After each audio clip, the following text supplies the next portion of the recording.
This is the Northern Ireland Assembly Plenary Programme Sound. This is the Northern Ireland Assembly Plenary Programme Sound. This is the Northern Ireland Assembly Plenary. Programme signed. This is the Northern Ireland Assembly Plenary. Programme signed. This is the Northern Ireland Assembly Plenary. Programme signed. This is the Northern Ireland Assembly Plenary. Programme signed. This is the Northern Ireland Assembly Plenary. Programme signed. This is the Northern Ireland Assembly Plenary. Programme signed. This is the Northern Ireland Assembly Plenary. Programme signed. This is the Northern Ireland Assembly Plenary. Programme signed. This is the Northern Ireland Assembly Plenary. Programme signed. This is the Northern Ireland Assembly Plenary. Programme signed. This is the Northern Ireland Assembly Plenary. Programme signed. This is the Northern Ireland Assembly Plenary. Programme signed. This is the Northern Ireland Assembly Plenary. Programme signed. This is the Northern Ireland Assembly Plenary. Programme signed. This is the Northern Ireland Assembly Plenary. Programme signed.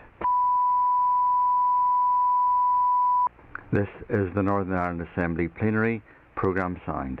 This is the Northern Ireland Assembly Plenary. Programme signed. This is the Northern Ireland Assembly Plenary. Programme signed. This is the Northern Ireland Assembly Plenary. Programme signed. This is the Northern Ireland Assembly Plenary. Programme signed. This is the Northern Ireland Assembly Plenary. Programme signed. This is the Northern Ireland Assembly Plenary. Programme signed. This is the Northern Ireland Assembly Plenary. Programme signed. This is the Northern Ireland Assembly Plenary. Programme signed. This is the Northern Ireland Assembly Plenary. Programme signed. This is the Northern Ireland Assembly Plenary. Programme signed. This is the Northern Ireland Assembly Plenary. Programme signed. This is the Northern Ireland Assembly Plenary. Programme signed. This is the Northern Ireland Assembly Plenary. Programme signed. This is the Northern Ireland Assembly Plenary. Programme signed. This is the Northern Ireland Assembly Plenary. Programme signed. This is the Northern Ireland Assembly Plenary. Programme signed. This is the Northern Ireland Assembly Plenary. Programme signed. This is the Northern Ireland Assembly Plenary. Programme signed. This is the Northern Ireland Assembly Plenary. Programme signed. This is the Northern Ireland Assembly Plenary. Programme signed. This is the Northern Ireland Assembly Plenary. Programme signed. This is the Northern Ireland Assembly Plenary. Programme signed. This is the Northern Ireland Assembly Plenary. Programme signed. This is the Northern Ireland Assembly Plenary. Programme signed. This is the Northern Ireland Assembly Plenary. Programme signed. This is the Northern Ireland Assembly Plenary. Programme signed. This is the Northern Ireland Assembly Plenary. Programme signed. This is the Northern Ireland Assembly Plenary. Programme signed.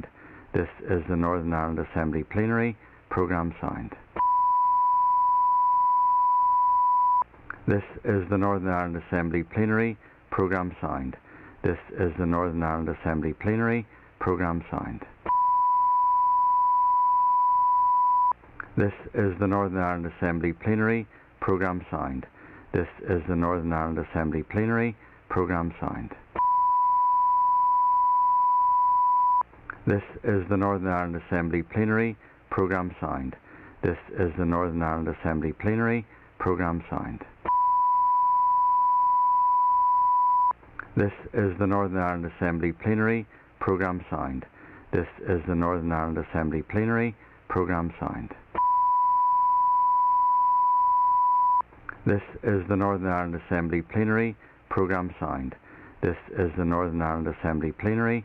Programme signed. This is the Northern Ireland Assembly Plenary. Programme signed. This is the Northern Ireland Assembly Plenary. Programme signed. This is the Northern Ireland Assembly Plenary. Programme signed. This is the Northern Ireland Assembly Plenary. Programme signed. This is the Northern Ireland Assembly Plenary. Programme signed. This is the Northern Ireland Assembly Plenary. Programme signed. This is the Northern Ireland Assembly Plenary. Programme signed. This is the Northern Ireland Assembly Plenary. Programme signed. This is the Northern Ireland Assembly Plenary. Programme signed. This is the Northern Ireland Assembly Plenary. Programme signed.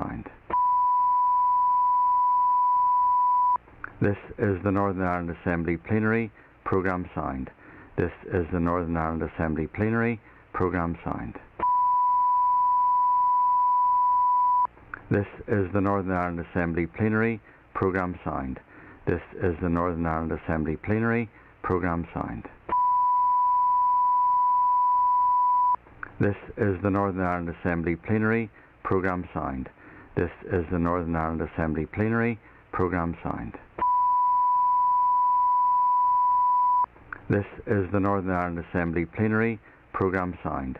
This is the Northern Ireland Assembly Plenary. Programme signed.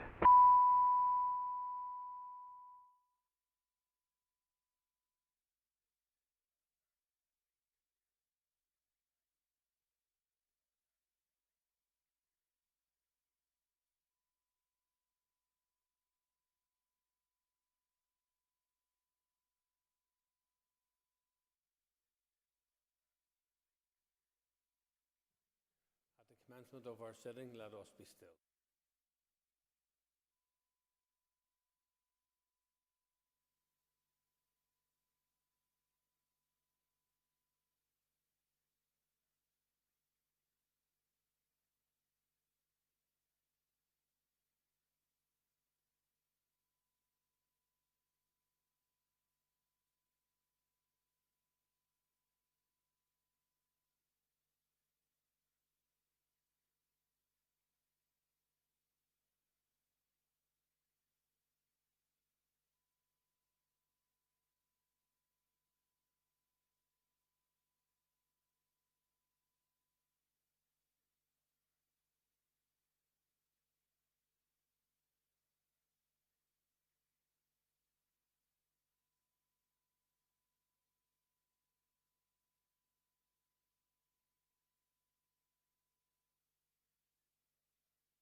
Please take your seats.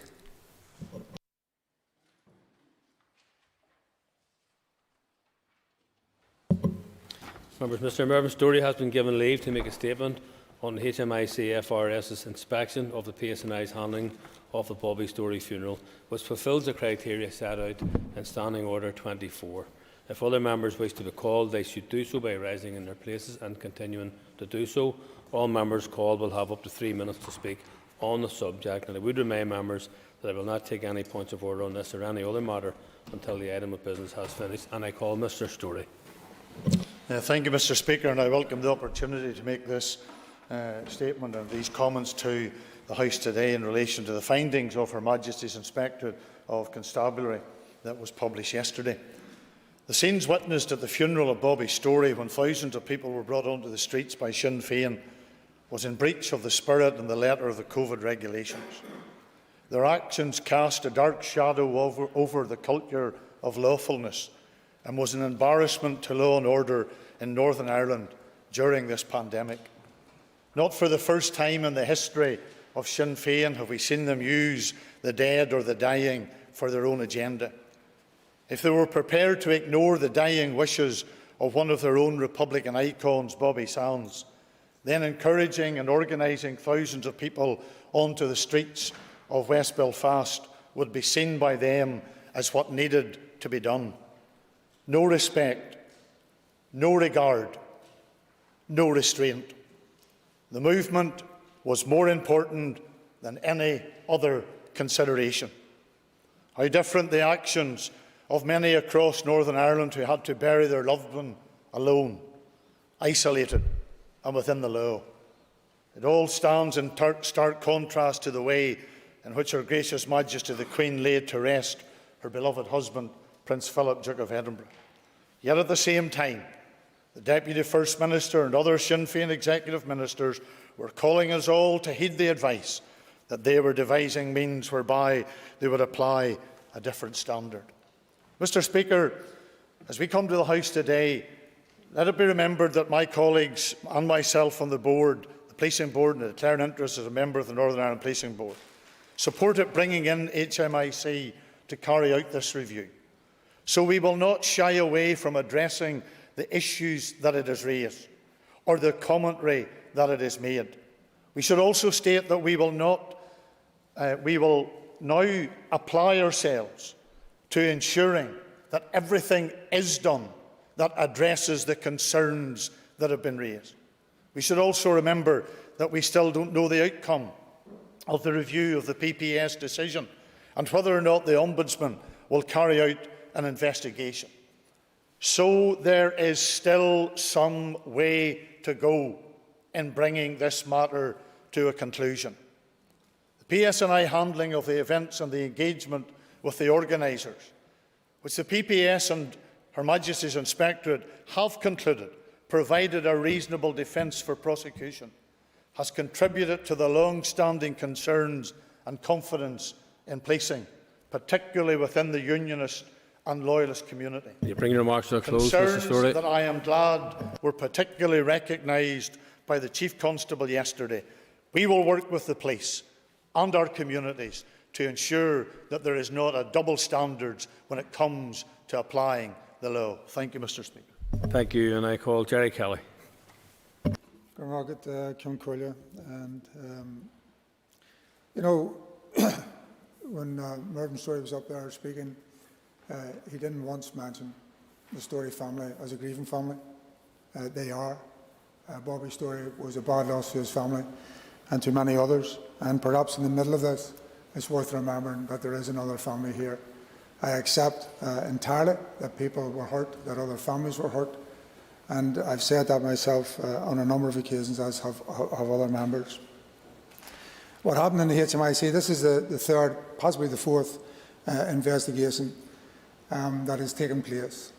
The DUP, I think, are not accepting each as they come along. Now, Mervyn Storey has said that there's going to be another, which there is, there's a review of the PPS, and that will come as well.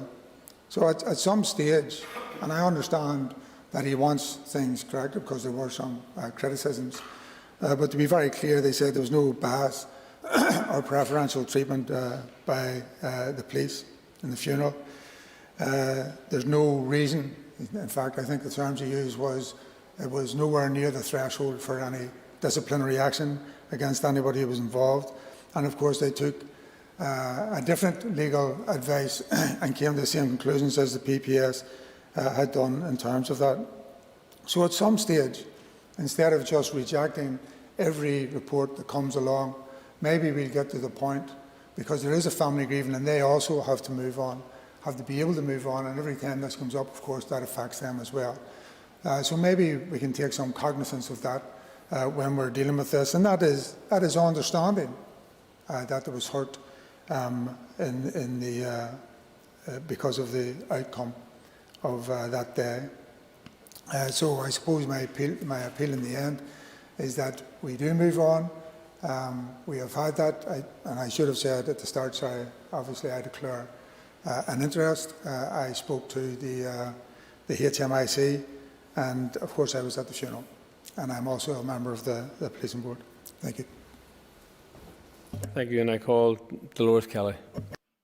Thank you, Mr Speaker, and we welcome the HMIC report, and the findings that it contains are something that I, as a policing board member, will have to reflect further on, because there are a number of other issues raised in terms of the planning.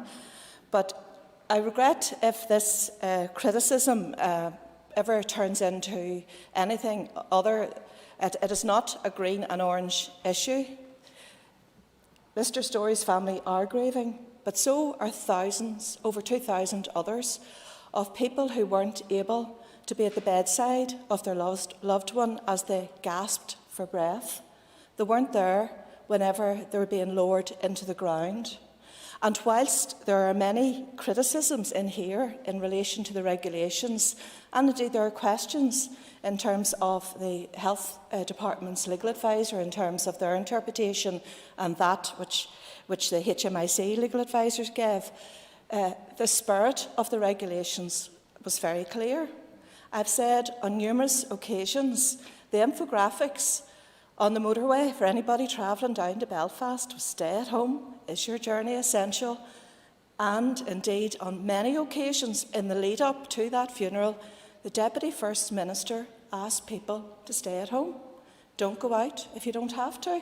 So I think there are still questions. I note the police, quite rightly, I put safety and security above COVID regulations in a broader sense. But, you know, there are questions about where was the violence going to come from had COVID regulations around funerals, or the spirit of those regulations, been implemented by the police the way in which they were at other funerals. I know where police spoke to other mourners, other funerals in and around the Lurgan area, because there seemed to be a high number of cars outside churches. I know that priests officiating at funerals have advised mourners in advance of the funeral that they aren't even to gather on the grounds of the church nor in the cemetery, and to be very aware and alert to their individual responsibilities about keeping themselves and others safe. So, you know, people can spin this whatever way they want, and police do have questions to answer in terms of the planning. Political leaders, we have to help rebuild the confidence in policing, which is vital to any democracy. But let me be clear, in my view, and in the view of many ordinary people who knew what the spirit of regulations meant, see that there's a political elite that believe the regulations don't adhere to them, and that is within the Republican movement and in Sinn Féin in particular, and that's where I believe a lot of the blame lies. Okay, thank you, and I call Meg Nesbitt. Thank you, Mr. Speaker. If I had lost a relative or a loved one, I would be appalled if we were still debating that loss in the public square 11 months on. But it didn't have to be like this. The funeral could have been done differently. I declare an interest as a member of the Policing Board, and yesterday I was there for the briefing from HMIC and to receive the report.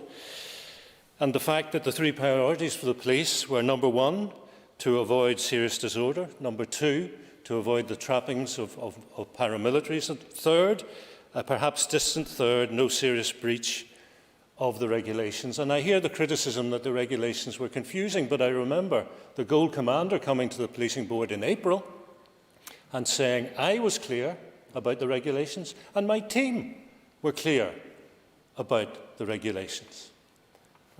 HMIC say it is a matter for moral and political judgment about those three priorities.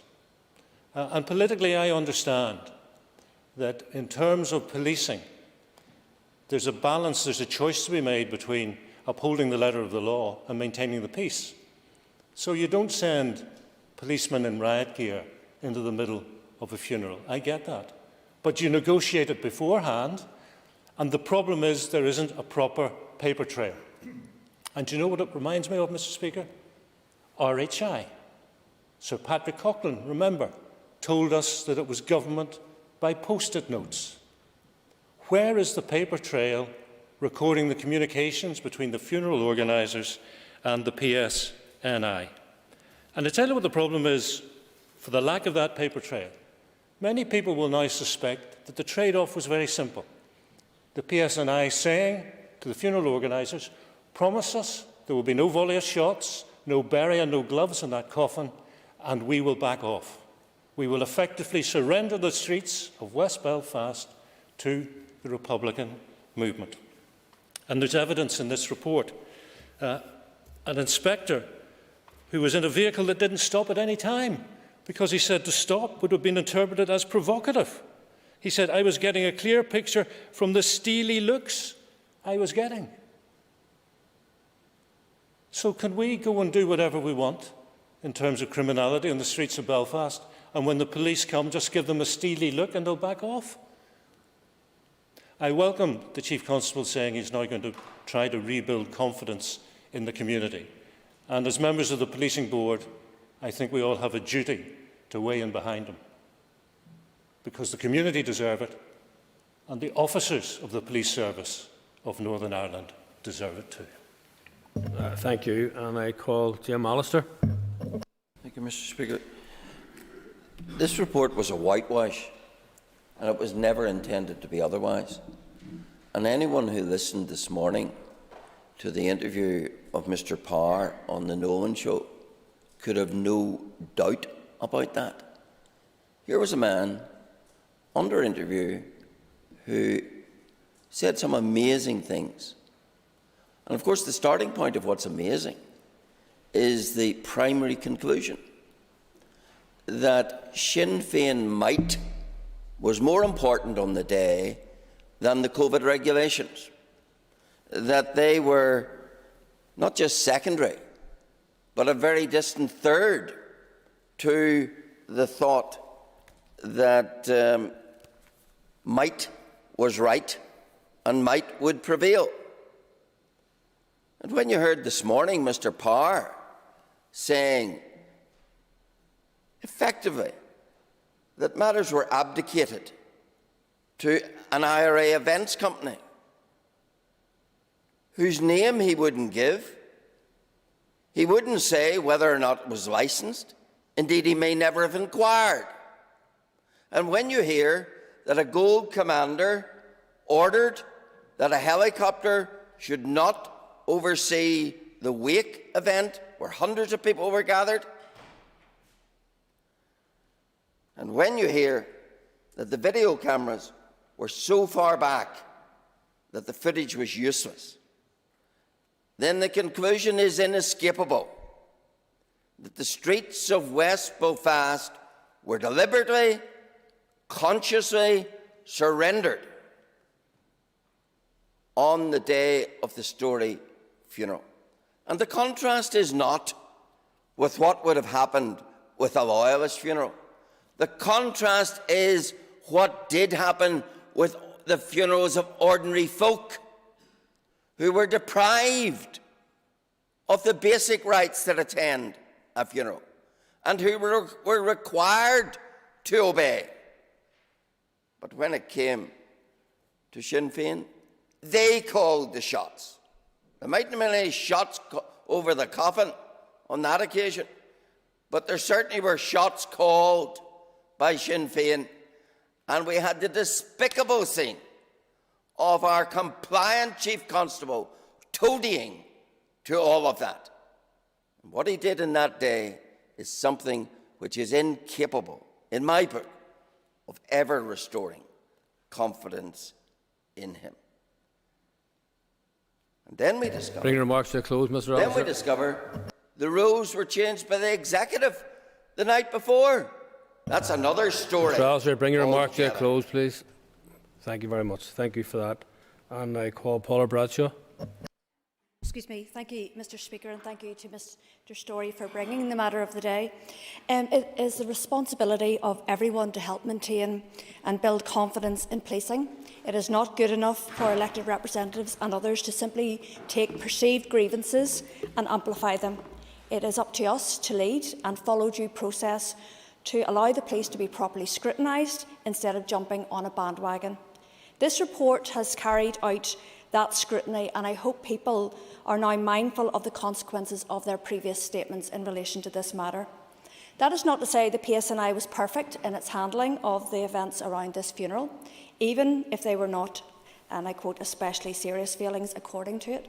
My colleague John Blair, MLA, will continue in his role on the Policing Board to ensure that the recommendations on consistent engagement by the PSNI and its record keeping in particular are followed.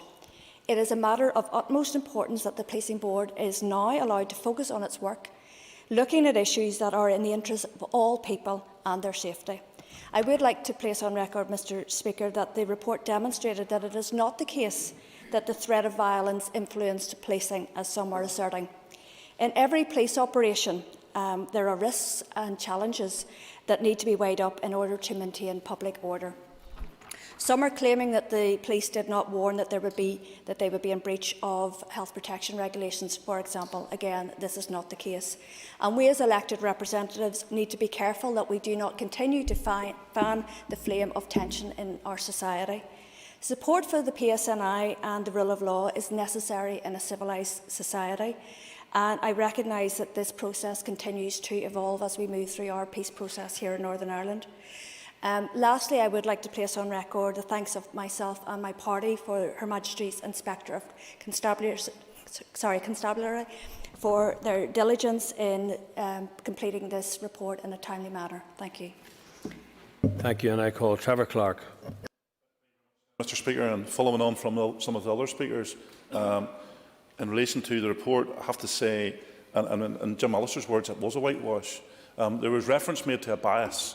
None of the members ever indicated there was a bias in terms of one community versus another. As Mr. Allister has said and others, indeed I think there's reference to 2,000 funerals. That was only the 2,000 funerals for coronavirus. There was many other funerals for people who died of natural death. So not taken away from the grief of this particular family.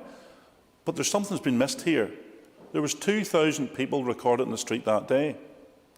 But the member opposite who declared an interest as being one of the organisers indicated they were expecting up to 10,000 people, not 2,000, 10,000. So for whatever part was confusion in the regulations, I don't know where it was, given that the Deputy First Minister stood on a podium on many occasions referring to the regulations and even the changes. Mr. Allister made reference to the changes the night before the regulations. I asked that question yesterday. Mr. Parr, I'm sure, I felt was unclear to what difference it would have made the day before in terms of the regulations, because he's hanging his hat on the fact that these were confusing. Now, they weren't confusing for the undertakers, they weren't confusing for the ministers of religion, and they weren't confusing for the families who had to make conscious decisions of what family members they could pick and choose to go to their loved one's funeral. For me, the whitewash in this is very simple. There was the 4 E's approach that the Gold Commander always talked about. He pontificated it on television all the time in their approach. But there was only 3 E's used at this funeral. 3 E's, not 4. There was the intelligence gathering. And the reference was made to the distance that they had to do the intelligence gathering from. Why? Because of the fear of violence. As has already been said, there was the helicopter. The Silver Commander asked for the helicopter to be in the sky. The Gold Commander refused. Why did he refuse? The fear of violence. I'm afraid, members, I don't go to many funerals where I've witnessed violence. So why should there have been violence at this funeral, and who was going to create the violence? It wasn't going to be the ministers of religion. It wasn't going to be the undertakers. I can only presume that it was the people in the white shirts and the cavalcade that followed that funeral. I think it's been highly disappointing. I don't know how the police can recover from this. And to spin this as some sort of bias between one community and another, I actually think adds salt to the wound. For me, this isn't about religion, this isn't about people's backgrounds.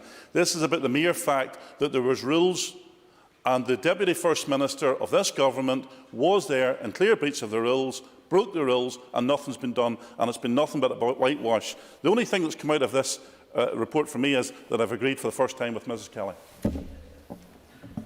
Thank you. And I call Joanne Bunting. Thank you, Mr Speaker, and I declare my membership of the Policing Board. There will be time to go over this report, and doubtless this will not be the last conversation about it, but it's extremely disappointing. The police may have been found to be consistent throughout the pandemic with regard to their evidence gathering and follow-up. However, what is clear, because of everything that we've witnessed, is that they were absolutely inconsistent in their run-up and their approach and engagement in advance, a courtesy which was not afforded to others because they knew that their loved ones' funerals could not and should not be an event involving thousands of people who were invited to attend. With regard to the bias, this is not about comparing whether there's been bias between one side of paramilitaries and the other side of paramilitaries. This is about whether there was different treatment for the IRA when compared with every other citizen in Northern Ireland who knew the regulations, understood the regulations and abided by the regulations. We're all supposed to be equal under the law and equally subject to it. So why then should a paramilitary funeral be treated differently and be different? These questions remain to be answered. I thank the member for that, and I call Paul Given. There is no absolution for the Chief Constable in this report, or indeed for the Gold Commander. There is even more serious questions for the leadership of the PSNI as a result of this report. There is even more grave concerns for how the Public Prosecution Service has conducted itself. We await the review into whether or not those 24 individuals will be prosecuted, which we now know that the Police Service had recommended. The report makes it abundantly clear that the streets of West Belfast was marshalled by an events company that we do not know, that Sinn Féin use regularly, that the author of the report legally could tell the public, but ethically has decided not to. The author of this report has engaged in a sanitisation process of the politics of Northern Ireland, and that is unacceptable. That is the very problem that the police have, how they go about their operations. They play politics with it, and that has to stop. The concerns that I have do need to be followed up by the Policing Board, and my colleagues are seeking the Policing Board to instigate the proceedings that can be carried out for the senior leadership of the PSNI. That needs to happen. The Chairman of the Policing Board needs to take his responsibility up, and the members of the board need to support my colleagues in what they're seeking. The Police Ombudsman needs to carry out the report. There shouldn't be any indecisions around that. It has to be done.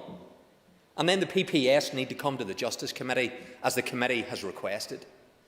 They need to give answers to their conduct, their letter to the PSNI, rebuking the Chief Constable for making public that they wanted to have a prosecution, which the author of this report said is quite within right of the PSNI to do so.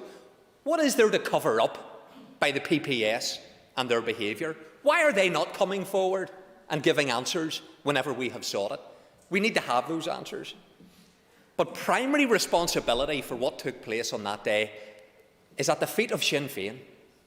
Anticipated 10,000 people, organised by Sinn Féin, a rally that was held in a graveyard where the burial didn't even take place, a request to change the law 1 hour before the day of the funeral took place. It is Sinn Féin that bear that responsibility. But those in the authorities of the police, the Public Prosecution Service, they need to be held to account as well. My party will continue to do that because we need to have confidence in policing. And confidence within the unionist and loyalist community in policing has been damaged. And there is a differential in how the police go about. It is not a perception. And that has to be addressed. And there is a huge piece of work for the police to do in addressing it.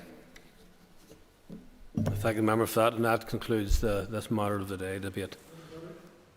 Point of order, Gerry Kelly. Would the Speaker look at the comments made by Jim Allister around the events company to see if it was acceptable language to use. Okay, we'll review the Hansard report. Okay, thank you for that. Okay, members, just take a ease for a moment.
Okay, members. Next items of business are motions to approve two statutory rules, both of which relate to the health protection regulations. There will be a single debate on both motions. I will call the clerk to read the first motion, then call on the Minister to move it. The Minister will then commence the debate on all of the motions as listed on the order paper. When all who wish to speak have done so, I shall put the question on the first motion. The second motion will then be read into the record, and I will call the Minister to move it. The question will then be put on that motion. If that is clear, then I shall proceed. Okay, we're clear. So, Clerk, please read the motion. That the Health Protection Coronavirus Restrictions Regulations Northern Ireland 2021, Amendment Number 2 Regulations Northern Ireland 2021 be approved. Thank you, and I call the Junior Minister to move the motion. Beg to move.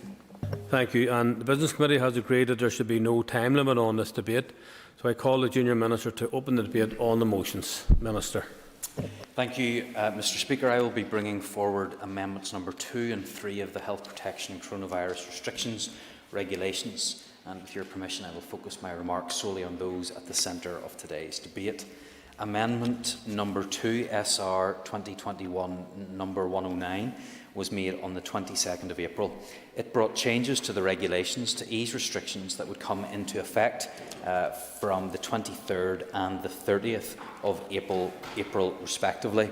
From the 23rd of April, it allowed driving, tuition and testing, close contact services on an appointment-only basis, the opening of outdoor visitor attractions, outdoor sport organised by a club, individual or individuals affiliated to a sport body or organisation is extended to allow for squad training, and competitive outdoor sport organised by a club, individual or individuals affiliated to a sport body or organisation with participant numbers not exceeding 100 and no spectators permitted, and equine assisted therapy and learning, provided that it does not exceed 30 people in total.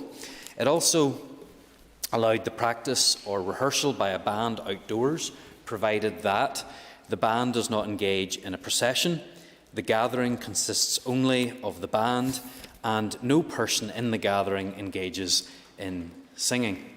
Perish the thought. From the 30th of April, it allowed 15 people from up to 3 households to meet outdoors at a private dwelling, the curfew on off-sales and takeaways to be removed, the reopening of all retail businesses, the reopening of self-contained tourist accommodation, including holiday homes, static caravans, touring caravans and motorhomes, and outdoor hospitality, both licensed and unlicensed, to reopen with a limit on table numbers to 6 people from no more than 2 households per table, not including children under 12, with an allowance for larger single households and contact details recorded. And lastly, reopening of indoor swimming or diving pools and indoor exercise facilities for individual activity with a carer or carers, or with a trainer or coach. Amendment number 3, SR 2021, number 117 of the Health Protection Regulations was made and came into operation at 6 p.m. on the 30th of April. This amendment allowed for a provider in receipt of grant funding from the Education Authority to deliver youth activities for persons aged 4 to 25 years in an informal setting. The aim of this amendment was to ensure that youth activity programmes, including TBOC camps planned for this summer, are able to be delivered.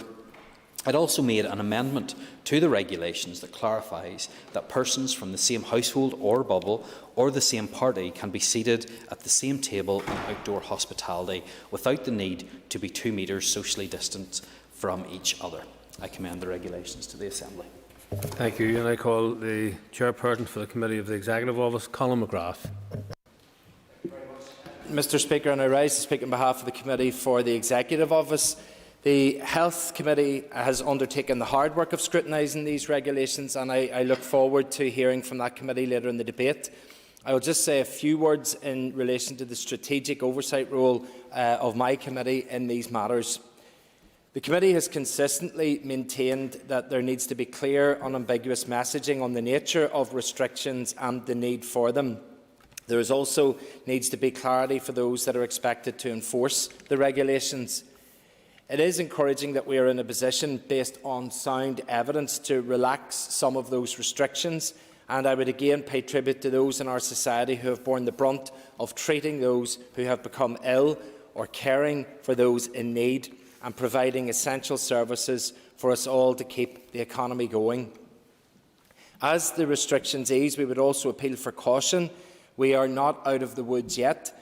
Sensible precautions need to be maintained so that people can go about their business safely.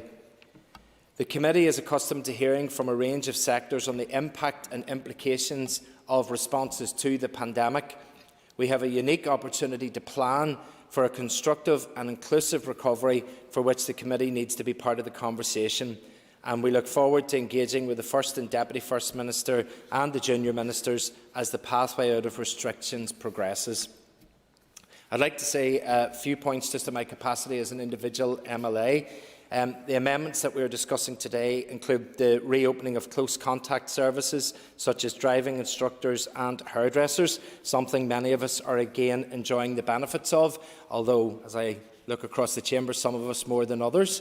We are also discussing outdoor visitor attractions, outdoor activity centres and outdoor static band rehearsals. I am pleased to say that even one of my constituents from a nationalist background was telling me about walking home one evening and hearing a local Orange band practising outside, and it said it gave them a sense of normality again.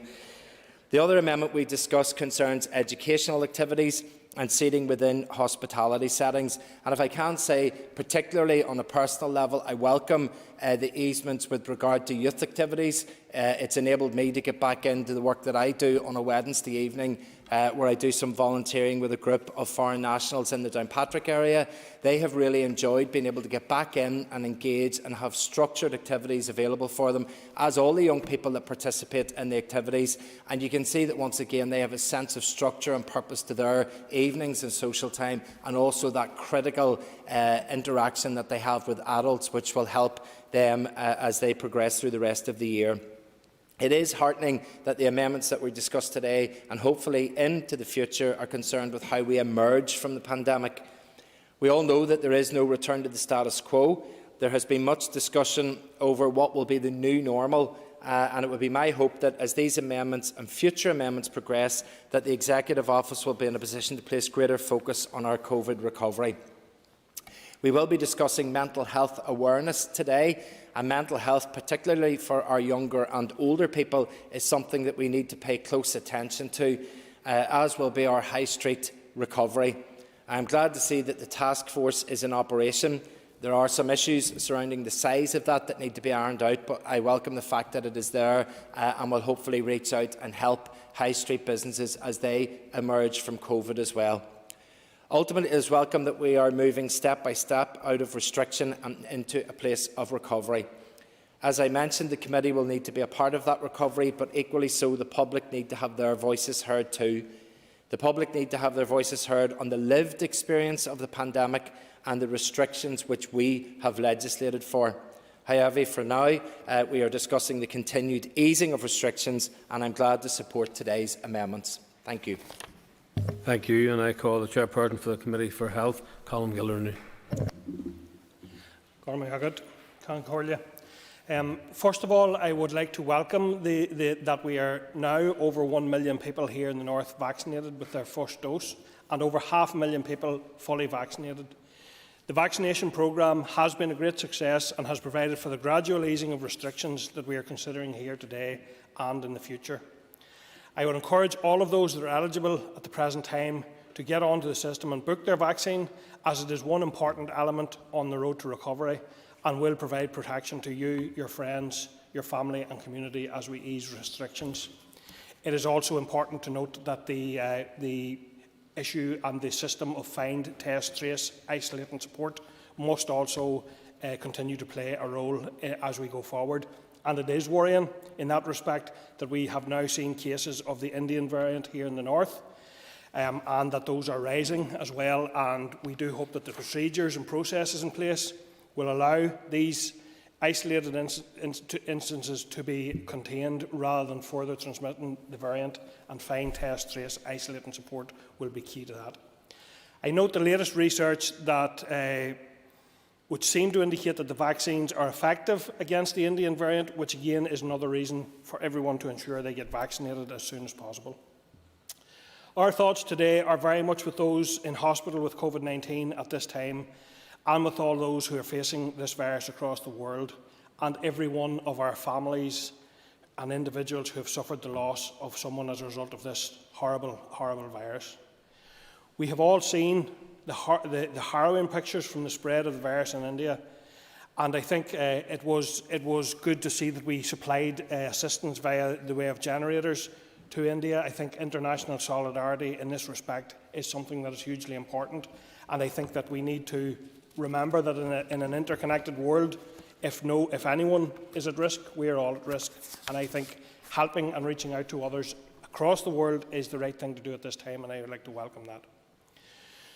We do welcome the introduction of these rules and the continued easing of restrictions that we're able to see at the present time, which includes the ability, crucially for many people, to meet with more friends, and the further easing in relation to sports, gyms and hospitality, which we all recognise as being hugely important to our social and mental health and well-being.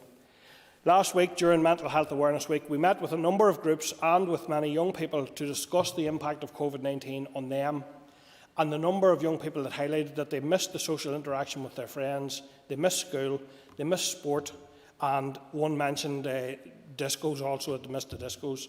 And this highlights the important role that relationships play in improving our well-being, and it's welcome that these rules will allow more access to our friends and family. And it is absolutely brilliant, I have to say, and I think we all agree, to see children and young people out participating in sport again, and long may that continue. However, again, I do need to outline that this is a process, and I would urge everyone to continue to follow the guidance and regulations that are in place and not to push or bend the rules at this time. It is important that we follow the rules and guidance as they are eased, as this will ultimately allow us to move more quickly to the point where COVID has less of an impact on our lives. The committee was briefed on these regulations at its meeting on the 6th of May. The briefing session from the Department on the regulations gave members the opportunity to discuss the regulations in more detail, and a number of issues were raised. Members continued to raise the issue in the change of messaging from stay at home to stay local, and there were some concerns in relation to the definition of stay local and how that would be enforced by the PSNI. We were advised that this was under active consideration by the Executive. Members raised a number of other issues, including engagement with the hospitality sector, plans to pilot non-socially distanced events in the north, and cross-border travel. I should say, Mr Deputy Speaker, that there is continued frustration among members in the committee at the limited opportunity the committee has to consider COVID-related rules. And I acknowledge the remarks of the Chair of the TEO committee in relation to the hard work involved in this, but the committee would like to be able to work more effectively in relation to scrutinising the regulations, both in terms of easing, in terms of pace of easing, and where we would see where easing may create further problems and how we would deal with that. I raise that issue every time I speak on these regulations, and the committee continues to raise that with the department. We understand the tight timeframes. However, the role of our committee is to scrutinise legislation, and the process leaves the committee unable to effectively undertake that role. And I would welcome if the junior minister is in a position to indicate any ideas that are being discussed that might improve that consideration. Would be greatly appreciated. However, the committee agreed to recommend that these regulations do be approved by the Assembly. Thank you, and I call Pam Cameron.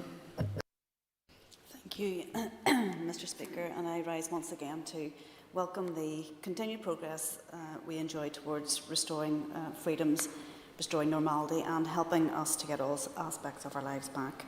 I must say that the provisions of SR 2021/109 was met with particular joy for me personally, with the much-awaited return of my regular visit to the hairdresser.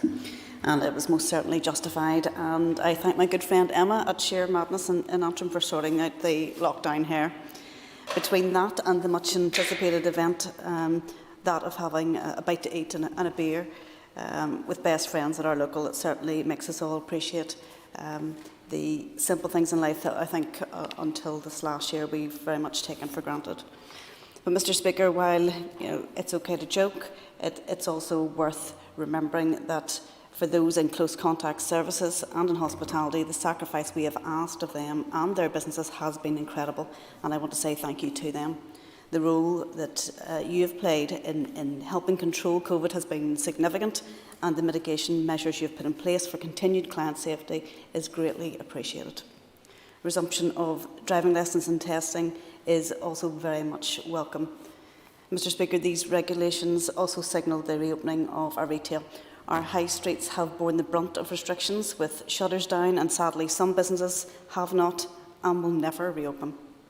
And I want to commend my party colleague Dan Dodds, who as Economy Minister has supported so many businesses throughout Northern Ireland to keep the businesses alive and jobs in place.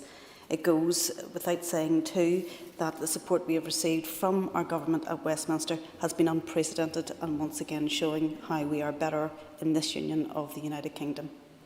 We need to continue to support businesses, and of course, key to that is increasing the number of people vaccinated. And I would encourage everyone to take up that offer of a vaccine when it comes to them. Help us look after each other in the most supportive way possible, and also help the recovery of both health and the economy in that. The restoration of consumer confidence in terms of safety in shopping, eating out, heading out for a coffee or a drink with friends is vital. In this space, we need to do more and to see further easing of restrictions to allow our hospitality industry to recover. More households and larger groups must be facilitated, and we need common sense to be applied in the use of new outdoor installations at restaurants and bars, given the huge investments some have made and the efforts businesses have gone to comply with the regulations. Mr Speaker, the reopening of caravan parks is one announcement that was particularly welcome for many constituents, and who knew so many people had caravans. But that freedom to return to what so many refer to as their happy place was a huge step forward, and will do much for our mental health too. We're making great progress. Next steps must now focus on those human relationships, indoor mixing to allow families to reconnect, that hug that we've all longed for from a friend, for all the family to get together and see Granny and Granda inside. How special will those moments be? And we will all have friends and family within the common travel area too, who are by now desperate to see each other, and we look forward to further announcements that will restore more freedoms to us, allowing us to holiday at home, must include freedom to travel within the UK in particular, given the vaccination rollout, to support our rebuilding of the economy in light of the incredible vaccination programme. While we remain vigilant to new variants, we keep moving ahead and again urge everyone to take up both doses of the vaccine and continue to act responsibly. And I fully support the Chair of the Health Committee's view that the Test, Trace, Protect system must keep up with the good work that they have been doing to date, especially in light of any new variants. Thank you, Mr Speaker. I support both motions. Thank you, and I call Paula Bradshaw. Thank you, Mr Speaker. I rise to support the regulations. I don't intend to say a lot in this debate. It focuses on 2 amendments, one of which is relatively minor. But I would like to start by passing on my sympathies to those who have been bereaved since we last debated the health protection regulations in this House, and to put on record my enduring support for those who are working in our healthcare facilities. As of yesterday, we were down to 32 patients in total in hospital and only 2 on a ventilator, and I would send my best wishes to them all for a speedy recovery. I recognise that 23rd of April was a significant date as it enabled the reopening of close contact services with relevant mitigations. This was earlier in the process than as we emerged from the previous lockdown, and I know it was of huge benefit to customers and businesses alike. Clearly, the reopening of gyms and other leisure facilities works alongside the reopening of sports training and competitive matches in a way which not just enables people to participate once again in sport, but also low-risk social contact as well as activity, and that has to be good for the mental and physical health of our nation. I would add to all of this that the recent easement announcements will be hugely welcome, not just for those in the hospitality trade, but also those wanting to get together, as others have said here today, in relatively normal circumstances. However, I do remain concerned at some of the exceptions and at the lack of input, seemingly, from what we are learning or could be learning from contact tracing, as the Chair and Vice Chair of the Health Committee have already raised. Firstly, it is obvious from the figures that case rates in the border areas are among the highest in the UK, particularly in the North West. If we are to proceed with easing of restrictions in all of Northern Ireland, how do we manage the reality of the divergence in case rates in different areas? Secondly, how much do we know about the origin of the transmission of variants?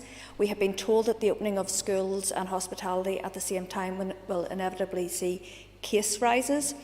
Are we content with this in the context of variants entering Northern Ireland whose impact remains uncertain? Thirdly, should we really be allowing exceptions still for premises such as service stations, as I raised with the First Minister yesterday, which, unlike restaurants and cafes, will not be required to take contact information and can allow large groups sitting in the same venue at the same time to eat and drink going forward, and again, eating and drinking without their masks on? And fourthly, are we content that face coverings includes visors whose effect is shown to be significantly less than those of actual masks? I throw these questions out there to seek to ensure better linkage between what contact tracing can tell us and where we need to go in terms of further intervention. The light at the end of the tunnel, Mr Speaker, is beginning to shine more brightly, but it will require care to be taken to ensure the direction of travel remains towards it. As we ease restrictions, caution will remain the watchword, and I would urge the public to maintain awareness of the 3 Cs. The need to continue to avoid close contact, closed spaces and crowds. And if we were to add a V in there, the real way out of this is through vaccination. So if we are to limit concerns around variants, we need to ensure that people not only take up their first dose, but I know that there are many, because of the adverse reaction to the first, that they're deciding or contemplating not getting their second, and I think we need to better communicate with those people. As one friend said to me, whenever I tried to convince her to get her second dose, she says, "You're right, Paul, I've actually had worse hangovers." So I think that we need to give that reassurance to people that the side effects for the majority of people are very short-lived. So thank you, Mr Speaker. Thank you, and I call Pat Sheehan. I've got a young Corla, and like everyone else, I welcome the relaxations contained in these regulations. And we were here a fortnight ago, I think it was, when we discussed previous relaxations, and I made the point at the time that caution needs to be the watchword as we move ahead here. because we aren't out of the woods yet. And at that last debate, the situation in India was particularly bad. Thousands of people dying daily and hundreds of thousands contracting this virus. And, you know, my colleague Colm Gildernew made the point earlier that while this virus exists anywhere in the world, it's a threat to everywhere. Remember, this virus, as far as we know, first came into being in a city in China that most of us probably had never heard of, and it was only a matter of weeks before it arrived in Europe and then came here as well. And the difficulty when there is large-scale transmission of the virus, that it increases the possibility of new variants emerging that are resistant to vaccines. And that is certainly a concern.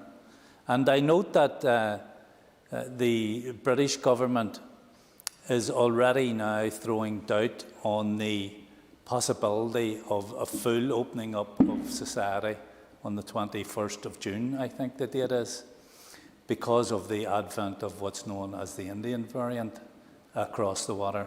And of course, that's here now as well.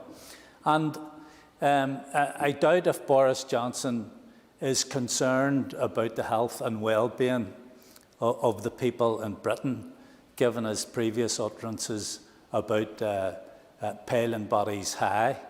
But he may be concerned that this Indian variant may undermine his great victory with the vaccination programme.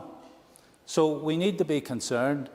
And I noticed today public health experts giving very stern warnings about the Indian variant, and some say it could be devastating for Europe in the weeks and months ahead. And just some information I saw yesterday, that the Indian variant in England, the number of cases doubled within 4 days.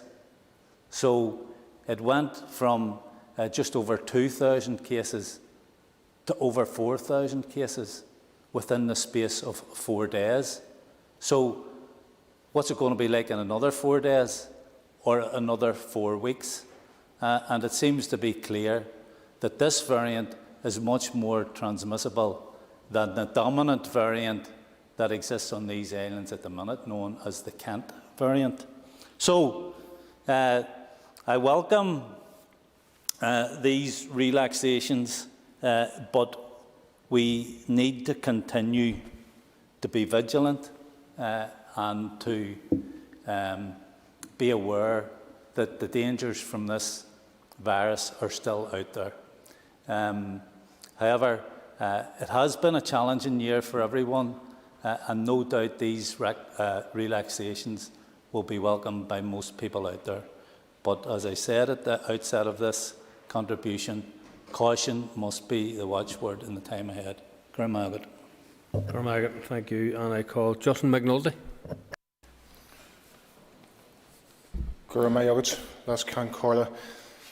I rise to support the amendments. I rise also to offer my sincere condolences to every family who are still experiencing grief for the loss of a loved one to COVID. I rise in solidarity with people who are the driving force of our economy, our high streets, our town centres and villages, those involved in close contact services, beauticians, hairdressers, barbers, those involved in retail, those involved in hospitality, restaurants, bars, hotels, caravan and camping parks, business services, accountancy, law firms. These people have endured a lot throughout this pandemic, and they will be so delighted to be able to get back to their lives, their passions and their livelihoods. So I very much welcome the relaxations on their behalf. From a personal perspective, I'm delighted that the gyms are open, the leisure facilities are back in play, and sport has recommenced. It's absolutely fantastic, but it still pains me and it pains so many passionate sports people to have to watch their sports team on the TV, and I hope soon that we'll be able to attend sporting matches and events in person. I do second the previous speakers' comments and notes in terms of, whilst I do welcome the relaxations, it's also important that we do urge caution. We need to maintain vigilance, understanding that the Indian variant, as was mentioned, does present a whole different threat. That said, I do want to see clarity soon, and from an all-island perspective, especially in relation to weddings.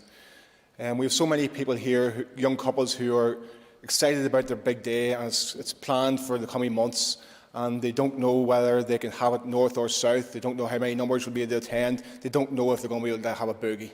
You can't have a wedding without a boogie. So I hope that there is clarity forthcoming on that very soon. I hope that there will be, we hope we will, as the Communities Minister alluded to over the last number of days, I hope we're all able to go to a concert safely. I hope that the practices and procedures are put in place to allow it to happen. And I want to be back in support Armagh as soon as possible. So I support the recommendations as proposed as amended. Thank you. And I call Jim Allister. Not for the first time, I have to say that the prevalent issue that is constantly raised with me about constituents, is one I've yet to hear satisfactorily answered in this House. And the question is, why is there such gross disparity between Northern Ireland and the rest of the United Kingdom when it comes to the easements? The infection levels, we're told, are similar. The vaccination levels are similar. The R number, and maybe the Minister would, because we haven't heard about it for a while, tell us exactly what the R number currently is, but it seems to be similar from what we know. And yet the pace of easements is totally out of kilter. Now, it's not that the Executive can't move at speed when they want to. We had a reminder of that this morning when we heard that 1 hour before the day of the Story funeral, the Executive was able, apparently without health advice, to change the number who could legitimately attend a funeral. And yet when it comes to the generality of these regulations, we are feet dragging. Why is that? And I think that many people would like a clear, convincing answer to that. Is it because we're being held back by the Republic of Ireland, to which it seems a member of this House from East Londonderry thinks it's appropriate to visit on non-essential purposes? But why is it we're being held back? And where are and what will be the protections for the people of Northern Ireland if there are upsurges in the Irish Republic? We saw in the past how the Irish Republic authorities took action to inhibit travel from Northern Ireland. I don't think we've ever seen anything the other way about. Is there an issue there? Are we yet getting the full and proper cooperation from the Dublin Airport authorities and the government in their south, through which I'd imagine those matters would be channelled? Or is there still a lag and lack of clarity on those issues? There are a number of other matters that I think we need clarity on. Yes, slowly but surely, we are definitely moving in the right direction. But as we come into warmer weather, for example, is it still necessary for churchgoers or others going to indoor events as they become permissible, if they are socially distanced, to actually wear masks. Very uncomfortable to wear for any length of time. Is that necessary? Is that going to be addressed? Yes? Member for giving way, and this is an issue in which I have repeatedly raised also, and would he agree with me further to that, that it is also imperative for us to look at the evidence behind mask wearing for children, who particularly find it difficult in the warmer weather to go about their everyday business. There's a self-confidence issue as well that surely we should be looking at further evidence as to how that has affected them. Yes, and that brings me back to my very first point about the disparity. As I recall, in GB, schools, children are no longer required to wear masks. You know, it's the same virus. We're in a similar situation of threat. So why is it that school children here are still required to wear masks? We've had some movement about the number of people who can meet and gather outside, and we've had some talk about summer clubs and all of that. But take youth organisations organising weekends away. Is that permissible? When's it going to be fully permissible? Because all of these things, like I raised yesterday in question time about the 12th of July celebrations, all of these things have a long organisational lead-in. So it's not much use saying to a youth organisation in mid-July, you can now organise weekends away, because those events take time and effort to organise. So we need guidance and indications and directions now, not then. So I would urge the Minister to address these things with considerable urgency. And then there's the whole issue. And yes, this morning it's probably back into a particular focus. But there's the whole issue of disparity in enforcement. Many times were we not told about the 4 E's: engage, explain, encourage, enforce. And yet I'm presently dealing with a case in my constituency where 2 weeks ago, tomorrow, a family thought it appropriate to celebrate the 18th birthday of their daughter. And so they invited to a marquee that they erected in their garden 13 other girls who are in the same school bubble. Parents started to arrive to collect the kids in about 11 to half 11. The PSNI turned up and issued tickets, £200 fines, to every kid who was 18, and to those who were still 17, issued a community resolution notice to take home to their parents to require them to sign it. And the kids who were about to go home at 11:30 were retained on the premises in the close proximity till 2 in the morning. One of the reasons being because the PSNI had to travel back into Ballymena to get the ticket books. And then when they come back, a police officer sat in the middle of the kids with his mask down round his neck. No engagement, no explaining, no encouragement, just enforcement. And the House will not be surprised to hear that those families are beyond irate, and rightly so.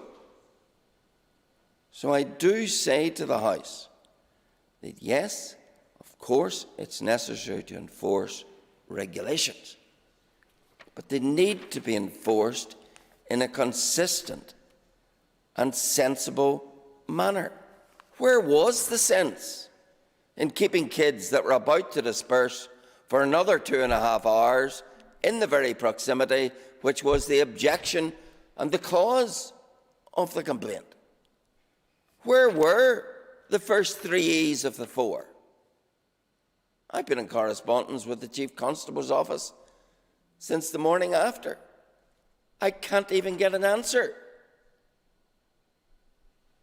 Why is it? Maybe I should go to Mr. Power.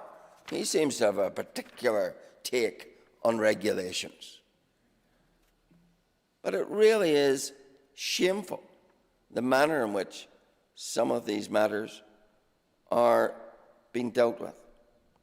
So I trust that the Minister will take back some of these issues and that we will begin to see advancement in how these matters are dealt with. I think I mentioned it the last time. A North Antrim coffee shop, which the enforcement officers from the council took a totally different attitude to what they'd taken back in July and closed their outdoor facility at the rear of their premises. And yet a few days later, I was walking past another well-known hostelry on the North Antrim coast, and I looked to see, had they 50% of the roof covering over? Not at all. Same council, same enforcement officers, but a different law. That's how law gets into disrepute. And I do say to the Minister, though it's not his own direct responsibility, that the message needs to get through that if these regulations are to retain any traction of credibility and any traction of enforceability, then the enforcement needs to be even-handed. And I say through this debate to the Chief Constable, could you please reply to me about the 13 kids in Ballymena who have been ill-treated in the sense that they haven't been fairly treated? Thank you. Thank you, and I call George Robinson. Thank you, Mr. Speaker, and I'll be brief, and thank you for letting me in. Mr. Speaker, first and foremost, we must all still act responsibly towards this horrific virus which has caused so much death and devastation to families, not just here, but right throughout the world. And, Mr. Speaker, could I ask the Minister, we are coming to the conclusion of the Irish League football season, and I was asking if there is any plans to extend the spectator capacity from the 500 spectator ceiling for the last few exciting matches of the season, provided the rules and regulations are strictly adhered to by the respective clubs. The member can win it? Yeah, I'm finished. Oh, well, sorry. Then, members, thank you for that, and I now call the Junior Minister Lyons. Thank you very much, Mr. Speaker, and I welcome today's debate on the amendments to the health protection regulations, and I want to thank the members for their contributions to the debate today. I will move directly to some of the comments that have already been made, and in particular the questions that people have raised with me. I'll turn to Mr. Gildernew first, and he raised a number of issues around scrutiny that he wanted me to particularly address, and I can tell him that is subject to ongoing consideration between the Department of Health and the Speaker's Office, and hopefully changes can be identified that will assist in keeping the good work of the Health Committee and the Assembly moving forward. I do recognise the sense of frustration that there will be around this issue because it has been raised a number of times, and in particular I have said to colleagues about the need for the Assembly to have its role in that, and I hope that will continue. In terms of Mr McGrath's comments, he's no longer with us, but I completely agree with the points that he has made in relation in particular to youth activities and the need to get those opened up again. For some it's important in terms of diversionary work. For others, it's good for young people's mental health as well. That's been raised by a number of members today. It's something that I have continually raised throughout this pandemic, both at the Executive and in this chamber, about the mental health problems that we've been storing up for ourselves as a result of these restrictions, which is why it's one of the reasons why we need to ease them as quickly as possible, as long as it is safe to do so. Pam Cameron, along with the Chairman of Committee, raised the issue of the test, trace and protect work, and of course we reiterate the importance of business owners collecting these details, as that's going to assist in a huge way in making sure that we can trace cases and then obviously help to break that transmission as well. Paula Bradshaw raised a number of issues, and I do want to pick up on the service station issue that she had raised. It was something that we had talked about at the Executive and are looking into how that can be changed. The member will be aware of the reasons why we wanted to keep those open, so that people could, especially those that are involved in transport, would have somewhere that they could go and have a rest, which is an important part of their job. Safety as well, being able to do that. Unfortunately, a lot of people seem to be going to these service stations then and going out with family and friends and all sorts. That's clearly not what was intended, and that is being looked at, and it is being addressed. Mr Sheehan again raised the need for us to have caution, and the Indian variant, as it is known, or there's a number of strains of the Indian variant. Those are something that are being kept under consideration, and obviously that does feed into the decisions that we make as well. So it's always going to be a balancing act between being cautious but recognising the impact it's having on our economy, on mental health as well. The Executive do take these issues very seriously. Mr McNulty raised a number of issues, and he's hoping to hear live music soon. And he talked about boogies, and I think that Mr Gilden, you talked about discos. So we can see a lot of passion on that side of the House. Look, I realise this is a significant issue for people, as Mr McNulty has said, on their big day, and it is something that we want to see changes to, and something that I hope to be pushing along as well. I'll give way to my colleague, who may have an interest to declare in relation to this. No, I thank the Minister for giving way. We've heard of boogies and we've heard of concerts and sporting events. I look forward to them all. But another event I'm looking forward to is hopefully some sort of normality for this July period, for the festivities around the 12th of July. So some boogie, and I'll hopefully be marching. But could the Minister perhaps give us some clarity as to the conversations that are ongoing in relation to that? Because obviously, with the significant lead-in time that's needed, those organisations need clarity as to what the future parades may look like over this summer. Yes, absolutely. And Mr Allister raised this issue. I'll give way to Mr McNulty first. Yeah. I feel a bit of a John Travolta moment coming on, but in all seriousnness, young people are very keen to get back organising their weddings, knowing there's going to be large attendance, to be able to for families to be able to come along, and they will be able to get out on the dance floor and throw a few moves. Well, I wouldn't want to be getting in the way of that, Mr Speaker. I did think whenever he got up on his feet there so quickly, he was going to tell us about his plans for the 12th of July. And maybe Mr Buckley, being from not too far away, can keep you informed of what might be going on in your area. But look, absolutely, I understand these issues that are being raised.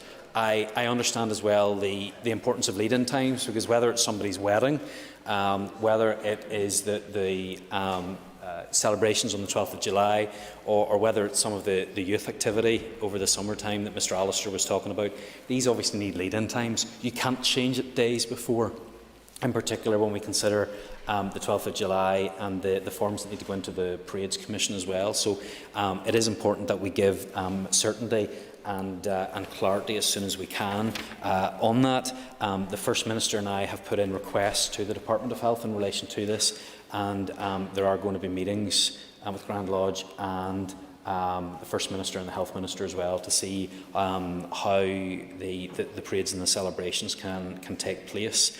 I think we have to be mindful that this will be taking place outside. We're repeatedly told how outside is safer than inside, so I think it's only right that we can find a way for this to work, because I know the participants will want to do it and want to do it in a way that's as safe as possible, and I actually think that they demonstrated their commitment and adherence to the regulations in the way in which they conducted themselves last year by the 12th at home, and that is to be commended. Mr. Allister raised a number of points, and I hope I can address some of those. We do have alignment with GB insofar as we have our pathway. We're following our document in a data-led way, the same as the rest of GB.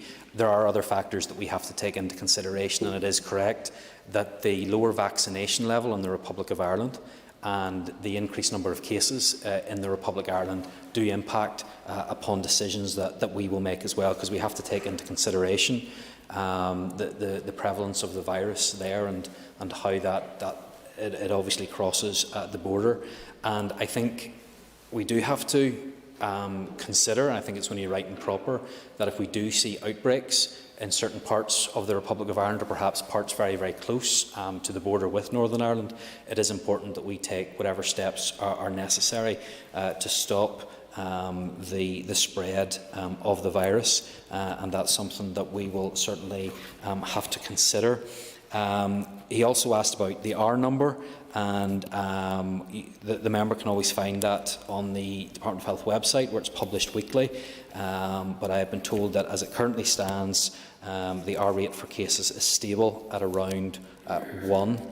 In relation to face coverings, whilst they have evidence for public health benefit, we're told that they will continue to be required. However, we have to keep that under consideration as well.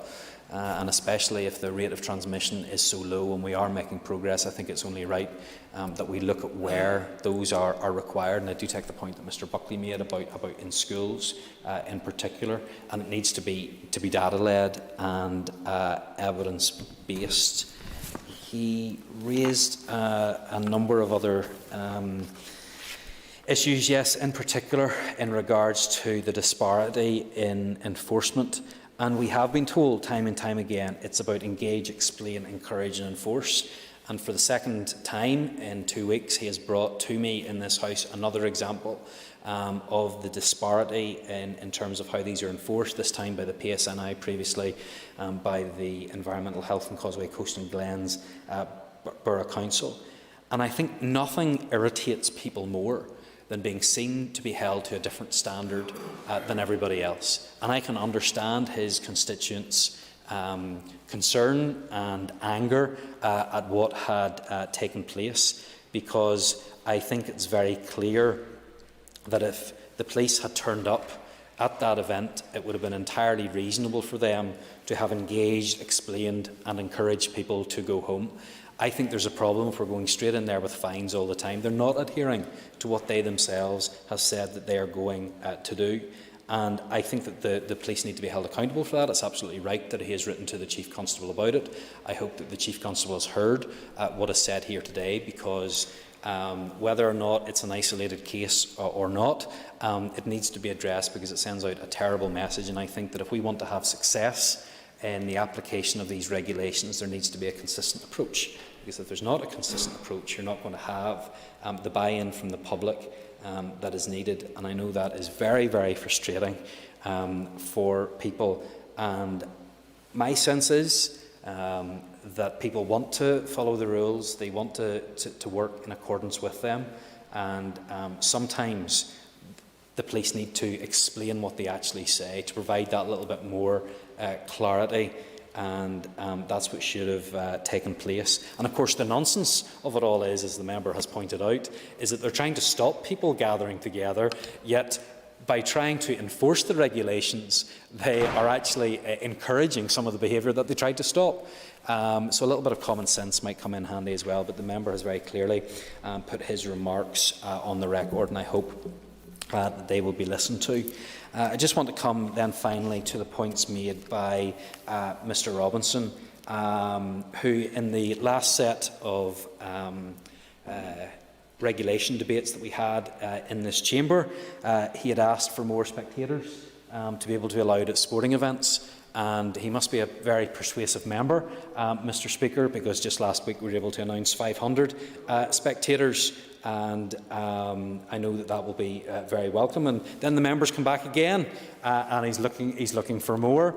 And I can now confirm to him that the Irish Cup final on Friday will be a special exception, and it will be a learning event with 1,000 spectators permitted. So if anybody has anything else that they want relaxed in terms of restrictions, ask Mr Robinson to raise it in the chamber, and I have no doubt that changes will be made very soon indeed. So I hope that I have answered as many of the members' queries and questions as was possible. We are heading in the right direction. We want to be able to make further changes and relaxation, and I hope this is the start of many more to come, and so I commend the regulations to the Assembly.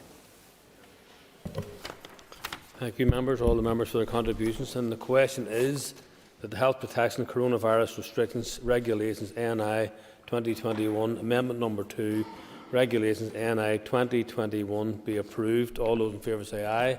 Aye. Contrary, no. The ayes have it. The ayes have it. We will now move on to the second motion on the health protection regulations, which has already been debated. And I'll ask the clerk to read the motion, please. That the Health Protection Coronavirus Restrictions Regulations Northern Ireland 2021 Amendment Number 3 Regulations Northern Ireland 2021 be approved.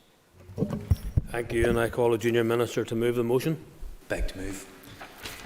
Thank you. And the question is that the Health Protection Coronavirus Restrictions Regulations NI 2021 Amendment Number 3 Regulations NI 2021 be approved. All those in favour say aye. Contrary, no. The ayes have it. The ayes have it. Thank you very much. Members, please take your ease for a moment or two. Thank you.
Order, members. The next item in the order paper is a motion from the Health Committee. I'll ask the clerk to please read the motion. That this Assembly notes that the week commencing the 10th of May was Mental Health Awareness Week, which annually provides the opportunity to highlight the importance of mental health. Further notes the 2021 Health Inequalities Report, which identified continuing mental health inequalities. recognises the detrimental impact that COVID-19 has had on the mental health and well-being of the population, including our children and young people. Further recognises the positive public health campaigns around mental health, such as Take 5, advocates that people seek support to talk about their mental health, and supports the Minister of Health to achieve parity of esteem between mental and physical health by increasing spending on mental health services, fully implementing the Protect Life 2 strategy and progressing the 10-year mental health and substance use strategies. Thank you. I now call the Chair of the Health Committee, Colin Gilden, to move the motion. So moved. Thank you. The Business Committee has agreed to allow 1 hour and 30 minutes for this debate. The proposer of the motion will have 10 minutes to propose and a further 10 minutes to wind.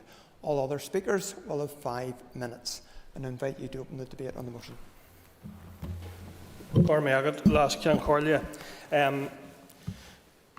Last week was Mental Health Awareness Week, and during the week the committee met with a number of organisations and individuals to help us better understand the real impact that COVID-19 has had on our mental health and well-being.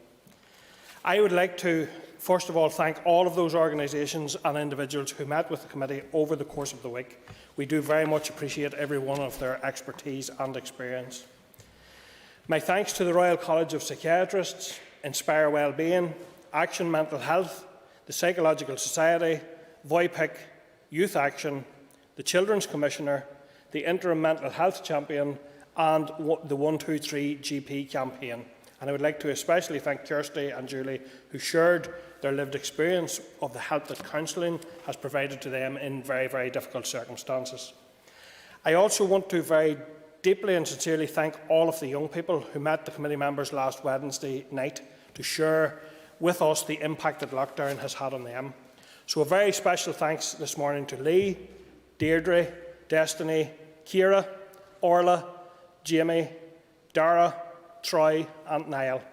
We deeply appreciate you all taking the time to share your experience, and there were some very good points raised during that meeting. I think we will all agree, and you will hear from members throughout the course of this some of the comments and suggestions that were made at that. In today's debate, it is important, I think, to reflect on what our young people are telling us about mental health and well-being.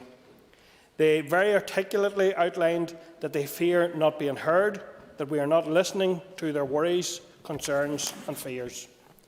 That too often we get stuck talking in terms of strategies, implementation, monitoring, buzzwords, I suppose, as we would all recognise, and that we don't listen to their views, their opinions, their real-life experience of the very different and difficult pressures they face today.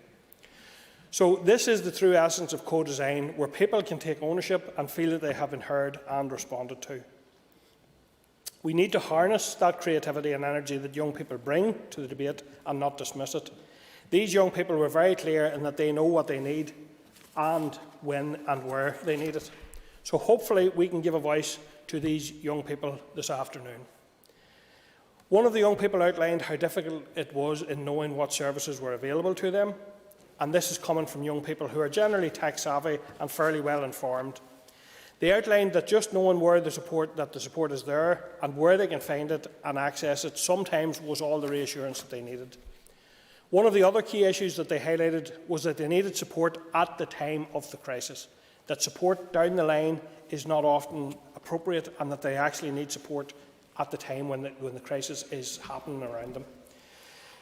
We heard about the long waiting lists and that they can't access services at the point of need, and that puts them off at times seeking support, which is a worry. Some of the comments that we heard from the young people included, give us the right help at the right time.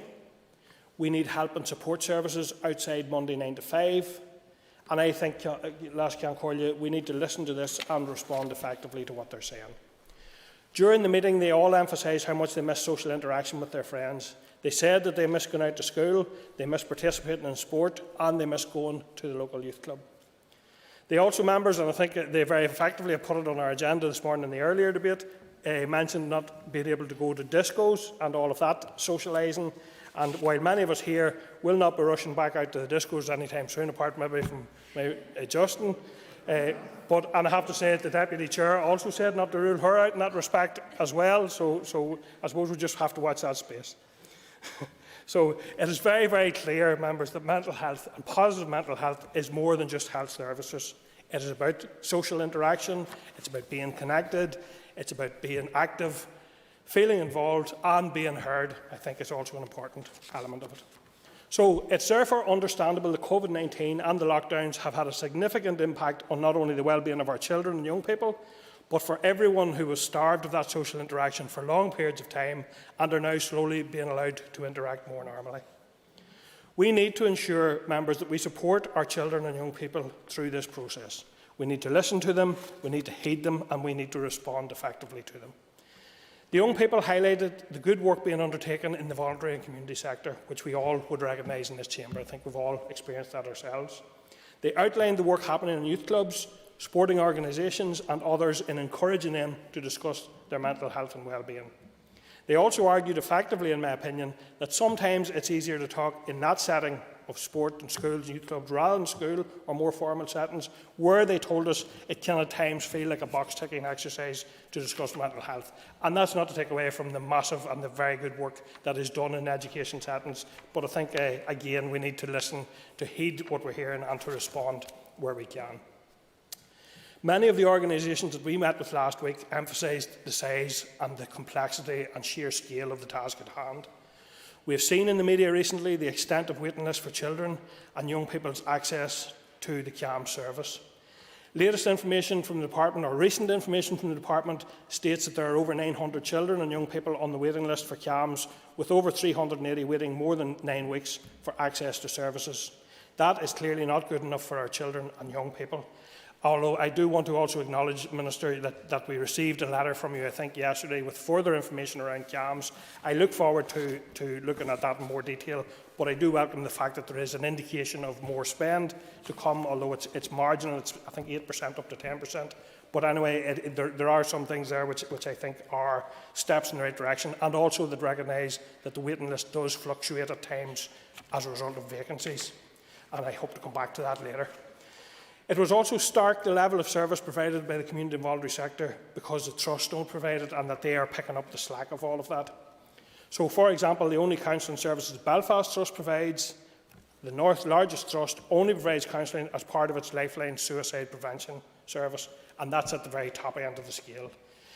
One of the worrying lines that was repeated a number of times over the week was that there's going to be a tsunami of additional mental health issues coming out of COVID, and that's additional issues coming out of COVID-19.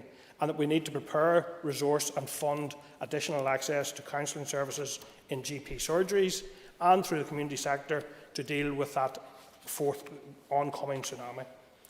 We also received a briefing from the Department on health inequalities. The statistics in relation to mental health inequalities across the North are stark. They are ingrained, and worryingly there appears little evidence that the funding of services is sufficiently impacting on those health inequalities. It's important, I think, to highlight that behind every one of these statistics are individuals, there are families and communities that we need to support through the most difficult of circumstances. Over the past week, we've heard many good examples of work being done within the community and voluntary sector to promote mental health and well-being across our entire population. We have also heard on many occasions the very positive impact that multidisciplinary teams are having in terms of primary health care settings, and the real benefits of GP surgeries having access to counselling and talking therapies. What we need now is to see is the financial support and resource to respond. We need to see increased access to counselling GPs. We need to see resource targeted to CAMs to provide those children and young people with access to services they need, when they need them and where they need them. And we need to effectively listen and to put in place the effective responses. So now I want to just make a few remarks, Last Corlia, as a Sinn Féin spokesperson for health, and just to say that, and to declare my own interest as previously working as a social worker, but just to say that it's widely recognised within the sector, if we can do more earlier, we would see the benefit not only in terms of health and well-being, but also even down the line in terms of cost savings and in supporting people better before the crisis has become a bigger issue. I do want to also mention, I think we can't go past carers and the mental health and well-being of carers who even before this pandemic were placing their own health and self-care and mental and physical health before those that they are caring for. This year has been unbelievably tough, and they cannot be left behind any longer. We need to see support into our carers. I also want to mention the Take 5 Steps to Wellbeing campaign, which is a truly simple, ingeniously simple but effective campaign that promotes positive mental health. I also think it's important that people think about their mental health and well-being while they're in work or their place of study, and actually employers play a role there too, that securing a good work-life balance is important to mental health and well-being. And finally, I just want to say very briefly, we need the workforce. All of the strategies, all of the plans, and I welcome and recognise that those are genuinely put together. If we don't have the workforce, we'll not be able to deliver it. So Shin Misha, Gora Margaret, Lashkan Corlia. I call Jonathan Buckley. Deputy Speaker, I feel a wee bit overwhelmed standing today to speak on Mental Health Awareness Week. It's an issue that has affected so many in this House and in our community. I mentioned in my maiden speech how I was particularly moved to be talking about mental health, given the experiences that I had in school when I lost some of my school friends to suicide. And just last week, some of the members in the House may be aware of the moving story of one of my constituents who sadly took their own life, Luke O'Hara, 25 years of age. His mother, Julia McKeever, has took to the airwaves to highlight the ordeal in which her family has been through following Luke's tragic passing. And she wants me to highlight today about the online forums and the online dangers. Luke committed suicide after accessing an online suicide forum. Unbeknown to his mother and unbeknown to his friends, he had been engaging in conversations on that forum where they basically showed him how he could take his own life. Julia has spoke out bravely. This is an issue which sadly just does not affect Luke. She was brave enough after her son's passing to really look into exactly what happened. She accessed the website. She's seen the chat and how people were encouraging Luke to take his own life, talking about catching the bus. Truly horrific. When Julia flagged this up via the online account, there was an immediate message sent to Luke's personal profile saying, somebody has accessed your account, your mother has accessed it, please remove her. Julia then went beyond that and accessed it herself, where she's seen some horrific stories. One of a 17-year-old girl on that website, and she had said she was going to commit suicide and asked if anyone wanted to come and sit with her while she did it. Julia said that there were others willing to video themselves committing it so that they could see exactly how it happens. Friends, colleagues, this truly is a saddening story for us all. We've heard of so many horrific stories. Julia has spoke out because she has said that she has lost her son. I will not get him back, but I do not want people to go through what I have gone through. We have to recognise the dangers that are in this world. The online forums now are so far removed from what civilization and reality is that I'm afraid we are just papering over the cracks with positive words of encouragement as much as they're needed, but there needs to be real and meaningful action. And I would hope that the Health Minister, maybe through my office, would meet with Julia to hear of the ordeal that her and her family have went through and look upon ways by way we can help tackle this truly horrific practice. Social media has a lot to answer for, in my opinion. We've seen the bullying and abuse. Many elected representatives have faced that. Many members of our community continue to face it. But there does not seem to be the support structures that should be in place.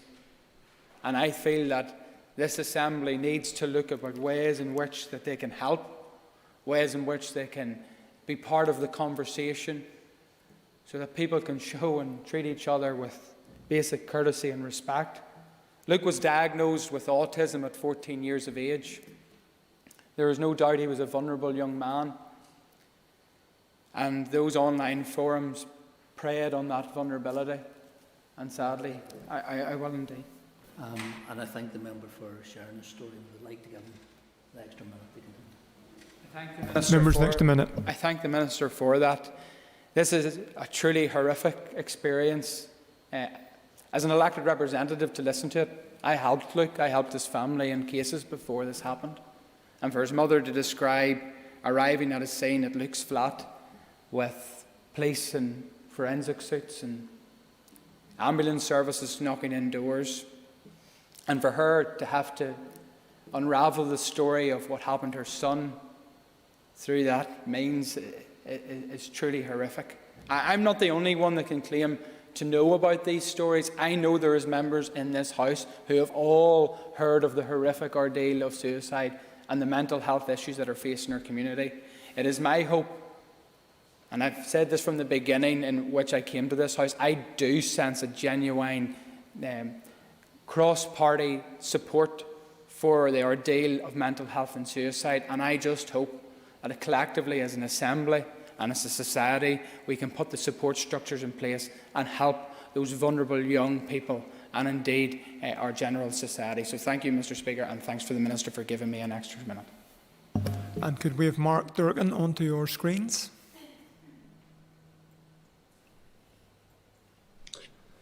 I call Mark Durkin. Thank you, Mr. Speaker. I'll begin by reaffirming the importance and value in speaking openly and honestly about mental health struggles. No one is immune from the toll our daily lives and its challenges take on our mental health. However, thanks to campaigns like Mental Health Awareness Week, the stigma surrounding mental health is slowly but surely eroding. We're moving into an age where parity of esteem is within reach, evidenced in the Executive's commitment to mental health. Mental health has been placed firmly on the agenda, largely thanks to the many charities, families, and in particular young people who have lobbied to put it there and keep it there. Every time I visit schools or talk to young people, the real burning issue is always that of mental health. In our younger generation, we've seen a real tangible shift towards a culture of openness and confidence to talk about how they feel. And I'm encouraged that the future of Northern Ireland lies in the hands of such an impassioned and considerate generation whose common goal is the betterment of our society for all. And in the here and now, we must inhabit that same can-do spirit. Mental health doesn't discriminate. It's every community. It's a shared interest for all parties within this chamber, and as such, it must be a shared responsibility for us all. Undoubtedly, this year, the most has brought mental health into sharp focus. This Mental Health Awareness Week and its befitting theme of nature has provided a moment of reflection for all, an opportunity to put aside time for self-care and to reconnect with our natural world. 2021 has been the most tumultuous and challenging period in living memory. Each and every one of us has carried the burden of anxiety and sadly in many cases suffered loss, whether that be the loss of a loved one, of financial security, or just the loss of independence.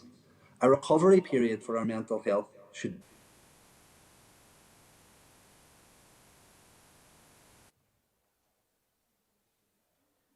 I'm afraid technology is letting I'm us under no down. illusion that the mental health question has been answered.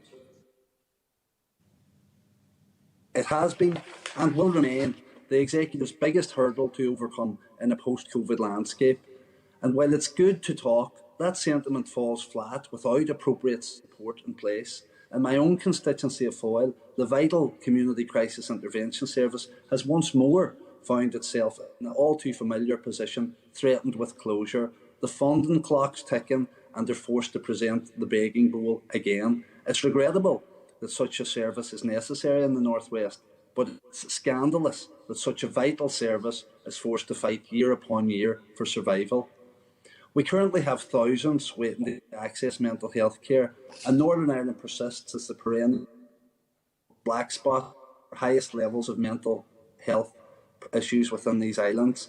We can't and shouldn't resign ourselves to that fate. It's incumbent upon all of us here to rise to the challenge, not to shy away from the shocking statistics, because behind every statistic is someone's loved one, desperate for support.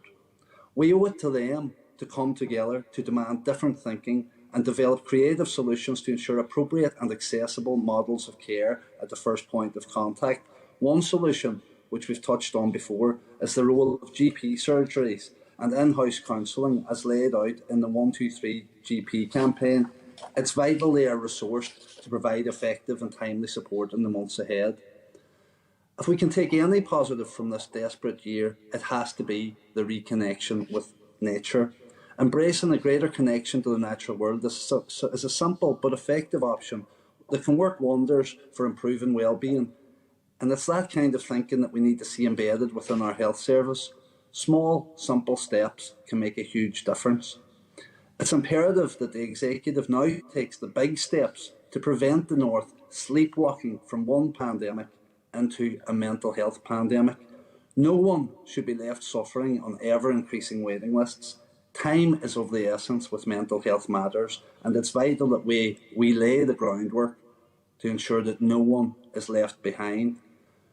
But as MLAs, as politicians, let's start with ourselves. We churn out phrases and lecture and pontificate to our constituents to be Remember, draws remarks to a close. But we revel in gutting each other.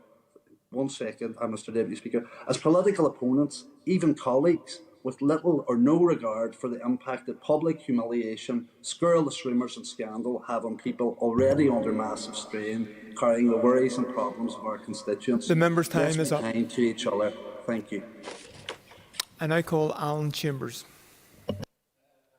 Mr. Deputy Speaker, I'm pleased that the Health Committee, on which I serve, has once again demonstrated its recognition and concern of the scourge of mental illness within our community and has brought forward this important motion today. The public should also be reassured that we have a Health Minister who is aware of the extent of mental health issues and who recently appointed a mental health champion to give the issue a public and independent voice. I know that he is committed to putting in place the necessary actions to tackle the problem. Mental health is unlike many illnesses in that there may be no visible indications that a person is suffering from such an illness. Many people feel that to talk about their problem would be seen as a sign of weakness that may put their career or their reputation at risk. It can also place an intolerable strain on close family who try to deal with behaviour that they may not understand or recognise in their loved one. The message that it is good to talk is a valuable first step for someone to start the journey to overcome their difficulties. Battling mental health issues is a recipe for further decline into what can become a very dark place. It is not a sign of weakness, but rather a sign of strength to talk and to seek help. The COVID pandemic has undoubtedly increased the circumstances for more of our citizens to begin to suffer from mental health issues. Financial problems presented by loss of income to workers and business owners could be one major trigger. For others, the loss of a daily routine and the comfort of personal contact with friends and neighbours could be the trigger. Many people find comfort from attending their church for worship, but also importantly for participating in the social activities and fellowship provided by the broader church life. This could also be a possible trigger. Fear of contracting COVID, especially among those who would be considered vulnerable, could be another potential trigger. I believe that the largest group of our society that have been exposed to many trigger points to develop mental health issues have been our young people. With the closure of schools for long periods as an appropriate protection against the spread of the pandemic, the most important part of their life was taken out of their reach. Outdoor play and social contact with their peers was taken from them without them fully appreciating, perhaps, the reasons why. All of these situations were created solely by the COVID virus, and it is understandable that all the focus and effort was on fighting this virus, while more mental health issues developed. Now, as we continue to make a slow return to normality, the damage has been done to the mental health of many right across the age groups in our community. I welcome the funding that the Minister has directed towards voluntary and charity groups that offer support around mental health. These organisations will be the front line as we move forward and will provide triage and pathways for those who may need more in-depth help to recover. And I hope that this will provide the timely interventions that other speakers have highlighted. I support everything the Minister is doing to deal with mental health, and it is important that all parties in this chamber pledge to ensure that what he needs in terms of ring-fence funding is provided. We will all be judged by our actions rather than our words. We can't afford to fall short on this issue. The Ulster Unionist Party fully supports this motion, and we support all actions taken to tackle this issue. Thank you, Mr. Deputy Speaker. I call Paula Bradshaw. Thank you, Mr. Deputy Speaker. I welcome the opportunity to speak in this debate today, and I would echo the thanks of the Chair of the Health Committee for those organisations and individuals who engaged with us last week. The issue of mental health is so far-reaching that it impacts on every one of us in many different ways throughout our lives, everything from low mood through to post-traumatic stress disorder. So this morning I'm going to focus in on an issue that still has a degree of stigma, a degree of taboo around it, and for which there are very little support services there. It's an issue that I haven't spoken about in a while, and that is the mental anguish and emotional damage that is caused to children and parents in cases of parental alienation and court-induced child estrangement. And before I make my substantive remarks, Mr. Deputy Speaker, I'm talking about situations where the parent is loving, caring and poses no risk to the child. Firstly, focusing on the child who, through no fault of their own, has found themselves in an acrimonious split, bitter custody battle, protracted court processes and general unhappiness in whatever home they're living. This results in them having only one parent in their lives, one side of the family, and in particular only one set of doting grandparents, with the child being encouraged to fill their heart with hate and bile towards their absent or, as they're termed, targeted parent. This is child abuse and causes great harm to their sense of being, their sense of belonging and self-worth. And there are many studies that show that this internal turmoil manifests itself in many ways through the classroom and social settings and is carried through into adulthood. And to give a contemporary angle to this, we do know, and we in all of our constituency offices received frantic emails and calls from parents who were denied access to their children during the COVID pandemic because the parents were using it as an excuse. And I did welcome, and I thank the Health Minister for the joint statement with the Justice Minister, making very clear that the children should continue to move between the two houses. Secondly, the parents are the other victims in this. And I have spoken to over 100 such parents, and it's fair to say that the majority are men. It is incalculable the pain they suffer constantly for not seeing their children or child, and the majority experience depression from those protracted processes. I know of one man who is still fighting through the courts 8 years later, and despite all sorts of court orders, he is still not seeing his children. I appreciate that the Justice and Health Departments are working on this issue, and again I welcome the family support and parenting strategy through the Department of Health. But I'm just highlighting today the human impact of allowing vindictive ex-partners to have such power that they can have such a devastating impact on the bond between parent and child. Parental alienation and child estrangement is best described as living grief. It is mourning the loss of a child even though the child is still alive. I know of many parents who do seek support from their GP for their depression and anxiety and take medication. And at this point, I would like to thank Parenting NI for their Dad's project. I know they support many of them, but that, as far as I'm aware, is the only support there is across the whole province. But unfortunately, Mr Deputy Speaker, there are many others who turn to alcohol to numb their pain. And of this group, I know of some who have lost their jobs, which yes. I thank the member for giving way. On her point of parental alienation, I know you've been very strong in this for a long time, and I would support you in that. Are you aware that there are other groups out there who deny that parental alienation actually is an issue, and that is one of the probably the harder things to combat, and that we need to do more to reinforce that it is actually real and has a huge impact on people's mental health? Members, an extra minute. Thank you, Mr. Deputy Speaker. It does happen. It happened to me. I was estranged from my son for 3.5 years. He's back. He's eating me out of house and home at the minute. But it happened for 3.5 years of my life, and it was the worst 3.5 years. So people can produce as many reports as they want. I'm living proof that it happens.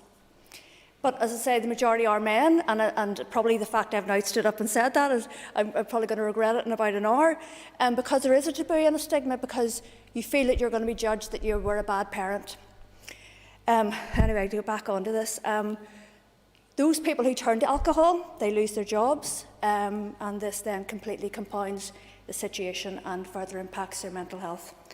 And the reason I am raising this is this particular societal problem is that there are so many situations in our lives where your whole life can change through no fault of your own, and that you just feel your life is spiralling out of control, and there is such a sense of powerlessness there. And when we talk about parental alienation, you don't know who your ex-partner is now with. You don't know whether they're safe. You don't know how they're getting on at school. You don't know how happy they are. And there's no greater pain for a parent than experiencing that. But there's all sorts of pain in life. There's bereavement, especially in cases of death through suicide, as Mr Buckley raised today, miscarriage, or even a car accident where somebody would result in lifelong injuries. So in conclusion, Mr Deputy Speaker, I realise I'm nearly at the end. I would like to thank all those charities and community organisations right across the country providing counselling and wellbeing programmes. This localised support provides them with immense support in times of needs, and it's greatly appreciated. Thank you. I call Nicola Bruin. First of all, I'd like to thank the Health Committee and the Health Committee Chair for bringing this motion to the Assembly today. I think it's already been a really worthwhile debate, and I appreciate all the contributions. I'm of course speaking in support of the motion and do welcome the discussion. I wish to join my colleague Paula Bradshaw and Colin Gildernew in acknowledging all of the organisations, charities and staff who work so hard in the area of mental health and to provide such important support to the people of the North. Mental Health Awareness Week provided us an opportunity to show our appreciation for the work that they do, and it also raises awareness of mental health issues and highlights the importance of promoting good mental health. We've heard time and time again about the rising rates of mental health issues here in the North. It's clear that we're facing a mental health crisis, and there's no doubt that the impact of COVID-19 has exacerbated this. Fear and anxiety swept through our communities as the coronavirus swept through the globe. Feelings of isolation and depression due to the exceptional yet necessary restrictions were experienced by many of us. Mental health difficulties can affect all ages, genders, races and religions. But in my capacity as Sinn Féin spokesperson on children and young people, and as a member of the Education Committee, I would like to focus on the mental health and wellbeing of our young people in particular. Earlier this year, the Education Committee hosted a delegation of young people representing a number of groups, including the Belfast Youth Forum, the Secondary Students' Union NI, Pure Mental, Crisis Cafe, the Children's Commissioners' Youth Panel and the NI Youth Forum. This engagement provided us with an insight into the impact that COVID-19 had on young people and the experiences they had. The main issues that they highlighted was the increase in anxiety and stress driven by the uncertainty around GCSE and A-level grading, difficulties around remote learning, the loneliness and isolation they felt from their peers, uncertainty about returning to school, and the fear of bringing COVID home to loved ones. A survey of over 2,000 students across the North that was carried out by the Secondary Students' Union between November and December of 2020 showed that 76% of respondents experienced mental health problems. I think that is a startling statistic. It was made very clear to us that more needs to be done to support young people and their mental health needs. As I said, mental health issues can and does affect people across all categories. Mental health issues does not discriminate, but support services do. For example, when only 40% of GPs in West Tyrone provide an in-house counselling service, it causes great concern that services are not accessible locally or in rural areas. There is disparity among the mental health services and treatment available across the north. And as I said, service provision in rural areas is even more limited. I've recently made calls to the Health Minister for improved mental health services in Omagh to meet the demands of people of West Tyrone. So I do support calls for increased spending on mental health issues, including those for CAMHS. The mental health champion, Siobhan O'Neill, appeared at the Education Committee and she agreed with an assessment made by my colleague Pat Sheehan that as we emerge from the pandemic, our children and young people are set to face a tsunami of emotional health and wellbeing challenges. In her evidence to the committee, Professor O'Neill noted the link between prolonged stress in childhood, mental illness and poor educational performance. Both she and the Children's Commissioner made calls for children's wellbeing to be prioritised upon their return to school. Young people have made huge sacrifices throughout the pandemic in order to safeguard those most at risk. As we cautiously emerge from the COVID-19 restrictions, it's our turn to support young people by promoting their wellbeing and mental health, supporting resilience and positive mental health actions and behaviours. We also need to improve services, access to services and outcomes for mental health services where needed. I'm asking you all to support this motion. I call Colin McGrath. Deputy Speaker, and I also rise to support this motion today. And in fact, I hadn't really planned originally on speaking and taking part in this, but I did feel that I wanted to add my voice to the debate, in particular for that in relation to young people. Before entering politics here, I spent about 17 years as a youth worker in the heart of Downpatrick. And it's by no means an easy task, and I certainly appreciate how it must be much more difficult now under the current pandemic. But what I've learned about youth mental health was learned not as a councillor or as an MLA, but working directly with those remarkable young people as they were growing up in our town. And I know that it is something that many of us in this House can attest to in being able to work with people, young people in various different strands. And I know certainly the Chair of the Health Committee as a social worker will have worked with young people, and I do think that social workers are often forgotten in the work that they do and the interventions that they make with young people in their lives, and I would certainly offer out my support to them and to that sector for the work that they do. Young people have, in their own wonderful way, have been crying out for improved mental health care support and provision. And this has been done, and we can see it through social media like Instagram and TikTok. But often it can come across in a more direct way. It may be the arguments and the tensions that there are at home, or the difficulties that there are in the friendships and the relationships that young people have around them. But they really do want and need to have their voices heard so that we can respond to them.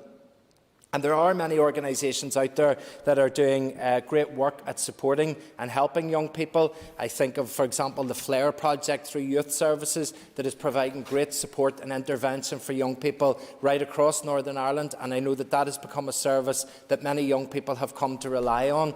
I know that there's other organisations like PIPS and many organisations that are helping to reach out to young people and to help them. And I know also our school staff who are juggling just about everything else that they're doing, but they are also making their time and space available for young people at their time of need.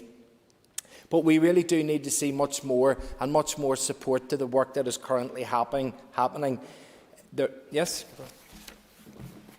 Thank the member for mentioning PIP's Hope and Support. In relation to the terribly traumatic story that Mr Buckley shared with us earlier, I would encourage Julie to get in touch with PIP's Hope and Supports, and they've done such important work in terms of destigmatising suicide and deaths by suicide, and very, very helpful in the crisis prevention and reaching out to families who are suffering from bereavement. So I encourage Mr Buckley to recommend Julie get in touch. Thank you. Members, next a minute. Thank you very much, and of course I welcome that intervention and the work and support that is there. And we did hear that story. It was a heartening story earlier, and we, it would break our hearts listening to that story, and hope that there are support services out there available for all families. There is also much needed work that individual groups can learn from each other, because there's so much specialisms and dedicated work that's taking place right out there across all of our communities. It would be great to be able to see opportunities for them to get together, to share their practice and to share their strengths and to share the skills that they have to be able to try and develop further the work that we can do. Last December, Mr Deputy Speaker, I hosted a youth mental health discussion on Facebook Live, and what came out of that discussion was a sense that on your own you cannot change the world, but you can work to help by changing your own little corner of it. So I welcome the opportunity today to appeal directly to the Health Minister, because what I'm hearing on the ground, for example, is things like CAMS, that there's real problems with it in accessing the service and some of the waiting lists that go with it. So that's a wee corner that we could try and fix to be able to make services more available and more readily available and more responsive, so that we can reach out to young people whenever they need it. Also, young people seeking inpatient support are often placed in adult inpatient centres as well, and that is just not the appropriate place for them. It's not the help that they need. It is help, but it's not the help, the bespoke help that a young person needs and the space that a young person needs. So it would be good to see additional ways to be able to try and help focus on treating those people and their individual needs at that time. Young people, as they are crying out for better mental health care and support, and they're becoming more open and honest about that, and we need to learn their language. We need, as policymakers and as an executive and assembly, to be able to know exactly what we're listening to from young people as they tell us exactly what it is that they need, and then we can develop and respond the services and the packages that we put in place for them. I totally support the motion that's before us today. I think these sort of debates really show the public the very real and human side that there is to politics. Yes, of course, yeah. Try not to take too much of your time, but remember, just like to join me in thanking Pure Mental NI for the toolkits that they've published. So young people are already mobilising and showing us what can actually happen and what they can do through this cross-departmental approach to preventing mental health. I thank the member for that. And it's really wonderful to hear. And again, what I mentioned earlier, if there's good practice out there, let's get let's bring it up, let's amplify it, and let's get it spread out everywhere. Because I think we do have the tools and the ability to be able to respond to this situation. I think if we just bring everything together that's happening, we could do it even better. So thank you, Mr. Speaker. I call Orlia Flynn. I am happy to raise and speak in support of this motion today. And I suppose I like how people took a different focus in each of their speeches, and without coming across too negative today, I would like to focus our minds just on, it won't come as any news to the Minister, but just on the pressures that are actually facing the mental health services at present. I just think it's important. We marked Mental Health Awareness Week last week. It's just important to be aware of the realities and the pressures that some of the services are under at present. So, Minister, in your own words, last week you did tell the Health Committee that we've heard about the increase in the referrals and the situation with the bed occupancy rates that are actually above 100%. So, and we need to take into account then obviously the pressures yourself as a Minister in your department are under in dealing with what is a serious enough situation in terms of mental health capacity. But again, whenever it comes to specialist services, again, sadly, we know that many of these services are not available or do not have inpatient beds to provide the level of care that the people need. And since 2015, we've seen that there has been 142 patients that have been referred outside of the north for services that weren't available here locally. 68 of those were relating to personality disorders, and then 45 of them, as you know, were in relation to eating disorders. So, in my view, this isn't right and it's not good enough, and it's not to put the blame on you solely as the Health Minister, but it's thinking about the people that are having to travel to get that treatment. So we need to do something to change that. And I would appeal to the Minister if, to obviously consider all options that are available, including looking at any all-island options that I know the health services across the island have looked at through different services, but even to look at those options as well, just to prevent that where people are having to travel those long distances to get those specialised treatments. So again, it's been mentioned earlier around, we know that over the course of the pandemic that many patients suffering with severe and diagnosable mental illnesses have actually deteriorated further over the course of the pandemic. And yes, yeah. I thank the member for giving way, and again, it's not to be negative, but just using some of the statistics that we've got from the Minister's Department, 3 questions. The numbers of and the increase in prescribed medication, particularly antidepressants and medications for anxiety, has increased, particularly in areas of North and West Belfast. And I think we need to look at what support we can give to those people, including talking therapies and holistic approaches. Thank you. Members, next minute. Thanks very much for the intervention. And I know the Minister spoke about this in the committee as well, and we have actually seen the increase in the antidepressant prescription forms right across almost all constituencies. So it is a worry. But I was just finishing off my last point there as well, that again, over the course of the past year, the number of patients that have been detained is double that this year than it was last year. So it's just to put in context again, I know Alan raised it around the impact of the pandemic as well, and how that's going to increase the pressures onto the mental health system. But again, just to bring it back to the health inequality, so we've covered in our health committee, I know the Minister will be well aware that the biggest health inequality that exists in the North at current is in relation to drugs and alcohol. And we've seen and heard the stats, and we don't like to use the term stats because it's people, but you're more likely to die of an alcohol or drug death 4 or 5 times higher if you're living in a most deprived constituency as opposed to the least deprived. So again, make further calls to call on the department to try your best to get some sort of a dual diagnosis system up and running. And again, I know the department is looking at the introduction of the minimum unit pricing, which is all work that's in progress, but it's just stuff that we need to keep working on it at pace. And someone had mentioned it earlier as well, but just that idea around that we do need to have targeted funding to try and capture those areas that are most deprived. And ideally, if the Department of Health can ring fence the funding where it's needed. And I think, again, it was Alan mentioned that earlier about having the support of the executive as well to try and ring fence this funding to save lives. So I do appreciate that the Minister has just appointed a new Director of Mental Health, which is an important role, and I really do wish him all the best in that. But I also feel strongly that we do need to have a psychology lead here in the North to have that direct voice and input into those discussions and programmes of work that's taking place at the Management Board level. So again, through the Chair, but the Minister, despite all the positive actions that's being undertaken with the strategies, the crisis review, the perinatal, the money going towards the charities, everything that we've spoke about before, it's all great and it's all really, really good stuff, and it does show your commitment to mental health. But it's the funding that really, really worries me. If we can't break through that 5 to 6% of funding on mental health, it's not going to have an impact, and it's not going to bring down those figures of deaths. So I haven't got my glasses, so I'm not even sure what time I'm on. But I'll maybe just finish off to say that, so as the threshold to accessing services is increasing, what happens and the waiting lists are lengthening, what happens to those people who can't seek the help when they need it? They reach crisis point. We've heard it from Jonathan and others. And that's the worry for me. When you're not getting people at that right time, they're going to get to a point of crisis. And Minister, I know that I've spoken to you many times also about why I feel so passionate about this issue. But again, Jonathan, I think, encapsulated it earlier when you're talking about the families that have actually lost. So thank you. And I call Andrew Muir.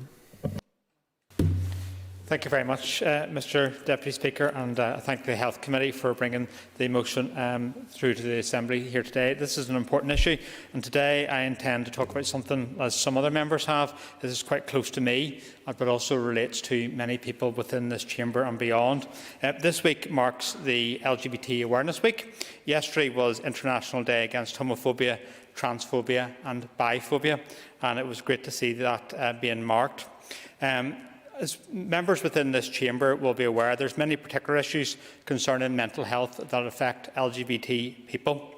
There has been funding support for organisations. That has been hard fought for and opposed on some occasions, and the funding support that is in place, whilst welcome, does, however, leave a lot to be desired. The Rainbow Project has previously documented mental health issues within the LGBT community. And some of these facts some people find difficult to understand, but they are evidenced in terms of research. One survey found that 35% of LGBT people have self-harmed. It also stated that 70% of respondents had experienced or are currently experiencing depression. 70%. Almost half, which is 47%, indicated they have or are currently experiencing suicidal ideation. And just over a quarter had at least made at least one attempt at suicide. I'm aware of 2 friends who were gay and who committed suicide. One checked into a hotel, took an overdose and died. That's a reality that occurs within my community, and has been a situation that's been ongoing for far too long. The situation is extremely clear. In relation to COVID-19, that has had a particular impact.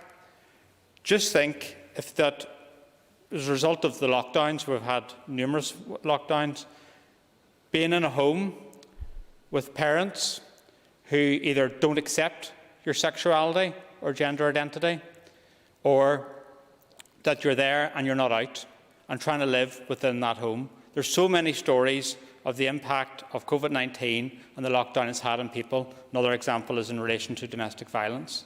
These are stories that haven't truly been told and will need to be heard. Yes, no problem. I thank the member for giving way. He's highlighted the importance of peer support.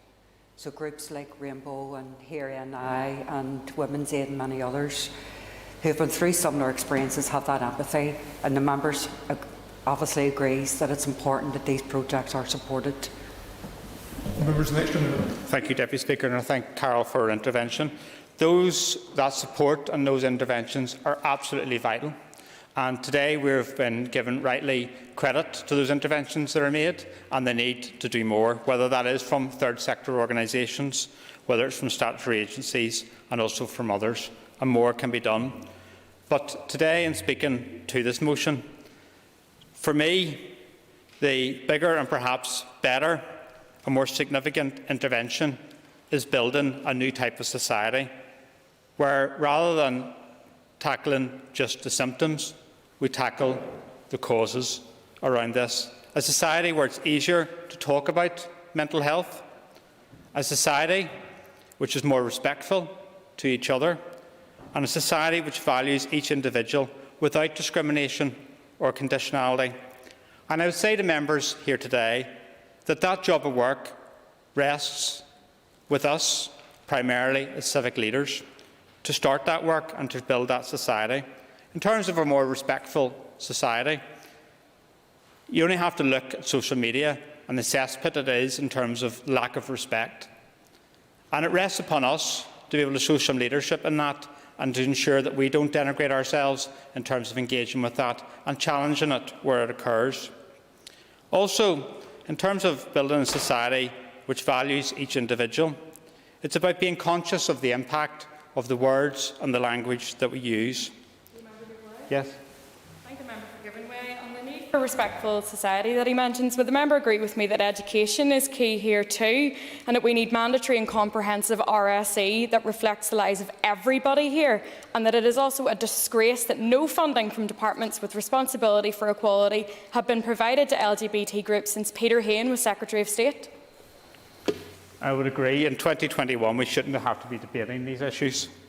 In terms of the impact of our language, I fully get the right to freedom of speech, but within rights come responsibilities. And with the changing of the guard in terms of political leadership in this country, particularly within the largest party, I would ask those individuals to reflect upon their words and language and the impact that they can have. Because I can remember the impact of that language as a young person growing up. That language was crushing. That language told me that I should deny who I was or leave this country. And you know something? I did leave. But I came back 6 months later, determined to change this place. And every member within this place, whether it's an MLA, a leader, a minister, should take learnings from what doctors sign and agree to upon taking up their profession, which is to do no harm. That's our responsibility. Thank you very much, Deputy Speaker. I now call Robbie Butler. Thank you, Mr Deputy Speaker. Again, I was one of those that perhaps was not going to speak on this debate, but I just want to commend each of the members for how they've conducted the discussion today, because mental health and mental ill health is one of the biggest crises that we face in Northern Ireland, and that obviously was the case pre-COVID and will only be exacerbated. And I know the Minister is already setting out plans to tackle that, and the Minister is the right person in the right place at the right time. I think genuinely his performance of this last year will give comfort to people to know that it is a priority of his. But just to pick up on a number of the issues that have been talked about, Mr Muir talked about the LGBT community, who for many years here have been marginalised and have been at the wrong end of conversations, have been bullied and have found themselves in the position where, as I know he gives some stats in around there in terms of, but I've seen those over years, and I regret them very much. I really do. I think it's almost unforgivable that is still the case in 2021. As a person of faith, I also suffered abuse and bullying in school. I was physically abused. I was spat on, so I know what it feels like to be marginalised. And woe betide anybody who has a faith and would marginalise anybody and use their faith. I find that quite reprehensible, and I would pull anybody up on that if that was the case. We're all the same and we're all different, and it's our differences that need to be celebrated and given the room for us all to be who we are. Domestic abuse has been talked about, and coercive abuse. I was at an event at Queen's last week, and I put these VR goggles on, and I was able to view coercive abuse through the eyes of the victim. If you get a chance to do it, guys, have a go at it. It's quite revealing. And Mr Buckley's very, very emotional story about a family in Portadown who have lost their son. I mean, I think the Minister was close to tears when he found the extra minute for the member. And these are all very real issues and very real problems, and I do commend the motion and will support it. But it brings me back to one thing, guys, about prevention. This motion is talking about intervention. It is talking about the need to support those people who are in need at the moment, and that is absolutely right. And we need to find the money, and hopefully through the Minister for Finance and working collaboratively through the other structures like Department of Education, it's been brought up in terms of what we can do for young people, that we can do this together. But we also need to reach further and say, how do we actually prevent this from being the problem that it is in the future? Is this the legacy that we want for our young people in 10, 15 or 20 years' time? And I'll go back to what I opened my statement by saying. I commend each and every one of you who have spoken on this motion today, because the tone has been brilliant, the tone has been excellent. It will give people hope that actually we are serious and we are collegiate about one of the most significant issues that we're facing here in Northern Ireland. And I will just finish with this, Mr Deputy Speaker, and urge everyone, when we're looking at this, we don't discount the ability we have to prevent these things from happening. And I'll use an example, if you like, and it's one in and around addictions. And it's the Gabor Mate, Professor Gabor Mate. He has a very simple to understand helix of the addiction cycle. And he talks about a trauma. And Professor Siobhan O'Neill, our mental health champion, is big on trauma-informed practice. A lot of our problems, whether it's addiction or mental health, come out of a trauma. And how he describes addiction happening for most people is that there's a trauma, you look for the fix, you take the fix, it eases the pain, but the problem doesn't go away. You wake up with a hangover, you reach for the drink or the drugs, and you go back in, and your problem's not fixed, and you just repeat the cycle. And I think if we're going to be serious about preventing things, this is where we need to get to. We can take that there image and put it on a lot of things. If it's relationships, coercive control, domestic abuse, bullying of LGBT community, faith groups, whatever that is, I think we can apply that to everything. So thank you, Mr Deputy Speaker. Members, the Business Committee has arranged to meet at 1 p.m. today. I propose, therefore, by leave of the Assembly, to suspend the sitting until 2 p.m, when the first item of business, when we return, will be question time for the Health Minister. This debate will then resume immediately after question time, when the next speaker scheduled to speak is Rachel Woods.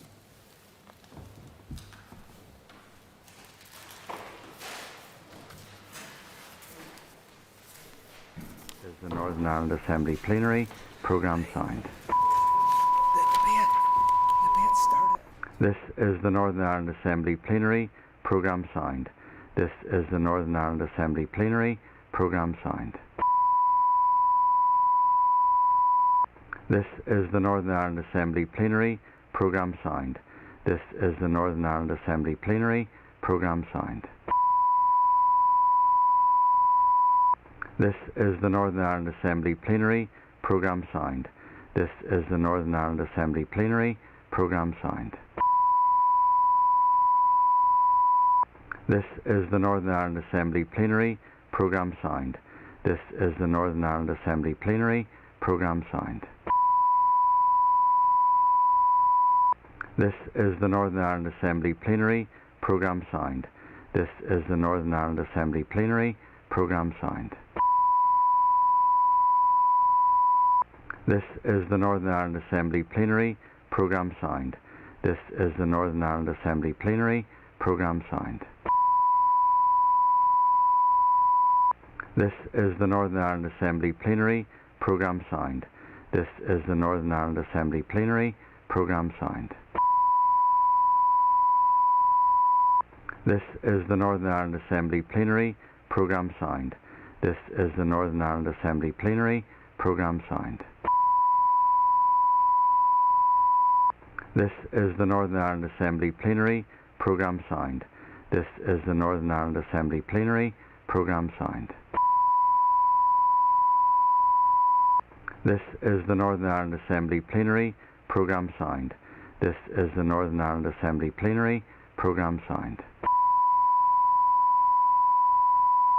This is the Northern Ireland Assembly Plenary Programme signed. This is the Northern Ireland Assembly Plenary Programme signed. This is the Northern Ireland Assembly Plenary Programme signed. This is the Northern Ireland Assembly Plenary Programme signed. This is the Northern Ireland Assembly Plenary Programme signed. This is the Northern Ireland Assembly Plenary Programme signed. This is the Northern Ireland Assembly Plenary Programme signed. This is the Northern Ireland Assembly Plenary Programme signed.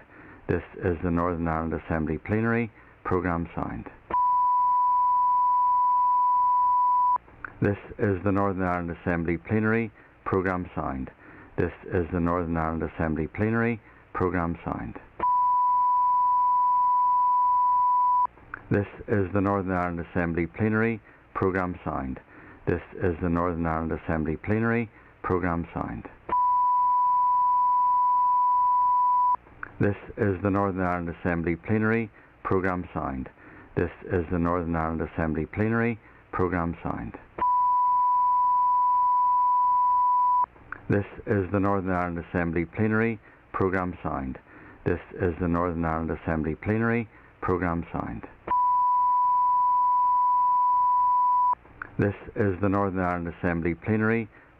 signed. This is the Northern Ireland Assembly Plenary Programme signed. This is the Northern Ireland Assembly Plenary Programme signed. This is the Northern Ireland Assembly Plenary Programme signed. This is the Northern Ireland Assembly Plenary Programme signed. This is the Northern Ireland Assembly Plenary Programme signed. This is the Northern Ireland Assembly Plenary Programme signed. This is the Northern Ireland Assembly Plenary Programme signed. This is the Northern Ireland Assembly Plenary Programme signed. This is the Northern Ireland Assembly Plenary Programme signed. This is the Northern Ireland Assembly Plenary Programme signed. This is the Northern Ireland Assembly Plenary Programme signed.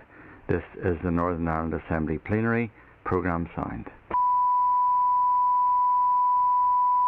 This is the Northern Ireland Assembly Plenary Programme Sound. This is the Northern Ireland Assembly Plenary Programme Sound. This is the Northern Ireland Assembly Plenary Programme Sound. This is the Northern Ireland Assembly Plenary Programme Sound. This is the Northern Ireland Assembly Plenary Programme Sound. This is the Northern Ireland Assembly Plenary Programme Sound. This is the Northern Ireland Assembly Plenary Programme Sound. This is the Northern Ireland Assembly Plenary Programme Sound. This is the Northern Ireland Assembly Plenary Programme Sound. This is the Northern Ireland Assembly Plenary Programme Sound. This is the Northern Ireland Assembly Plenary Programme Sound. This is the Northern Ireland Assembly Plenary Programme Sound. This is the Northern Ireland Assembly Plenary Programme Sound. This is the Northern Ireland Assembly Plenary Programme Sound. This is the Northern Ireland Assembly Plenary Programme Sound. This is the Northern Ireland Assembly Plenary Programme Sound. This is the Northern Ireland Assembly Plenary Programme Sound. This is the Northern Ireland Assembly Plenary Programme Sound. This is the Northern Ireland Assembly Plenary Programme Sound. This is the Northern Ireland Assembly Plenary Programme Sound. This is the Northern Ireland Assembly Plenary Programme Sound. This is the Northern Ireland Assembly Plenary Programme Sound. This is the Northern Ireland Assembly Plenary Programme Sound. This is the Northern Ireland Assembly Plenary Programme Sound. This is the Northern Ireland Assembly Plenary Programme Sound. This is the Northern Ireland Assembly Plenary Programme Sound. This is the Northern Ireland Assembly Plenary Programme Sound. This is the Northern Ireland Assembly Plenary Programme Sound. This is the Northern Ireland Assembly Plenary Programme Sound. This is the Northern Ireland Assembly Plenary Programme Sound. This is the Northern Ireland Assembly Plenary Programme Sound. This is the Northern Ireland Assembly Plenary Programme Sound. This is the Northern Ireland Assembly Plenary Programme Sound. This is the Northern Ireland Assembly Plenary Programme Sound. This is the Northern Ireland Assembly Plenary Programme Sound. This is the Northern Ireland Assembly Plenary Programme Sound. This is the Northern Ireland Assembly Plenary Programme Sound. This is the Northern Ireland Assembly Plenary Programme Sound. This is the Northern Ireland Assembly Plenary Programme Sound. This is the Northern Ireland Assembly Plenary Programme Sound. This is the Northern Ireland Assembly Plenary Programme Sound. This is the Northern Ireland Assembly Plenary Programme Sound.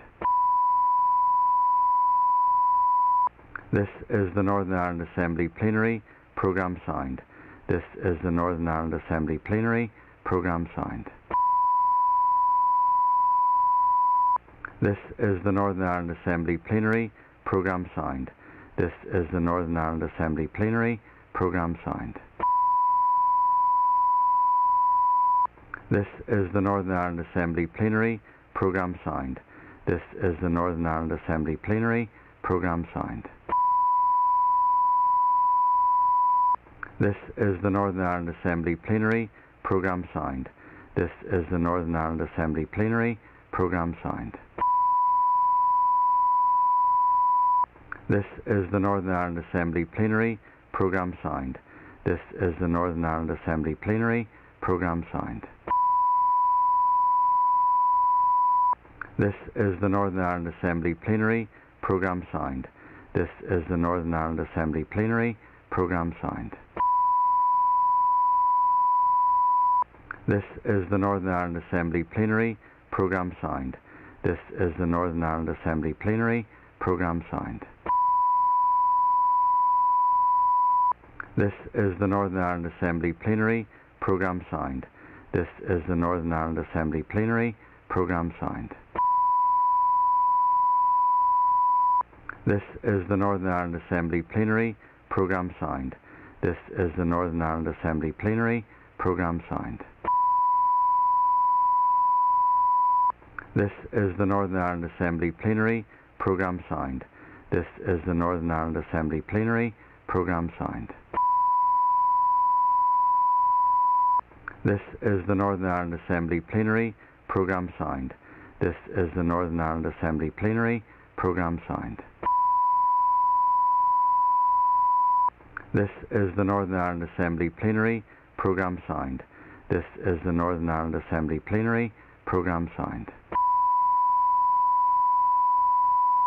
This is the Northern Ireland Assembly Plenary Programme Sound. This is the Northern Ireland Assembly Plenary Programme Sound. This is the Northern Ireland Assembly Plenary Programme Sound. This is the Northern Ireland Assembly Plenary Programme Sound. This is the Northern Ireland Assembly Plenary Programme Sound. This is the Northern Ireland Assembly Plenary Programme Sound. This is the Northern Ireland Assembly Plenary Programme Sound. This is the Northern Ireland Assembly Plenary Programme Sound. This is the Northern Ireland Assembly Plenary Programme Sound. This is the Northern Ireland Assembly Plenary Programme Sound. This is the Northern Ireland Assembly Plenary Programme Sound. This is the Northern Ireland Assembly Plenary Programme Sound. This is the Northern Ireland Assembly Plenary Programme Sound. This is the Northern Ireland Assembly Plenary Programme Sound. This is the Northern Ireland Assembly Plenary Programme Sound. This is the Northern Ireland Assembly Plenary Programme Sound. This is the Northern Ireland Assembly Plenary Programme Sound. This is the Northern Ireland Assembly Plenary Programme Sound. This is the Northern Ireland Assembly Plenary Programme Sound. This is the Northern Ireland Assembly Plenary Programme Sound. This is the Northern Ireland Assembly Plenary Programme Sound. This is the Northern Ireland Assembly Plenary Programme Sound. This is the Northern Ireland Assembly Plenary Programme Sound. This is the Northern Ireland Assembly Plenary Programme Sound. This is the Northern Ireland Assembly Plenary Programme Sound. This is the Northern Ireland Assembly Plenary Programme Sound. This is the Northern Ireland Assembly Plenary Programme Sound. This is the Northern Ireland Assembly Plenary Programme Sound. This is the Northern Ireland Assembly Plenary Programme Sound. This is the Northern Ireland Assembly Plenary Programme Sound. This is the Northern Ireland Assembly Plenary Programme Sound. This is the Northern Ireland Assembly Plenary Programme Sound. This is the Northern Ireland Assembly Plenary Programme Sound. This is the Northern Ireland Assembly Plenary Programme Sound. This is the Northern Ireland Assembly Plenary Programme Sound. This is the Northern Ireland Assembly Plenary Programme Sound. This is the Northern Ireland Assembly Plenary Programme Sound. This is the Northern Ireland Assembly Plenary Programme Sound. This is the Northern Ireland Assembly Plenary Programme Sound. This is the Northern Ireland Assembly Plenary Programme Sound. This is the Northern Ireland Assembly Plenary Programme Sound. This is the Northern Ireland Assembly Plenary Programme Sound. This is the Northern Ireland Assembly Plenary Programme Sound. This is the Northern Ireland Assembly Plenary Programme Sound. This is the Northern Ireland Assembly Plenary Programme Sound. This is the Northern Ireland Assembly Plenary Programme Sound. This is the Northern Ireland Assembly Plenary Programme Sound. This is the Northern Ireland Assembly Plenary Programme Sound. This is the Northern Ireland Assembly Plenary Programme Sound. This is the Northern Ireland Assembly Plenary Programme Sound. This is the Northern Ireland Assembly Plenary Programme Sound. This is the Northern Ireland Assembly Plenary Programme Sound. This is the Northern Ireland Assembly Plenary Programme Sound. This is the Northern Ireland Assembly Plenary Programme Sound. This is the Northern Ireland Assembly Plenary Programme Sound. This is the Northern Ireland Assembly Plenary Programme Sound. This is the Northern Ireland Assembly Plenary Programme Sound. This is the Northern Ireland Assembly Plenary Programme Sound. This is the Northern Ireland Assembly Plenary Programme Sound. This is the Northern Ireland Assembly Plenary Programme Sound. This is the Northern Ireland Assembly Plenary Programme Sound. This is the Northern Ireland Assembly Plenary Programme Sound. This is the Northern Ireland Assembly Plenary Programme Sound. This is the Northern Ireland Assembly Plenary Programme Sound. This is the Northern Ireland Assembly Plenary Programme Sound. This is the Northern Ireland Assembly Plenary Programme Sound. This is the Northern Ireland Assembly Plenary Programme Sound. This is the Northern Ireland Assembly Plenary Programme Sound. This is the Northern Ireland Assembly Plenary Programme Sound. This is the Northern Ireland Assembly Plenary Programme Sound. This is the Northern Ireland Assembly Plenary Programme Sound. This is the Northern Ireland Assembly Plenary Programme Sound. This is the Northern Ireland Assembly Plenary Programme Sound. This is the Northern Ireland Assembly Plenary Programme Sound. This is the Northern Ireland Assembly Plenary Programme Sound.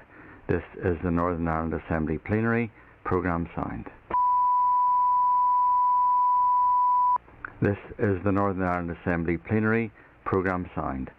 This is the Northern Ireland Assembly Plenary Programme Sound. This is the Northern Ireland Assembly Plenary Programme Sound. This is the Northern Ireland Assembly Plenary Programme Sound. This is the Northern Ireland Assembly Plenary Programme Sound. This is the Northern Ireland Assembly Plenary Programme Sound. This is the Northern Ireland Assembly Plenary Programme Sound. This is the Northern Ireland Assembly Plenary Programme Sound. This is the Northern Ireland Assembly Plenary Programme Sound. This is the Northern Ireland Assembly Plenary Programme Sound. This is the Northern Ireland Assembly Plenary Programme Sound. This is the Northern Ireland Assembly Plenary Programme Sound. This is the Northern Ireland Assembly Plenary Programme Sound. This is the Northern Ireland Assembly Plenary Programme Sound. This is the Northern Ireland Assembly Plenary Programme Sound. This is the Northern Ireland Assembly Plenary Programme Sound. This is the Northern Ireland Assembly Plenary Programme Sound. This is the Northern Ireland Assembly Plenary Programme Sound. This is the Northern Ireland Assembly Plenary Programme Sound. This is the Northern Ireland Assembly Plenary Programme Sound. This is the Northern Ireland Assembly Plenary Programme Sound. This is the Northern Ireland Assembly Plenary Programme Sound. This is the Northern Ireland Assembly Plenary Programme Sound. This is the Northern Ireland Assembly Plenary Programme Sound. This is the Northern Ireland Assembly Plenary Programme Sound. This is the Northern Ireland Assembly Plenary Programme Sound. This is the Northern Ireland Assembly Plenary Programme Sound. This is the Northern Ireland Assembly Plenary Programme Sound. This is the Northern Ireland Assembly Plenary Programme Sound. This is the Northern Ireland Assembly Plenary Programme Sound. This is the Northern Ireland Assembly Plenary Programme Sound. This is the Northern Ireland Assembly Plenary Programme Sound. This is the Northern Ireland Assembly Plenary Programme Sound. This is the Northern Ireland Assembly Plenary Programme Sound. This is the Northern Ireland Assembly Plenary Programme Sound. This is the Northern Ireland Assembly Plenary Programme Sound. This is the Northern Ireland Assembly Plenary Programme Sound. This is the Northern Ireland Assembly Plenary Programme Sound. This is the Northern Ireland Assembly Plenary Programme Sound. This is the Northern Ireland Assembly Plenary Programme Sound. This is the Northern Ireland Assembly Plenary Programme Sound. This is the Northern Ireland Assembly Plenary Programme Sound. This is the Northern Ireland Assembly Plenary Programme Sound. This is the Northern Ireland Assembly Plenary Programme Sound. This is the Northern Ireland Assembly Plenary Programme Sound. This is the Northern Ireland Assembly Plenary Programme Sound. This is the Northern Ireland Assembly Plenary Programme Sound. This is the Northern Ireland Assembly Plenary Programme Sound. This is the Northern Ireland Assembly Plenary Programme Sound. This is the Northern Ireland Assembly Plenary Programme Sound. This is the Northern Ireland Assembly Plenary Programme Sound. This is the Northern Ireland Assembly Plenary Programme Sound. This is the Northern Ireland Assembly Plenary Programme Sound. This is the Northern Ireland Assembly Plenary Programme Sound. This is the Northern Ireland Assembly Plenary Programme Sound.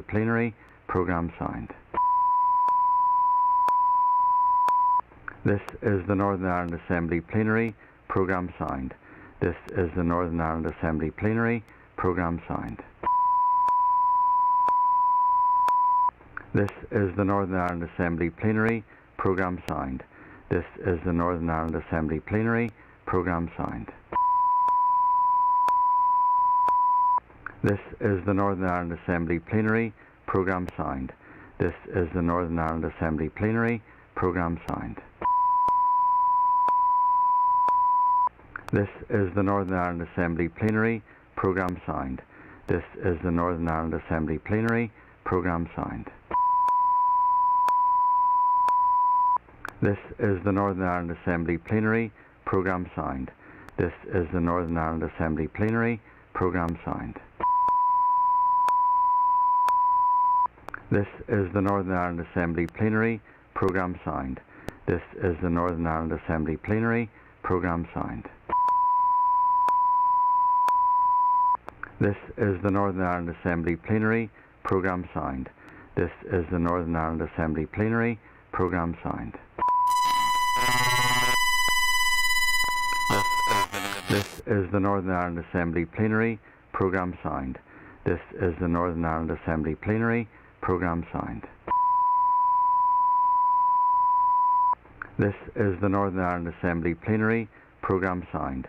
This is the Northern Ireland Assembly Plenary Programme Sound. This is the Northern Ireland Assembly Plenary Programme Sound. This is the Northern Ireland Assembly Plenary Programme Sound.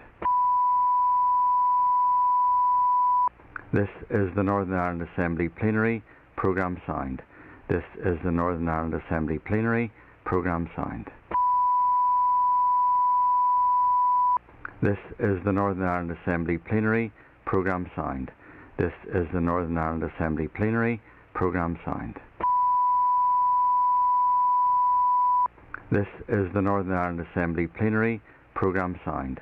This is the Northern Ireland Assembly Plenary Programme Sound. This is the Northern Ireland Assembly Plenary Programme Sound. This is the Northern Ireland Assembly Plenary Programme Sound.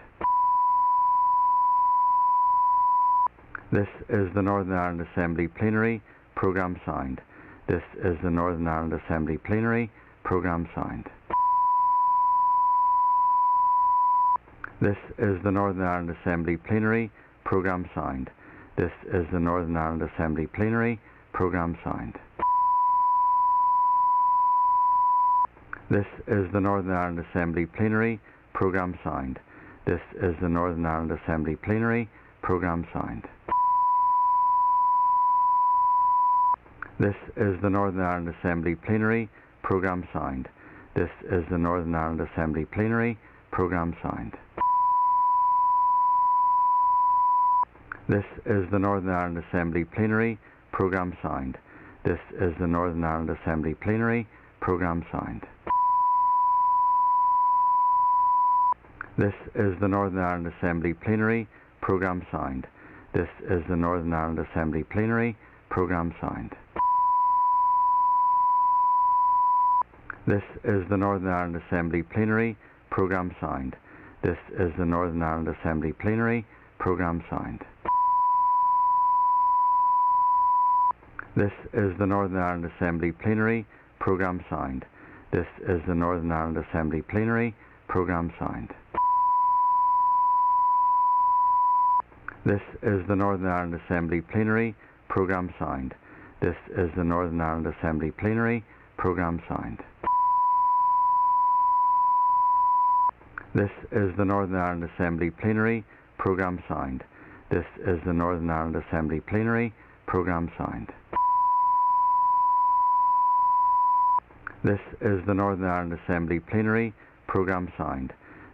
This is the Northern Ireland Assembly Plenary Programme Sound.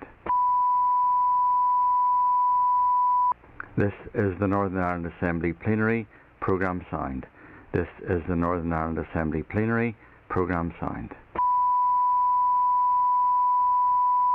This is the Northern Ireland Assembly Plenary Programme Sound. This is the Northern Ireland Assembly Plenary Programme Sound. This is the Northern Ireland Assembly Plenary Programme Sound. This is the Northern Ireland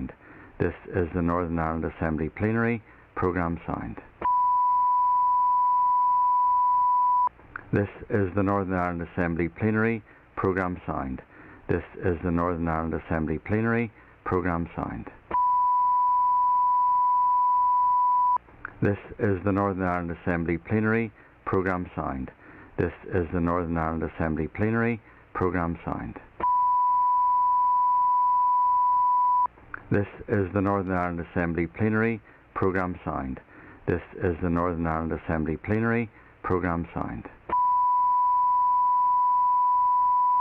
This is the Northern Ireland Assembly Plenary Programme Sound. This is the Northern Ireland Assembly Plenary Programme Sound. This is the Northern Ireland Assembly Plenary Programme Sound. This is the Northern Ireland Assembly Plenary Programme Sound. This is the Northern Ireland Assembly Plenary Programme Sound. This is the Northern Ireland Assembly Plenary Programme Sound. This is the Northern Ireland Assembly Plenary Programme Sound. This is the Northern Ireland Assembly Plenary Programme Sound.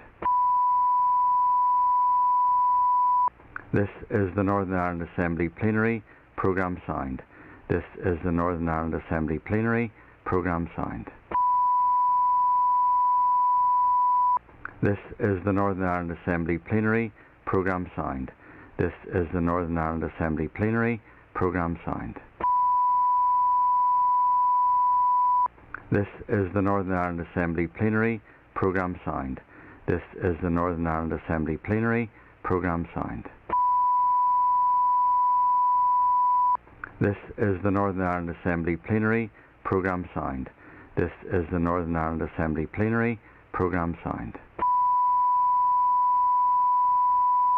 This is the Northern Ireland Assembly Plenary Programme Sound. This is the Northern Ireland Assembly Plenary Programme Sound. This is the Northern Ireland Assembly Plenary Programme Sound. This is the Northern Ireland Assembly Plenary Programme Sound. This is the Northern Ireland Assembly Plenary Programme Sound. This is the Northern Ireland Assembly Plenary Programme Sound. This is the Northern Ireland Assembly Plenary Programme Sound. This is the Northern Ireland Assembly Plenary Programme Sound. This is the Northern Ireland Assembly Plenary Programme Sound. This is the Northern Ireland Assembly Plenary Programme Sound. This is the Northern Ireland Assembly Plenary Programme Sound. This is the Northern Ireland Assembly Plenary Programme Sound. This is the Northern Ireland Assembly Plenary Programme Sound. This is the Northern Ireland Assembly Plenary Programme Sound. This is the Northern Ireland Assembly Plenary Programme Sound. This is the Northern Ireland Assembly Plenary Programme Sound. This is the Northern Ireland Assembly Plenary Programme Sound. This is the Northern Ireland Assembly Plenary Programme Sound. This is the Northern Ireland Assembly Plenary Programme Sound. This is the Northern Ireland Assembly Plenary Programme Sound. This is the Northern Ireland Assembly Plenary Programme Sound. This is the Northern Ireland Assembly Plenary Programme Sound. This is the Northern Ireland Assembly Plenary Programme Sound. This is the Northern Ireland Assembly Plenary Programme Sound.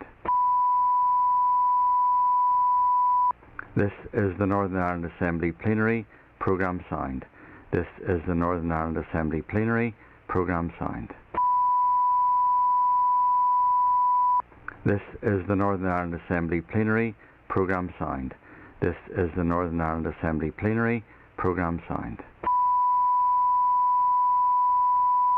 This is the Northern Ireland Assembly Plenary Programme Sound. This is the Northern Ireland Assembly Plenary Programme Sound. This is the Northern Ireland Assembly Plenary Programme Sound. This is the Northern Ireland Assembly Plenary Programme Sound. This is the Northern Ireland Assembly Plenary Programme Sound. This is the Northern Ireland Assembly Plenary Programme Sound. This is the Northern Ireland Assembly Plenary Programme Sound. This is the Northern Ireland Assembly Plenary Programme Sound. This is the Northern Ireland Assembly Plenary Programme Sound. This is the Northern Ireland Assembly Plenary Programme Sound. This is the Northern Ireland Assembly Plenary Programme Sound. This is the Northern Ireland Assembly Plenary Programme Sound. This is the Northern Ireland Assembly Plenary Programme Sound. This is the Northern Ireland Assembly Plenary Programme Sound. This is the Northern Ireland Assembly Plenary Programme Sound. This is the Northern Ireland Assembly Plenary Programme Sound. This is the Northern Ireland Assembly Plenary Programme Sound. This is the Northern Ireland Assembly Plenary Programme Sound. This is the Northern Ireland Assembly Plenary Programme Sound. This is the Northern Ireland Assembly Plenary Programme Sound. This is the Northern Ireland Assembly Plenary Programme Sound. This is the Northern Ireland Assembly Plenary Programme Sound. This is the Northern Ireland Assembly Plenary Programme Sound. This is the Northern Ireland Assembly Plenary Programme Sound. This is the Northern Ireland Assembly Plenary Programme Sound. This is the Northern Ireland Assembly Plenary Programme Sound. This is the Northern Ireland Assembly Plenary Programme Sound. This is the Northern Ireland Assembly Plenary Programme Sound. This is the Northern Ireland Assembly Plenary Programme Sound. This is the Northern Ireland Assembly Plenary Programme Sound. This is the Northern Ireland Assembly Plenary Programme Sound. This is the Northern Ireland Assembly Plenary Programme Sound. This is the Northern Ireland Assembly Plenary Programme Sound. This is the Northern Ireland Assembly Plenary Programme Sound.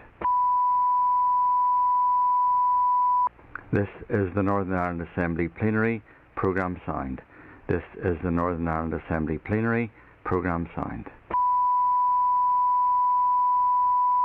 This is the Northern Ireland Assembly Plenary Programme Sound. This is the Northern Ireland Assembly Plenary Programme Sound. This is the Northern Ireland Assembly Plenary Programme Sound. This is the Northern Ireland Assembly Plenary Programme Sound. This is the Northern Ireland Assembly Plenary Programme Sound. This is the Northern Ireland Assembly Plenary Programme Sound. This is the Northern Ireland Assembly Plenary Programme Sound. This is the Northern Ireland Assembly Plenary Programme Sound. This is the Northern Ireland Assembly Plenary Programme Sound. This is the Northern Ireland Assembly Plenary Programme Sound. This is the Northern Ireland Assembly Plenary Programme Sound. This is the Northern Ireland Assembly Plenary Programme Sound. This is the Northern Ireland Assembly Plenary Programme Sound. This is the Northern Ireland Assembly Plenary Programme Sound. This is the Northern Ireland Assembly Plenary Programme Sound. This is the Northern Ireland Assembly Plenary Programme Sound. This is the Northern Ireland Assembly Plenary Programme Sound. This is the Northern Ireland Assembly Plenary Programme Sound. This is the Northern Ireland Assembly Plenary Programme Sound. This is the Northern Ireland Assembly Plenary Programme Sound. This is the Northern Ireland Assembly Plenary Programme Sound. This is the Northern Ireland Assembly Plenary Programme Sound.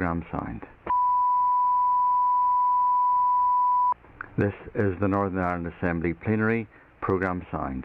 This is the Northern Ireland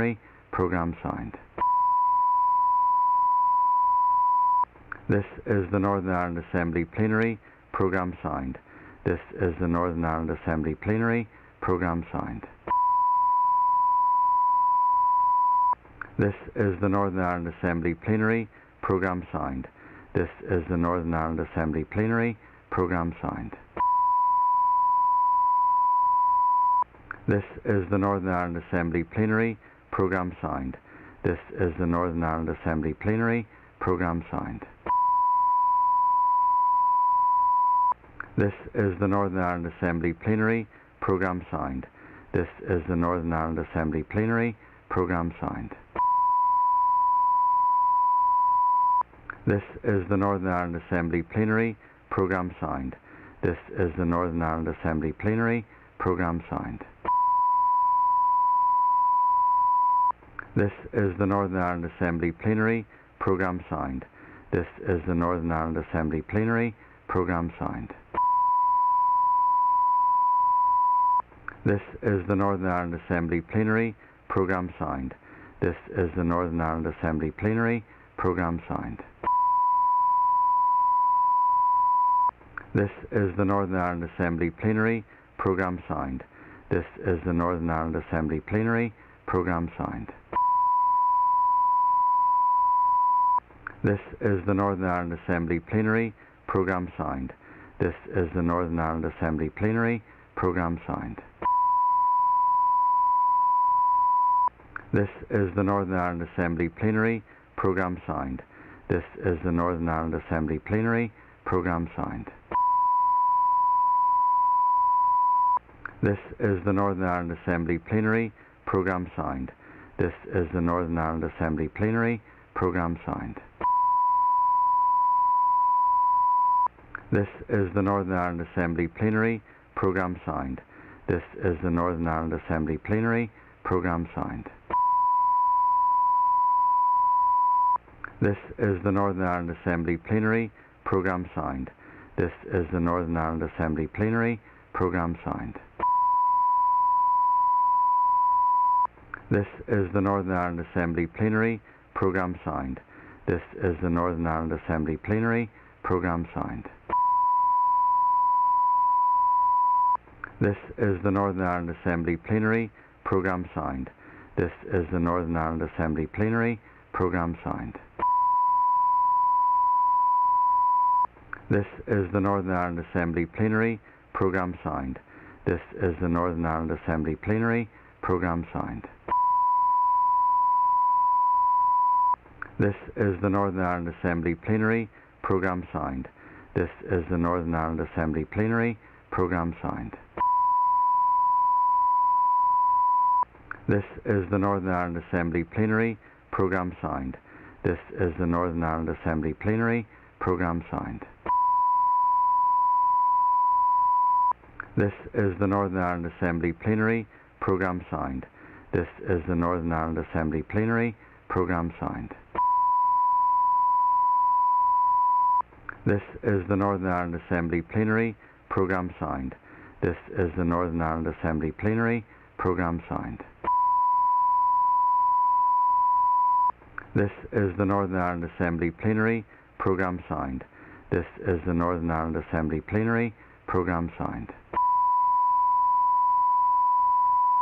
This is the Northern Ireland Assembly Plenary Programme Sound. This is the Northern Ireland Assembly Plenary Programme Sound.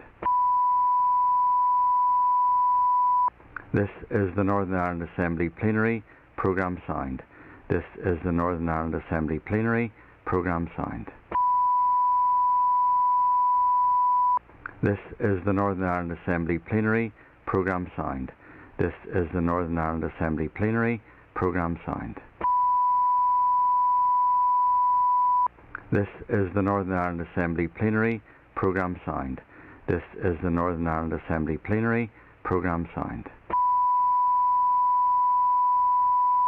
This is the Northern Ireland Assembly Plenary Programme Sound. This is the Northern Ireland Assembly Plenary Programme Sound. This is the Northern Ireland Assembly Plenary Programme Sound. This is the Northern Ireland Assembly Plenary Programme Sound. This is the Northern Ireland Assembly Plenary Programme Sound. This is the Northern Ireland Assembly Plenary Programme Sound. This is the Northern Ireland Assembly Plenary Programme Sound. This is the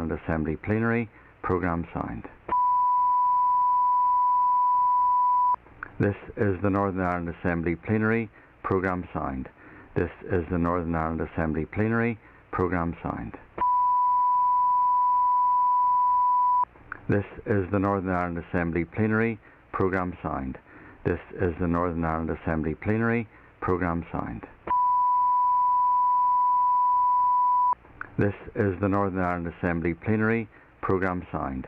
This is the Northern Ireland Assembly Plenary Programme Sound. This is the Northern Ireland Assembly Plenary Programme Sound. This is the Northern Ireland Assembly Plenary Programme Sound. This is the Northern Ireland Assembly Plenary Programme Sound. This is the Northern Ireland Assembly Plenary Programme Sound. This is the Northern Ireland Assembly Plenary Programme Sound. This is the Northern Ireland Assembly Plenary Programme Sound. This is the Northern Ireland Assembly Plenary Programme Sound. This is the Northern Ireland Assembly Plenary Programme Sound. This is the Northern Ireland Assembly Plenary Programme Sound. This is the Northern Ireland Assembly Plenary Programme Sound.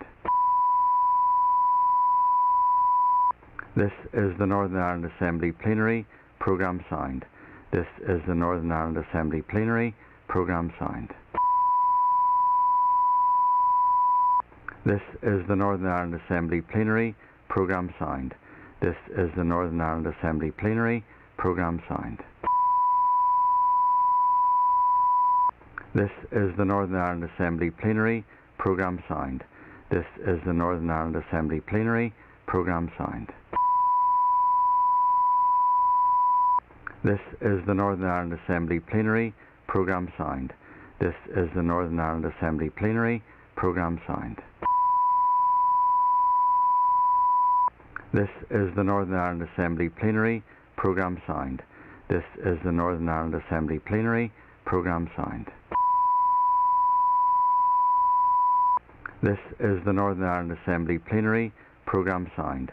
This is the Northern Ireland Assembly Plenary Programme Sound. This is the Northern Ireland Assembly Plenary Programme Sound. This is the Northern Ireland Assembly Plenary Programme Sound. This is the Northern Ireland Assembly Plenary Programme Sound. This is the Northern Ireland Assembly Plenary Programme Sound. This is the Northern Ireland Assembly Plenary Programme Sound. This is the Northern Ireland Assembly Plenary Programme Sound. This is the Northern Ireland Assembly Plenary Programme Sound.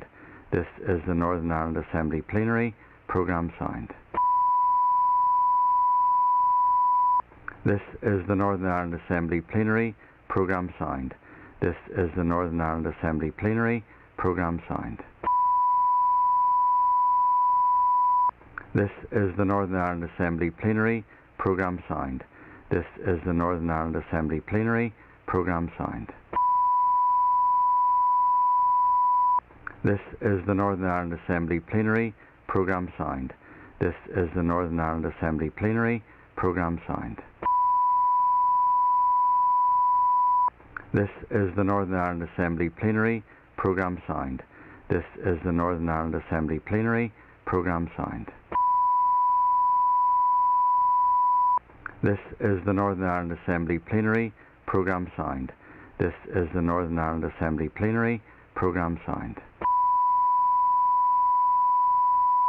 This is the Northern Ireland Assembly Plenary Programme Sound. This is the Northern Ireland Assembly Plenary Programme Sound.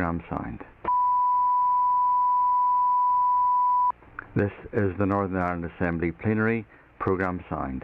This is the Northern Ireland Assembly Plenary Programme Sound. This is the Northern Ireland Assembly Plenary Programme Sound. This is the Northern Ireland Assembly Plenary Programme Sound. This is the Northern Ireland Assembly Plenary Programme Sound. This is the Northern Ireland Assembly Plenary Programme Sound. This is the Northern Ireland Assembly Plenary Programme Sound. This is the Northern Ireland Assembly Plenary Programme Sound. This is the Northern Ireland Assembly Plenary Programme Sound. This is the Northern Ireland Assembly Plenary Programme Sound. This is the Northern Ireland Assembly Plenary Programme Sound. This is the Northern Ireland Assembly Plenary Programme Sound. This is the Northern Ireland Assembly Plenary Programme Sound. This is the Northern Ireland Assembly Plenary Programme Sound. This is the Northern Ireland Assembly Plenary Programme Sound. This is the Northern Ireland Assembly Plenary Programme Sound. This is the Northern Ireland Assembly Plenary Programme Sound. This is the Northern Ireland Assembly Plenary Programme Sound. This is the Northern Ireland Assembly Plenary Programme Sound. This is the Northern Ireland Assembly Plenary Programme Sound. This is the Northern Ireland Assembly Plenary Programme Sound. This is the Northern Ireland Assembly Plenary Programme Sound. This is the Northern Ireland Assembly Plenary Programme Sound. This is the Northern Ireland Assembly Plenary Programme Sound. This is the Northern Ireland Assembly Plenary Programme Sound. This is the Northern Ireland Assembly Plenary Programme Sound. This is the Northern Ireland Assembly Plenary Programme Sound. This is the Northern Ireland Assembly Plenary Programme Sound. This is the Northern Ireland Assembly Plenary Programme Sound. This is the Northern Ireland Assembly Plenary Programme Sound. This is the Northern Ireland Assembly Plenary Programme Sound. This is the Northern Ireland Assembly Plenary Programme Sound. This is the Northern Ireland Assembly Plenary Programme Sound. This is the Northern Ireland Assembly Plenary Programme Sound. This is the Northern Ireland Assembly Plenary Programme Sound. This is the Northern Ireland Assembly Plenary Programme Sound. This is the Northern Ireland Assembly Plenary Programme Sound. This is the Northern Ireland Assembly Plenary Programme Sound. This is the Northern Ireland Assembly Plenary Programme Sound. This is the Northern Ireland Assembly Plenary Programme Sound. This is the Northern Ireland Assembly Plenary Programme Sound. This is the Northern Ireland Assembly Plenary Programme Sound. This is the Northern Ireland Assembly Plenary Programme Sound. This is the Northern Ireland Assembly Plenary Programme Sound. This is the Northern Ireland Assembly Plenary Programme Sound. This is the Northern Ireland Assembly Plenary Programme Sound. This is the Northern Ireland Assembly Plenary Programme Sound. This is the Northern Ireland Assembly Plenary Programme Sound. This is the Northern Ireland Assembly Plenary Programme Sound. This is the Northern Ireland Assembly Plenary Programme Sound. This is the Northern Ireland Assembly Plenary Programme Sound. This is the Northern Ireland Assembly Plenary Programme Sound.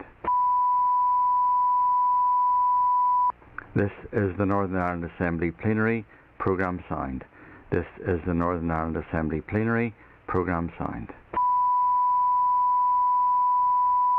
This is the Northern Ireland Assembly Plenary Programme Sound. This is the Northern Ireland Assembly Plenary Programme Sound. This is the Northern Ireland Assembly Plenary Programme Sound. This is the Northern Ireland Assembly Plenary Programme Sound. This is the Northern Ireland Assembly Plenary Programme Sound. This is the Northern Ireland Assembly Plenary Programme Sound. This is the Northern Ireland Assembly Plenary Programme Sound. This is the Northern Ireland Assembly Plenary Programme Sound. This is the Northern Ireland Assembly Plenary Programme Sound. This is the Northern Ireland Assembly Plenary Programme Sound. This is the Northern Ireland Assembly Plenary Programme Sound. This is the Northern Ireland Assembly Plenary Programme Sound. This is the Northern Ireland Assembly Plenary Programme Sound. This is the Northern Ireland Assembly Plenary Programme Sound. This is the Northern Ireland Assembly Plenary Programme Sound. This is the Northern Ireland Assembly Plenary Programme Sound. This is the Northern Ireland Assembly Plenary Programme Sound. This is the Northern Ireland Assembly Plenary Programme Sound. This is the Northern Ireland Assembly Plenary Programme Sound. This is the Northern Ireland Assembly Plenary Programme Sound.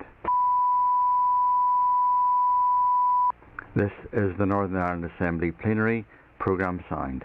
This is the Northern Ireland Assembly Plenary Programme Sound. This is the Northern Ireland Assembly Plenary Programme Sound. This is the Northern Ireland Assembly Plenary Programme Sound. This is the Northern Ireland Assembly Plenary Programme Sound. This is the Northern Ireland Assembly Plenary Programme Sound. This is the Northern Ireland Assembly Plenary Programme Sound. This is the Northern Ireland Assembly Plenary Programme Sound. This is the Northern Ireland Assembly Plenary Programme Sound. This is the Northern Ireland Assembly Plenary Programme Sound. This is the Northern Ireland Assembly Plenary Programme Sound. This is the Northern Ireland Assembly Plenary Programme Sound. This is the Northern Ireland Assembly Plenary Programme Sound. This is the Northern Ireland Assembly Plenary Programme Sound. This is the Northern Ireland Assembly Plenary Programme Sound. This is the Northern Ireland Assembly Plenary Programme Sound. This is the Northern Ireland Assembly Plenary Programme Sound. This is the Northern Ireland Assembly Plenary Programme Sound. This is the Northern Ireland Assembly Plenary Programme Sound. This is the Northern Ireland Assembly Plenary Programme Sound. This is the Northern Ireland Assembly Plenary Programme Sound. This is the Northern Ireland Assembly Plenary Programme Sound. This is the Northern Ireland Assembly Plenary Programme Sound. This is the Northern Ireland Assembly Plenary Programme Sound. This is the Northern Ireland Assembly Plenary Programme Sound. This is the Northern Ireland Assembly Plenary Programme Sound. This is the Northern Ireland Assembly Plenary Programme Sound.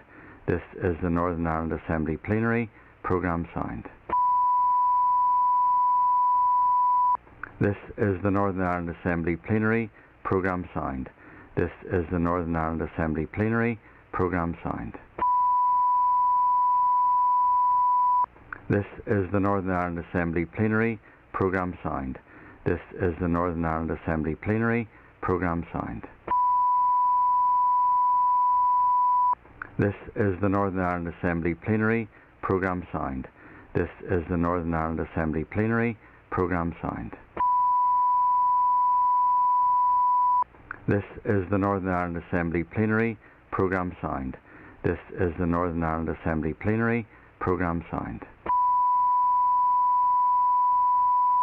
This is the Northern Ireland Assembly Plenary Programme Sound. This is the Northern Ireland Assembly Plenary Programme Sound.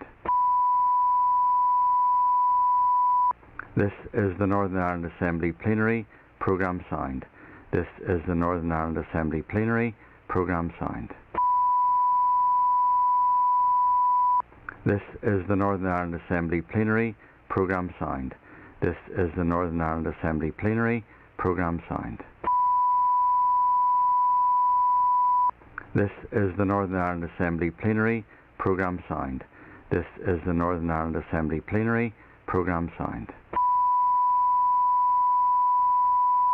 This is the Northern Ireland Assembly Plenary Programme Sound. This is the Northern Ireland Assembly Plenary Programme Sound. This is the Northern Ireland Assembly Plenary Programme Sound. This is the Northern Ireland Assembly Plenary Programme Sound. This is the Northern Ireland Assembly Plenary Programme Sound. This is the Northern Ireland Assembly Plenary Programme Sound. This is the Northern Ireland Assembly Plenary Programme Sound. This is the Northern Ireland Assembly Plenary Programme Sound. This is the Northern Ireland Assembly Plenary Programme Sound. This is the Northern Ireland Assembly Plenary Programme Sound. This is the Northern Ireland Assembly Plenary Programme Sound. This is the Northern Ireland Assembly Plenary Programme Sound. This is the Northern Ireland Assembly Plenary Programme Sound. This is the Northern Ireland Assembly Plenary Programme Sound. This is the Northern Ireland Assembly Plenary Programme Sound. This is the Northern Ireland Assembly Plenary Programme Sound. This is the Northern Ireland Assembly Plenary Programme Sound. This is the Northern Ireland Assembly Plenary Programme Sound. This is the Northern Ireland Assembly Plenary Programme Sound. This is the Northern Ireland Assembly Plenary Programme Sound. This is the Northern Ireland Assembly Plenary Programme Sound. This is the Northern Ireland Assembly Plenary Programme Sound. This is the Northern Ireland Assembly Plenary Programme Sound. This is the Northern Ireland Assembly Plenary Programme Sound. This is the Northern Ireland Assembly Plenary Programme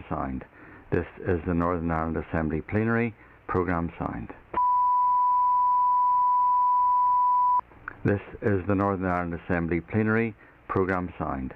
This is the Northern Ireland Assembly Plenary Programme Sound.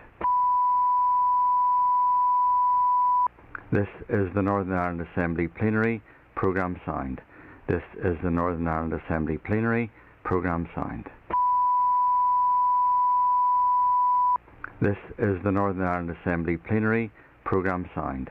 This is the Northern Ireland Assembly Plenary Programme Sound. This is the Northern Ireland Assembly Plenary Programme Sound. This is the Northern Ireland Assembly Plenary Programme Sound. This is the Northern Ireland Assembly Plenary Programme Sound. This is the Northern Ireland Assembly Plenary Programme Sound. This is the Northern Ireland Assembly Plenary Programme Sound. This is the Northern Ireland Assembly Plenary Programme Sound. This is the Northern Ireland Assembly Plenary Programme Sound. This is the Northern Ireland Assembly Plenary Programme Sound. This is the Northern Ireland Assembly Plenary Programme Sound. This is the Northern Ireland Assembly Plenary Programme Sound. This is the Northern Ireland Assembly Plenary Programme Sound. This is the Northern Ireland Assembly Plenary Programme Sound.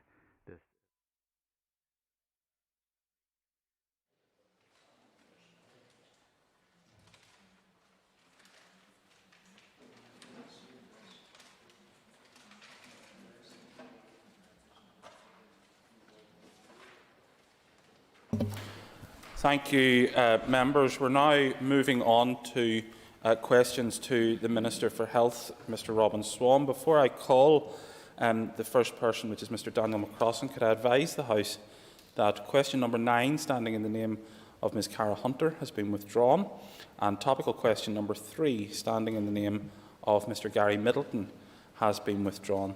We have Mr Daniel McCrossan coming in over the internet, so if we could bring him up into the spotlight. Mr McCrossan. Thank you, Mr Principal Deputy Speaker.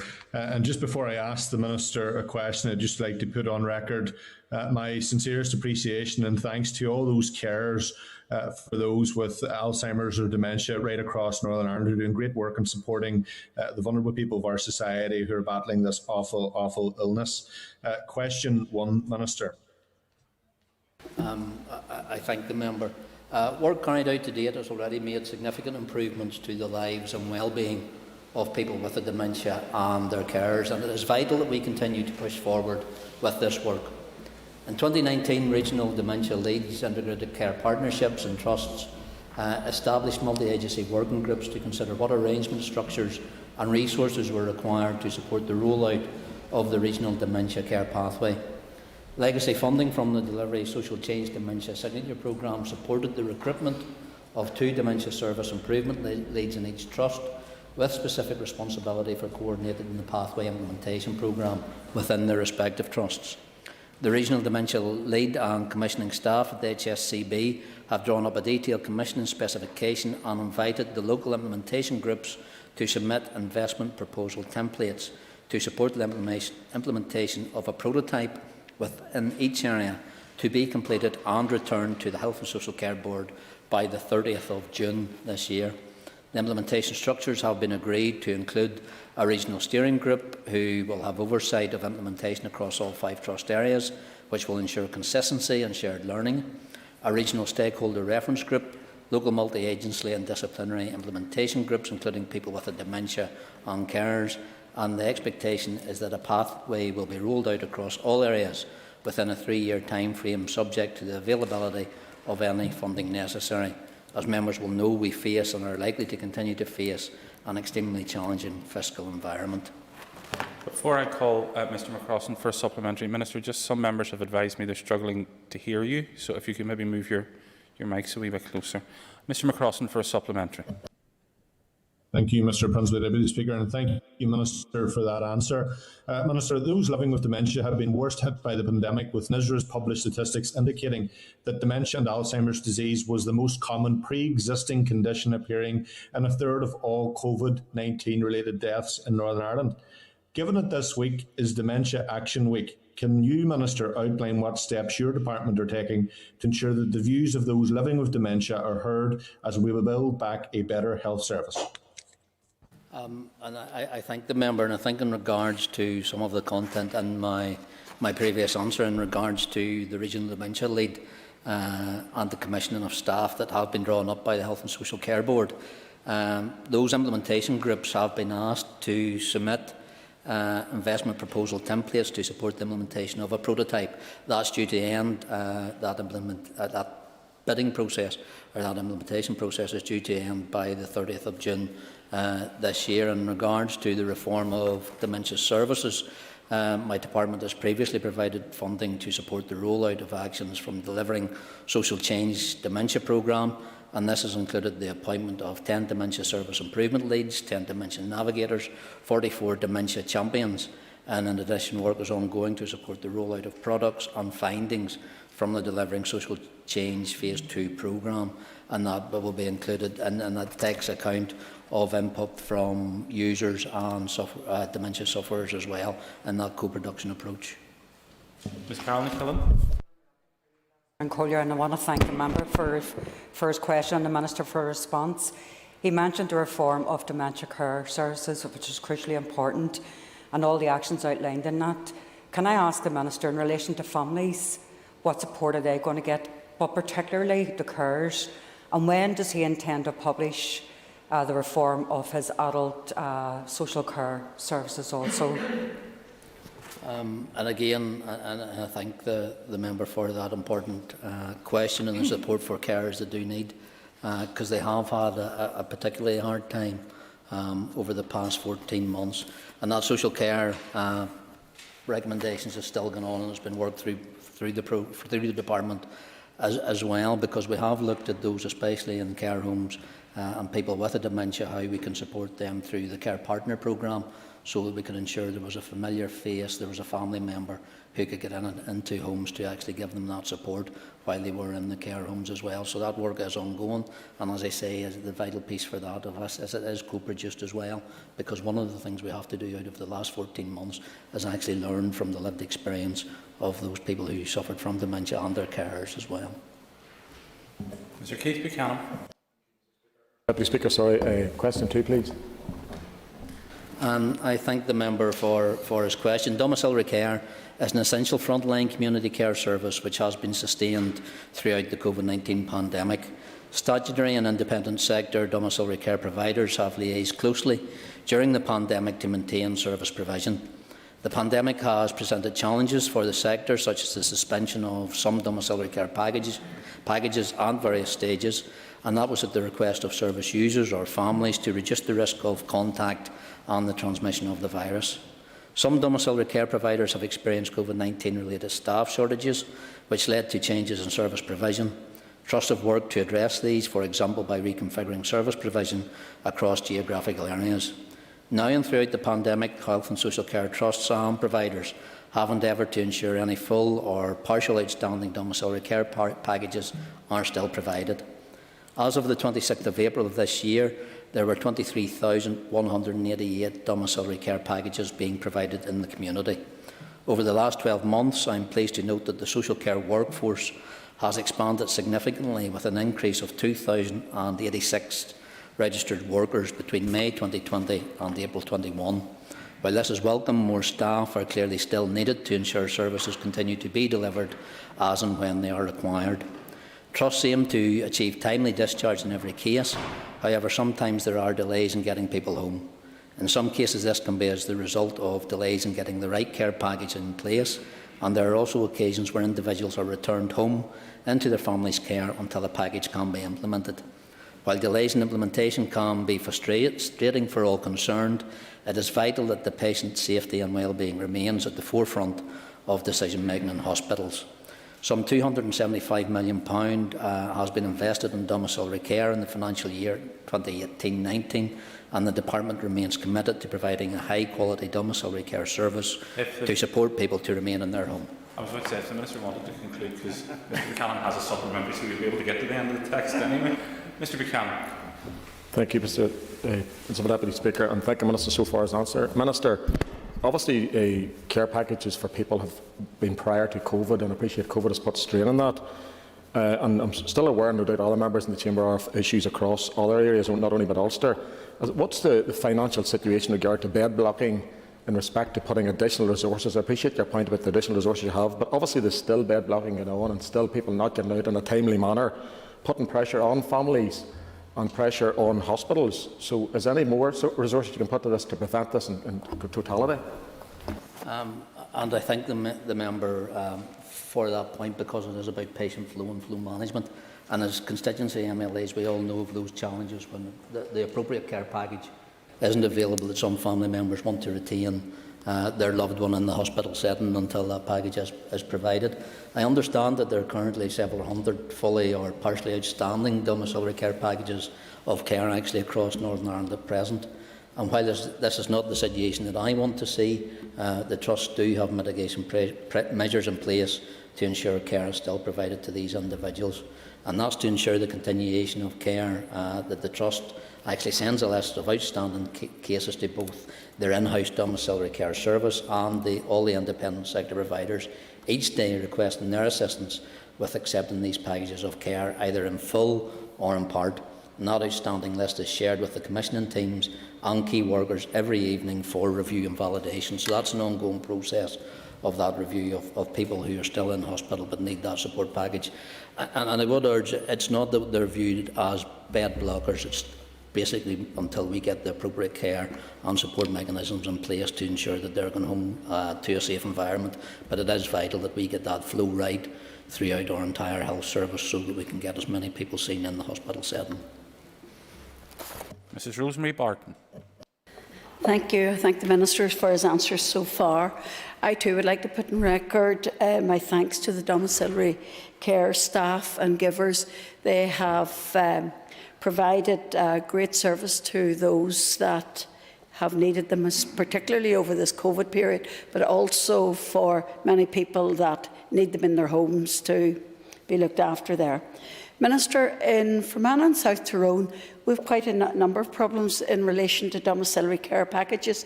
The domiciliary care packages are recommended, but it's actually getting the individuals to take up positions within the domiciliary care career pathway that we have difficulty with. And I want to know, Minister, what steps you're going to take to try and recruit new members. And I thank the member for her point, and if she noticed from the original answer that I gave, I didn't make the welcome that between May of last year and April this year, we have an additional 2,000 people actually working in that profession, a highly valued profession, but it's given them the support and recognition to do their jobs, but also about a career for those who want a career in the service as well. I've recently established the Social Care Fair Work Forum, which will bring about representations from the health trade unions, the workers, the service providers and the trusts as well, so that we can really identify how we progress those who want to work in social care and actually make it a job of choice for many, that it is. But we do face, and the member rightly indicates that in some areas across Northern Ireland there's a geographical challenge in regards to recruitment, so that has to be tackled and addressed through that piece of work as well. But it is about a whole systems approach, because no part of the health service works independently of any other part. Before I call the next person to ask a question, can I remind members in terms of short, sharp questions? I'm as given to Wendy the rest of us, but I really think it is important. And to give us a perfect example of a short, sharp, focused question, Ms Emma Sheeran. Thanks, Minister, for your answers thus far. You'll remember that in November of last year I had asked if your department kept a record of the number of people who sadly passed away whilst on the waiting list for a domiciliary care package. I'm thinking particularly of the sort of emotional stress that this causes for families, particularly when loved ones have a family member that is in a palliative situation or is unwell, and they're going in to the house with a responsibility as opposed to spending precious time with a member of their family. Can I ask if you have an update on that? I know you had committed in November of last year to look at that. I thank the member. It's not an answer I have here with me today, but I will get back to the member in writing. Mr Colin McGrath. Very much, Mr Principal Deputy Speaker, and I'm sorry to hear about your windiness. Could I ask the Health Minister if he could give me his assessment on carers' pay, and if he agrees with me that the work that they have done during COVID-19 has just proved to us the absolute need that we have to have a fully resourced and well-paid staff in our domiciliary team? And again, I thank the member. And if the Deputy Speaker does want medical help, I'm sure we could point him in the right direction. In regards to the issue that the member raises, the expert panel report Part of People that was actually published by my department in 2017 actually proposed that the care and support sector should be at least a living wage sector as a first step to recognising it as a professional workforce. On the 13th of May 2020, I announced that I intended to make much needed improvements and standardisation with regards to pay, training and career pathways for the social care workforce. And my officials are working to develop policy proposals in respect of providing a pay uplift, which will be part of a package of measures to improve opportunities for the social care workforce in line with the wider aims of the Departments of Health work, actually to reform adult social care and its future sustainability for Northern Ireland. But in addition, as I said earlier, to addressing low pay, further measures have been delivered to improve the training, the education and career development opportunities available to this workforce. And I've invested funding to develop a social care workforce strategy for Northern Ireland, and that strategy will signal the commitment of my department to the strategic value of social care workforce within the health and social care service in Northern Ireland. Mr Gerry Carroll. Please. I thank the member for his question. The latest Health Inequalities Annual Report published by my department on the 14th of April highlighted that inequalities in health outcomes continues to be a key challenge. The report showed that alcohol and drug-related indicators continue to show some of the largest health inequalities monitored in Northern Ireland, with rates in the most deprived areas 5 times higher than in the least deprived for drug-related mortality and 4 times that for alcohol-specific mortality. Other large inequalities exist for teenage birth rates, smoking and pregnancy, and for healthy life expectancy. Inequalities in health outcomes primarily arise because of the inequalities in the conditions in which people are born, grow, live, work and age. These conditions influence the ability of individuals, families and communities to take control over their own lives and choices, and whether they are enabled and supported to lead long, healthy, active lives. My department leads on Making Life Better, which is the overarching strategic framework for public health through which the Executive committed to creating the conditions for individuals, families and communities actually to take greater control over their lives and be enabled and supported to lead healthy lives. The pandemic has no doubt exacerbated existing inequalities, and therefore my department and the PHA continue to deliver a range of actions to address the impact of COVID-19 and other health conditions on behaviours on the most deprived communities and reduced health inequalities. The Public Health Agency has also developed a short, medium and long-term plan for the recovery of health improvement services, the majority of which are focused in the most deprived communities. The Minister for his answer. Figures recently that we discussed in the Health Committee showed that men in deprived areas die 7 years younger than those in more affluent areas. The figure was 5 years for women, really shocking figures. Belfast area and Strabane, those areas, 32 and 25 areas where they perform less than the average areas for health outcomes. Would the Minister agree with me that poverty is the main driver of these inequalities? In order to tackle the health inequalities, we need urgent action on poverty eradication as well? I would fully agree with the member, and he knows when I addressed this issue at the Health Committee on Thursday. When we talk about health inequalities, that's the measure at the end. What we need to do as an executive, as a community and as an assembly is actually invest at the start, so we're supporting the community and the individual throughout their entire life. As I said, and again in my answer, that those inequalities are subject to the conditions in which people are born, grow, live, work and age. And if we as an executive can improve people's lived experience through their housing conditions, through their education, through their opportunity to work, through their opportunity to education and better life balance, we can really challenge those health inequalities, and that's something that I think is and should be at the core of our programme for government. Mr Colin Gildernew. Minister, there has been no progress in terms of oral health outcomes, and we have some of the worst in these islands. Given the profound health inequalities that exist and the underspends within the department, can you, Minister, now commit to allocating resources to address that inequality? The current Northern Ireland Oral Health Strategy was published actually back in 2007. But despite its age, the main oral health problems described in the document and the approaches to prevention advocated by it remain largely valid today.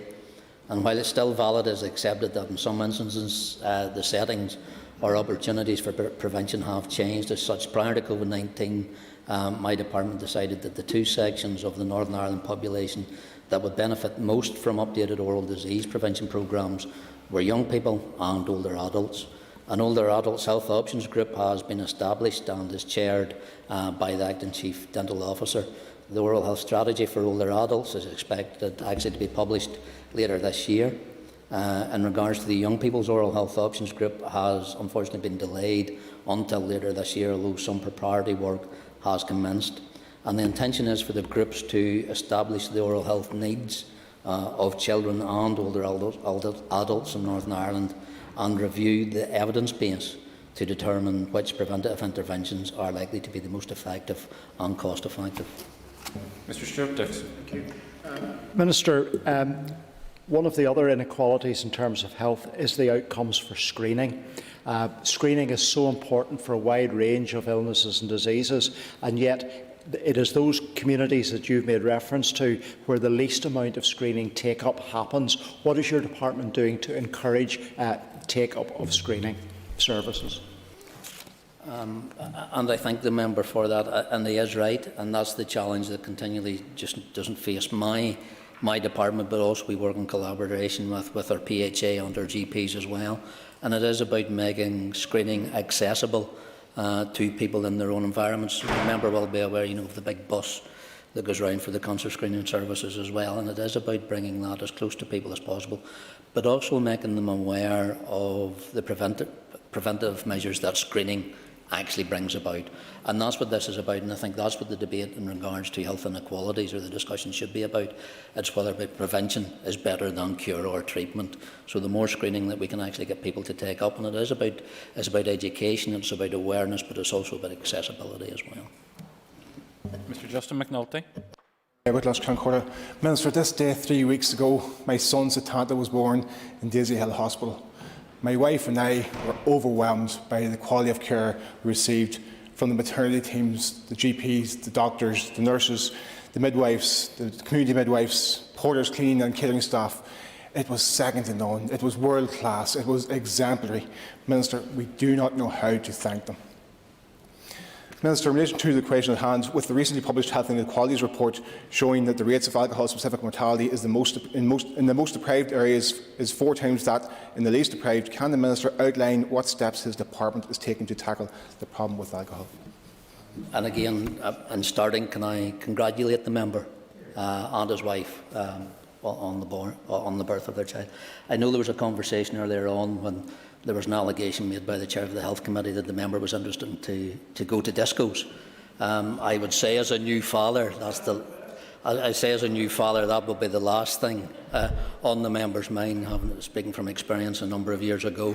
But in regards to the specific question that he does ask, in regards to the substance use strategy that has been worked through by my department as well, and acknowledging that alcohol is actually still the drug of choice in Northern Ireland, and it's how we make that strong challenge there, and the member will be aware or may not be aware that we're actually looking at a minimum unit pricing strategy for Northern Ireland. Unfortunately, we're not as far as advanced as we would like to be, but that is due to go out to consultation towards the end of this year, so that whoever takes up this post following the next election, that preparatory work will be already have been done and have been started in regards to that. Mr. Philip McGuigan. For a Cahir, question number 4.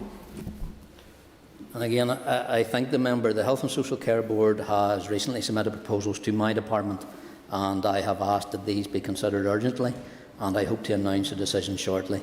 In developing these proposals, the Health and Social Care Board has been engaging extensively with the primary and secondary care sectors as well as other stakeholder groups to ensure that we have the right service offering to meet the needs of people in Northern Ireland. Once a final service model has been approved, work will be undertaken to rapidly deliver the appropriate services. Mr. McGuigan.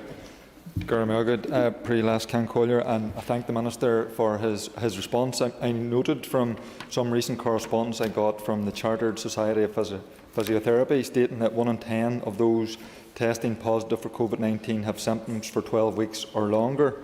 They estimate that there could be an additional need for 41 extra physiotherapy posts to address the community rehabilitation needs of COVID survivors here in the North. And obviously, as the Minister has pointed out, the needs of long COVID patients will include physiotherapy, but will go beyond just that. So can I ask the Minister to indicate what level of funding and resources he will be allocating to developing services for patients suffering from long COVID? I thank the member for his question in regards to who will make up those teams, and again what we're looking at is that multidisciplinary approach as well, so there will be physiotherapists, primary care, secondary care as well. In regards to the costing proposals that have come forward to myself, they're not insignificant to establish this, and in this reason we're looking possibly at this year and next year in the region of £2 million to supply this service. And it's not as simple as how much money I will allocate, it's how much money hopefully his party colleague in the Ministry of Finance will see this as a worthy cause to support an additional either bids or monitoring rounds from COVID monies as well, because as has been debated in this House, this is a service that is needed. Mr. Mervyn Story. Mr. Deputy Speaker, and just to keep it in North Antrim, I have to say it was good to see the 5-party monitored coalitions working well when the Minister's making a bid already for additional finances.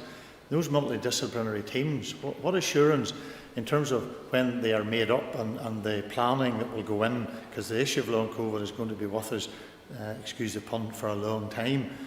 Can you ensure that facilities such as Dalriada in Ballycastle and the Robinson in Ballymoney and our local health centres will play an important role given their strategic location and their importance in our societies? And I thank the member for the local question, and who knows, maybe when the bid comes to the executive, the member may be able to either support that bid or approve that bid, depending on what role he finds himself in, if any. But I can assure the member when the full services and the deployment of where we base the long COVID supports, that will be part of the commissioning model in regards to make sure that we get the best supply and locations across Northern Ireland. So I'll not make any commitment at this point in time, but it is vital that these services are established and funded. Ms Paula Bradshaw. Well, Deputy Speaker. Minister, I welcome the update on this long COVID service today, but you'll know that I remain very concerned that the other post-viral condition, that is ME, still doesn't have a fully commissioned service, despite there being 7,000 people across Northern Ireland. Could you please give us an update on that service? Thank you. And again, I thank the member. I don't have an update here on the MD service as well, but I will say that the member has long called for the establishment of the COVID-19 long COVID support model, and I thank her for her consistency and persistency in regards to this as well, because again, once again, when it does come to that support of additional funding through the executive, I hope she can supply the same pressure on her ministerial colleague as well in regards to supporting that bid. But in regards to the specifics for ME, I will get back to the member in writing for an update in the recruitment for that position as well. Mr Alan Chambers. Deputy Speaker, I thank the Minister for his answer, and those that suffer from long COVID will welcome the announcement that the Board has completed its important piece of work. It is obviously very easy to draw comparisons with England and what they are doing in relation to long COVID. Can the Minister confirm, however, that neither Scotland nor Wales are planning on following the English approach, and that they too are focusing much more on a multidisciplinary approach? And again, I thank the member, and I think that's where some of this challenge has come from in perception as to what we as a department have been doing. NHS England announced in October that they were supplying £10 million of funding that would be invested in the establishment of a number of multidisciplinary clinics for people, and these clinics would improve, again, multidisciplinary teams, the same as we're looking at multidisciplinary approach. But I understand that neither Scotland nor Wales are currently planning to follow England's approach in respect to the establishment of the specialist assessment clinics. In Scotland to date, the focus has been on developing community-based services and on mental health needs. In Wales, a need has been identified for a multidisciplinary rehabilitation service with a care pathway developed for post-COVID-19 syndrome, as well as a recovery map. Mr George Robinson. Mr Principal Deputy Speaker, question 5. I thank the member. The pandemic has caused manufacturers within the automotive industry actually to close factories for short periods, causing supply chain delays and ultimately reducing the availability of new vehicles, which has caused the Northern Ireland Ambulance Service to experience delays in replacing ambulances. However, my department continues to provide capital funding for the Northern Ireland Ambulance Service Fleet Replacement Programme, and in January 21, following a short delay due to the pandemic, approved the fleet replacement business case for the period 2021 to 25-26. Mr Robinson. The Minister for his answer. Can the Health Minister give the general public assurances that ambulances will continue to be funded for replacement on a regular basis due to the fact that they are a vital frontline asset for patients of all ages, and also taking into account ambulance staff who must have top quality life-saving equipment on board? And I thank the member, and I suppose to give him an update on the housing update. Our ambulance service actually has a fleet of 330 emergency and non-emergency vehicles, and these include A&E ambulances, patient care services, NISTAR, the rapid response vehicles and support vehicles. There are currently 116 A&E ambulances, 112 patient care service vehicles and 43 rapid response vehicles.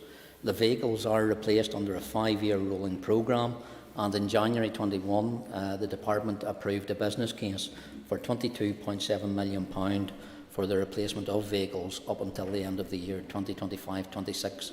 And that programme allows for a proportion of the fleet to be replaced annually, which spreads the need for capital funding evenly over the period of replacement and allows it to be planned and managed effectively, thus actually minimising the risk to service operations.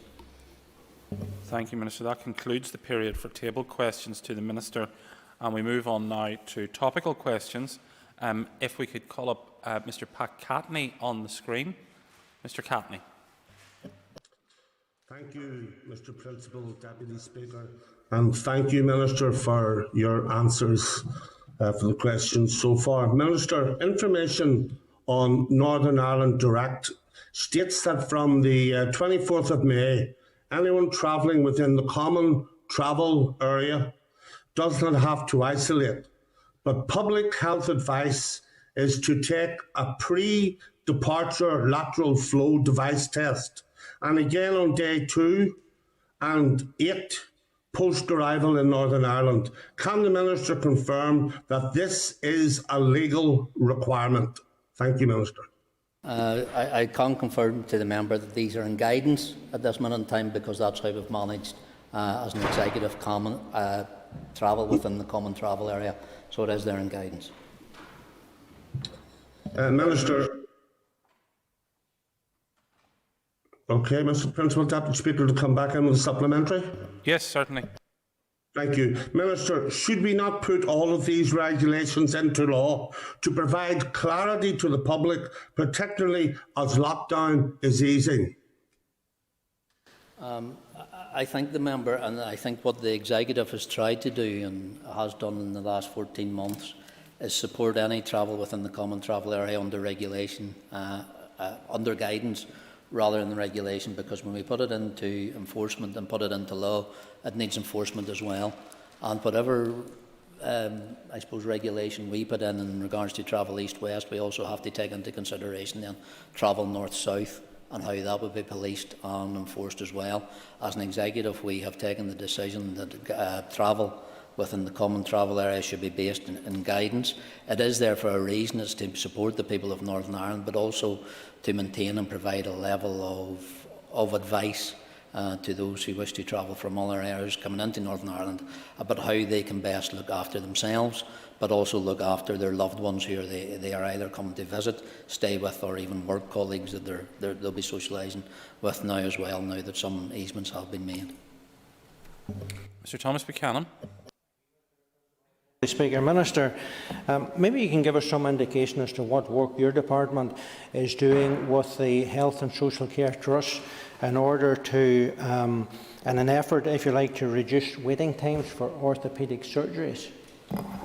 And again, I thank the member, and he'll know well that we have established a rebuild board in regards to how we get back to the number of surgeries that we have been actually completing in the past, but also in regards to orthopaedic surgeries, while we look for a specific reason, hub and spoke model that we had developed, and we build up local capacity as well. We're also using the private sector, and we've actually recently utilised orthopaedic operations in the Republic of Ireland as well, where we were able to buy some provision of operations as well, while we get back to the full capacity that our health service can provide. Mr. Buchanan. Thank you, and thank you, Minister, for your response. The reason I asked that question is I have a constituent who waited 3.5 years to see a consultant.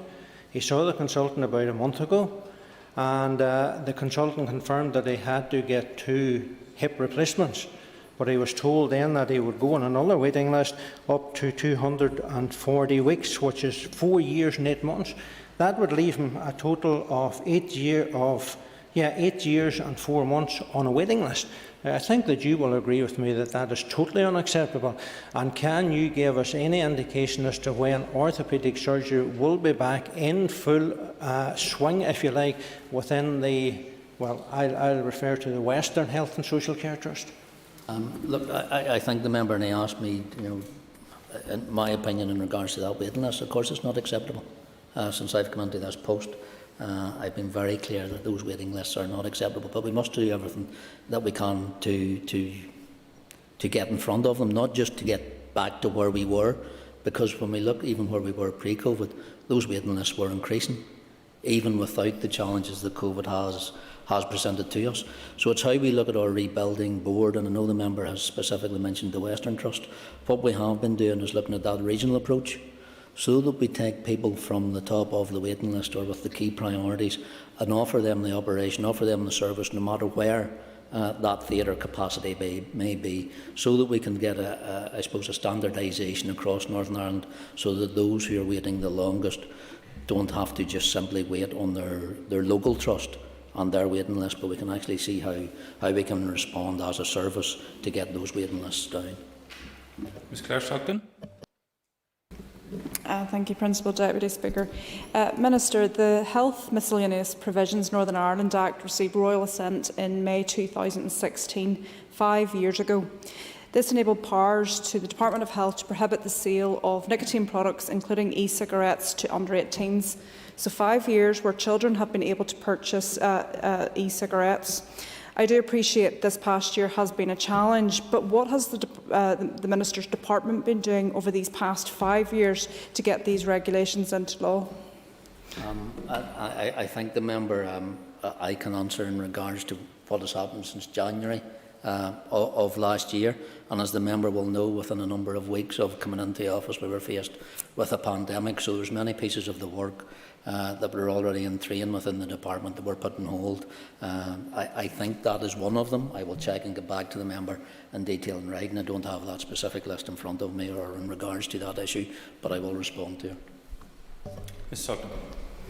Thank you, Minister, for your attention. You know, he will know that this has a significant impact for the rest of people's lives, and I would ask him to commit to introducing these regulations before the end of this mandate.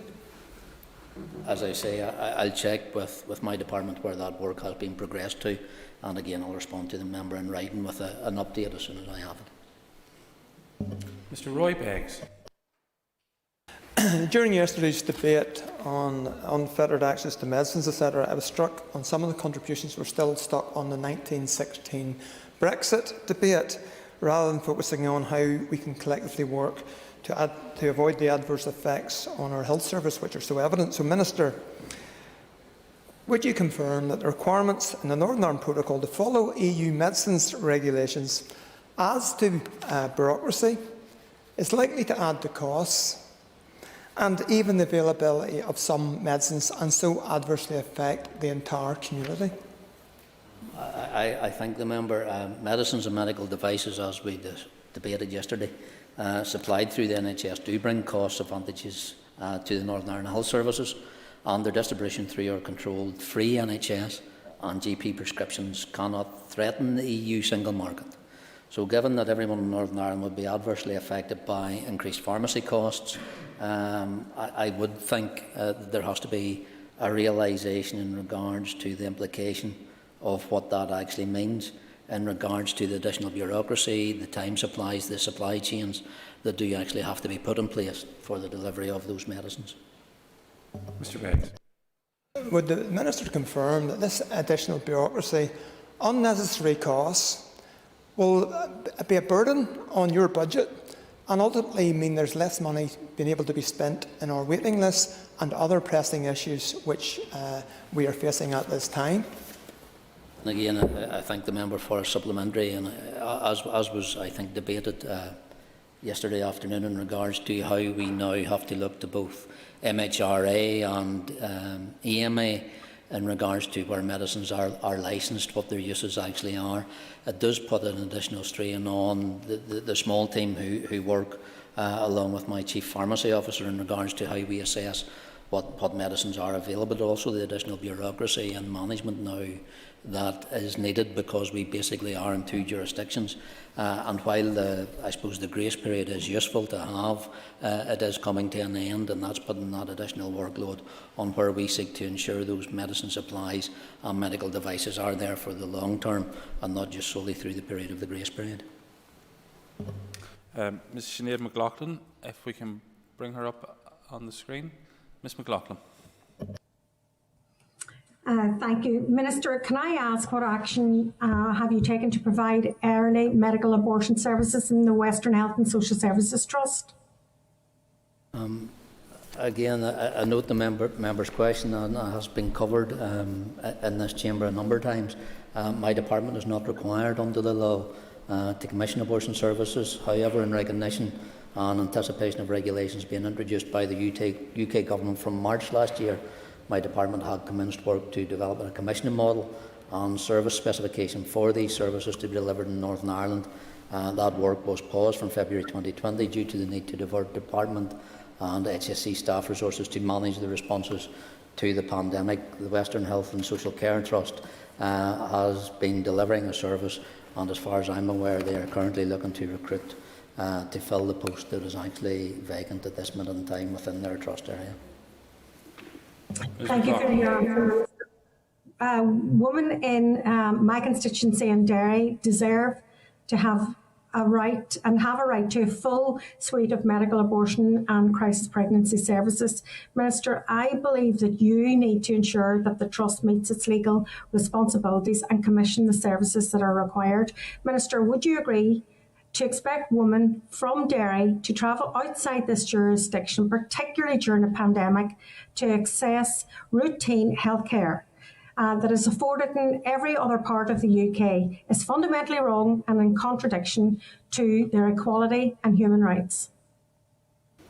In regards to the provision of abortion and early medical abortion in Northern Ireland, as of yet the Executive has yet to come to an agreement on the provision of that service, and women who require access to services, if not available in their own trust area, can actually contact the British Pregnancy Advisory Service for access to services available, and they may also contact their own GP. Mr William Humphrey. Speaker, and I thank the Minister for his answer so far. Minister, you will know that the Northern Ireland Hospice, based in North Belfast, is a regional service. Can I ask you what support you have provided to the hospice this year, and will that support be ongoing as the years progress? I thank the member and acknowledge the work that the Northern Ireland Hospice actually does provide as a regional service. The member will be aware that not just my department but also the Department of Finance made a number of financial interventions during the past year in support of the hospice. But the member will also be aware that, as I've obviously said numerous times in the past, I'm constrained by a one-year budget with non-recurrent funding proposals as well. So as we go forward, as to look to what commitments are actually in place in NDNA as well in regards to palliative care and the support of that. It is a whole executive approach, but it's also one that we need that commitment for a recurrent budget that can allow us to make those long-term commitments. Answer, and I would encourage the Minister to fight for the resource for the hospice. Minister, you will be aware that during the COVID pandemic, the Mater Hospital has played a key and pivotal role in terms of being one of the COVID hospitals. Can I ask the Minister, does he value the role that the Mater plays in terms of the Greater Belfast area in terms of medical care, and can he assure us of the protection of services for the Mater as a hospital going forward?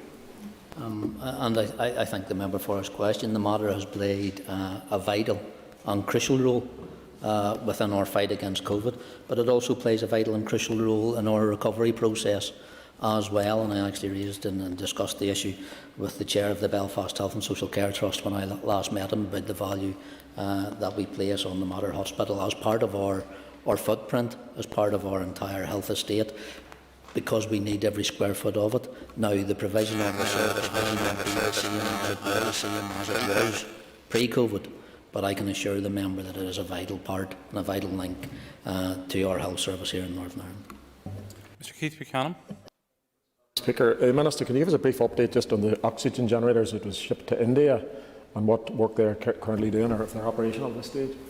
I thank the member for his question in this subject as well, because I think it was a fantastic example of what we can do here in the health service in Northern Ireland. What hasn't been, I suppose, acknowledged greatly, that the 3 generators that we were able to ship were actually manufactured here in Northern Ireland with support, with engineering from the Belfast Trust. Those 3 generators have arrived in India. I'm aware that 2 of them have already been connected to hospital supplies. The 3rd one is actually undergoing commissioning works at the minute, but we expect to receive an update in the next few days in regards to the full operation of those 3 generators and the vital part that they're playing in regards to helping India combat COVID-19 and supporting the patients with a supply of oxygen that has been engineered, developed, designed and built here in Northern Ireland. I'm sorry, we've run out of time for a supplementary, but you can get them later.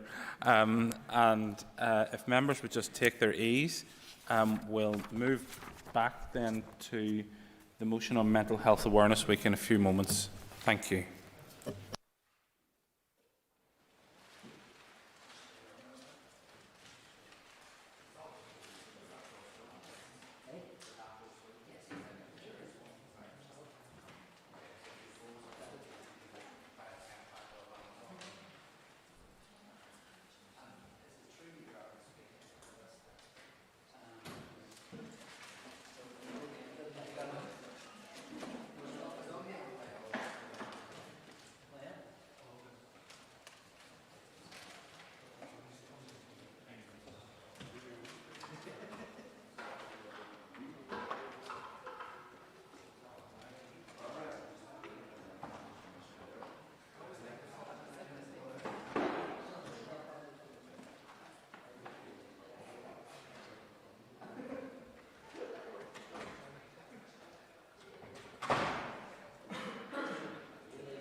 Thank you, members. We're now returning to the motion on Mental Health Awareness Week, and the next person that I have on my speaking list is Ms Rachel Woods.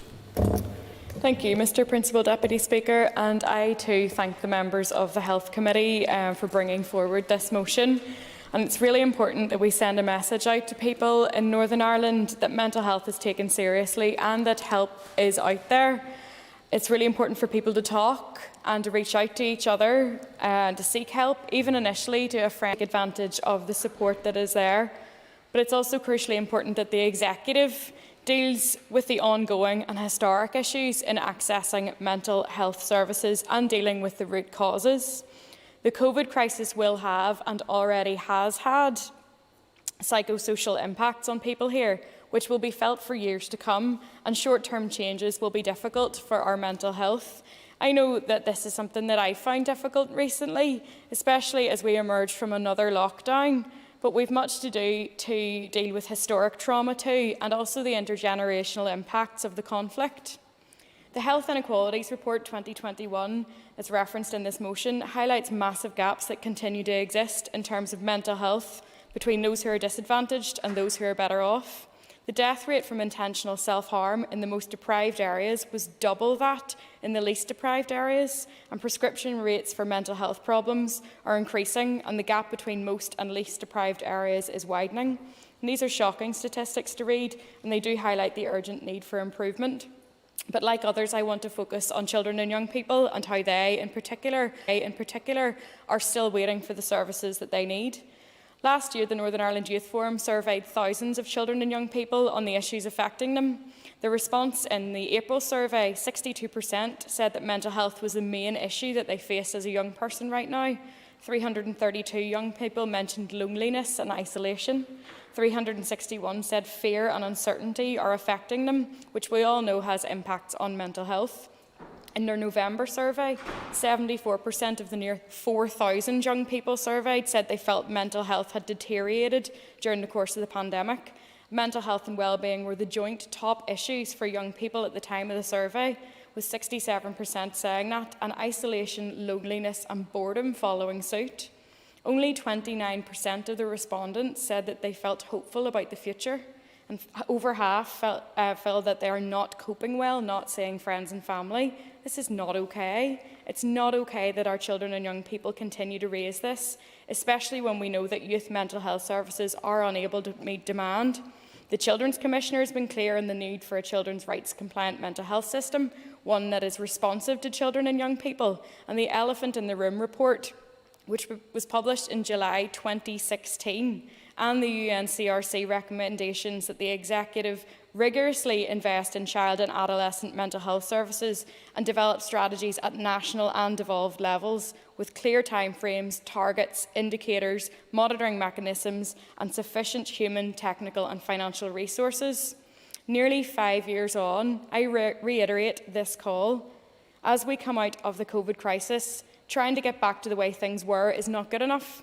We must build back better and focus on resilience and well-being to ensure that these needs are met.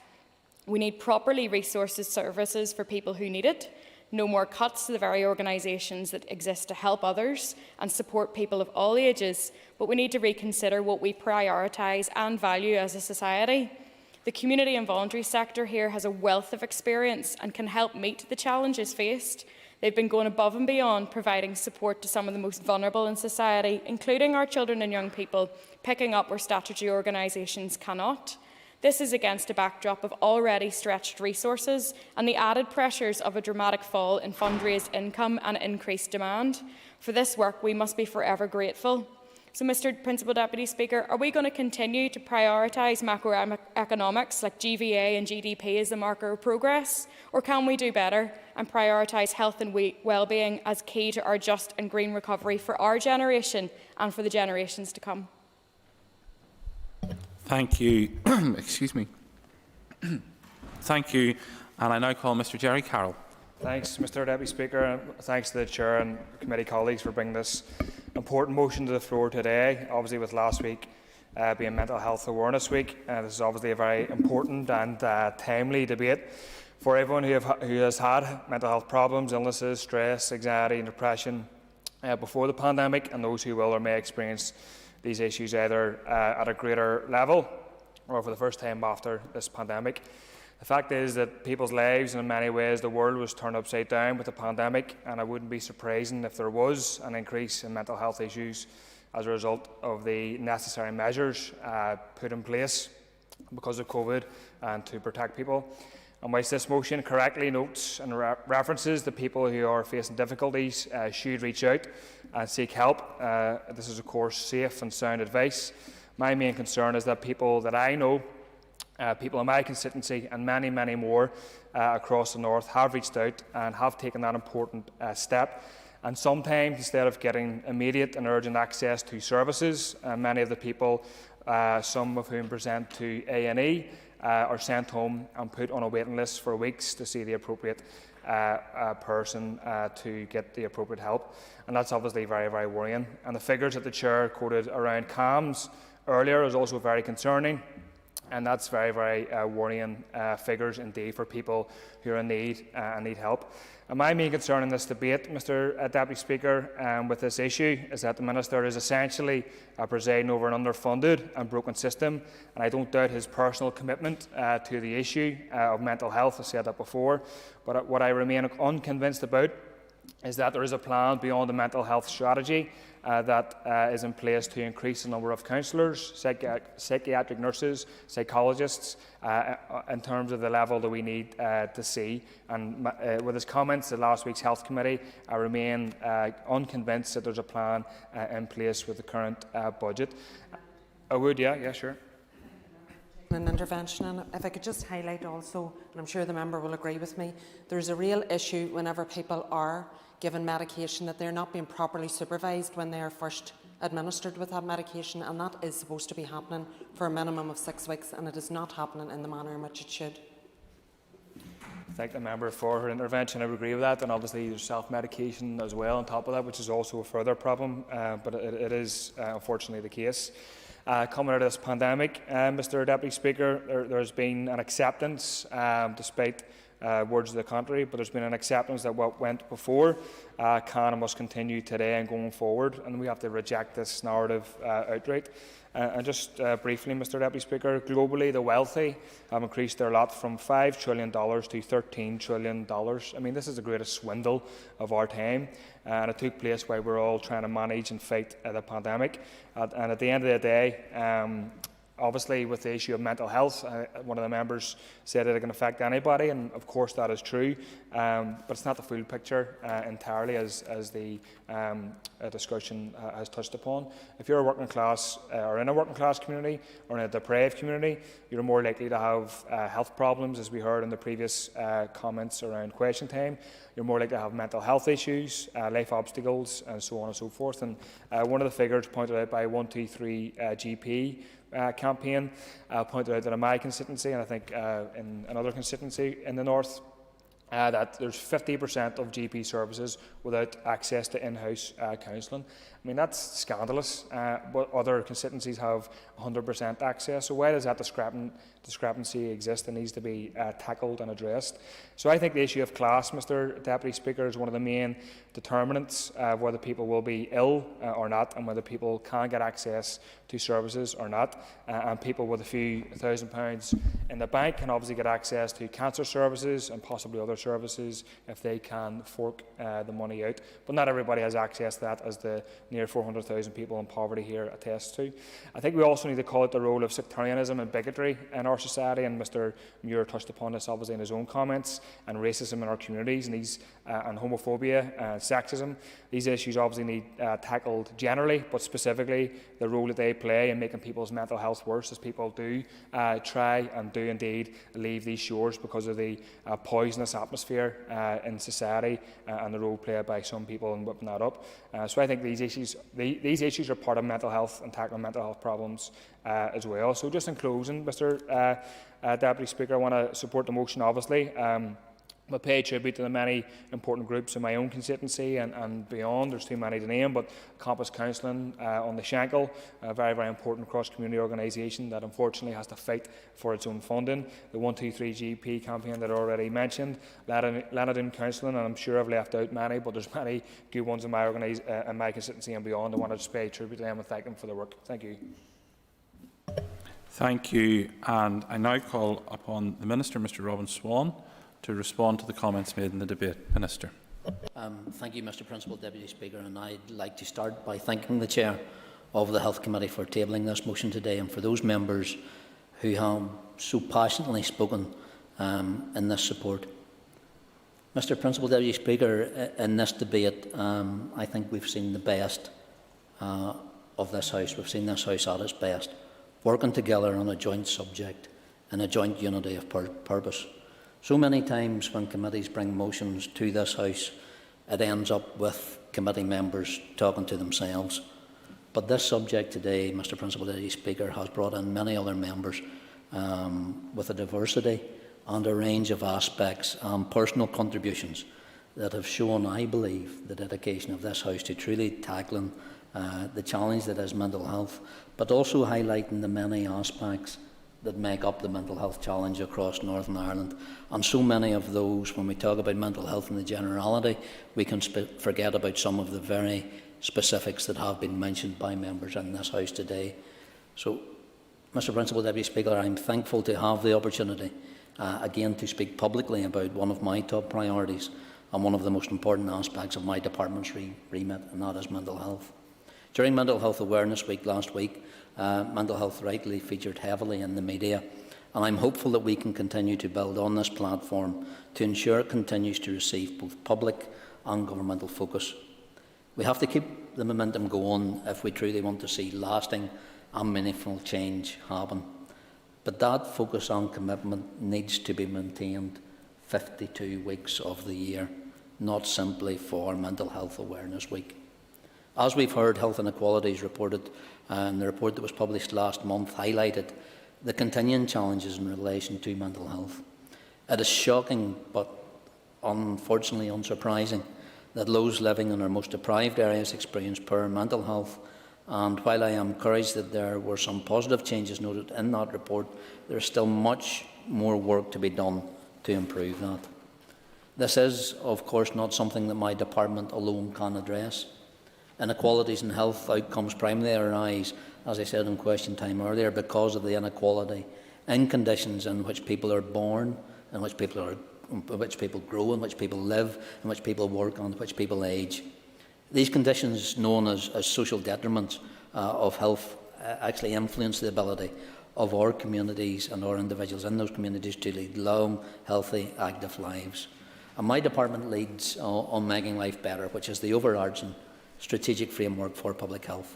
This outlines the Executive's commitment to creating the conditions for individuals, families and communities to take greater control over their lives and be enabled and supported to improve well-being and lead healthy lives.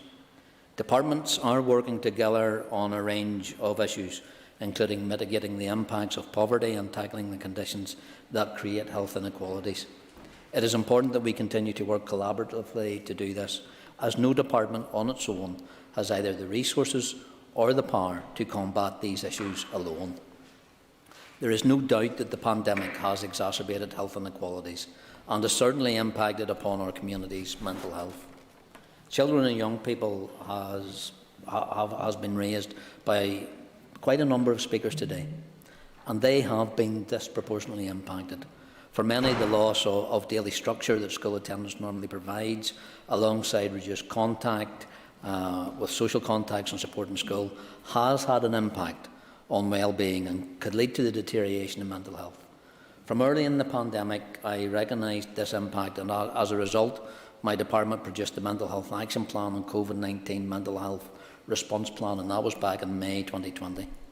This plan set out a range of key actions my department and its agencies were taking forward to support our communities during the initial period of lockdown and beyond.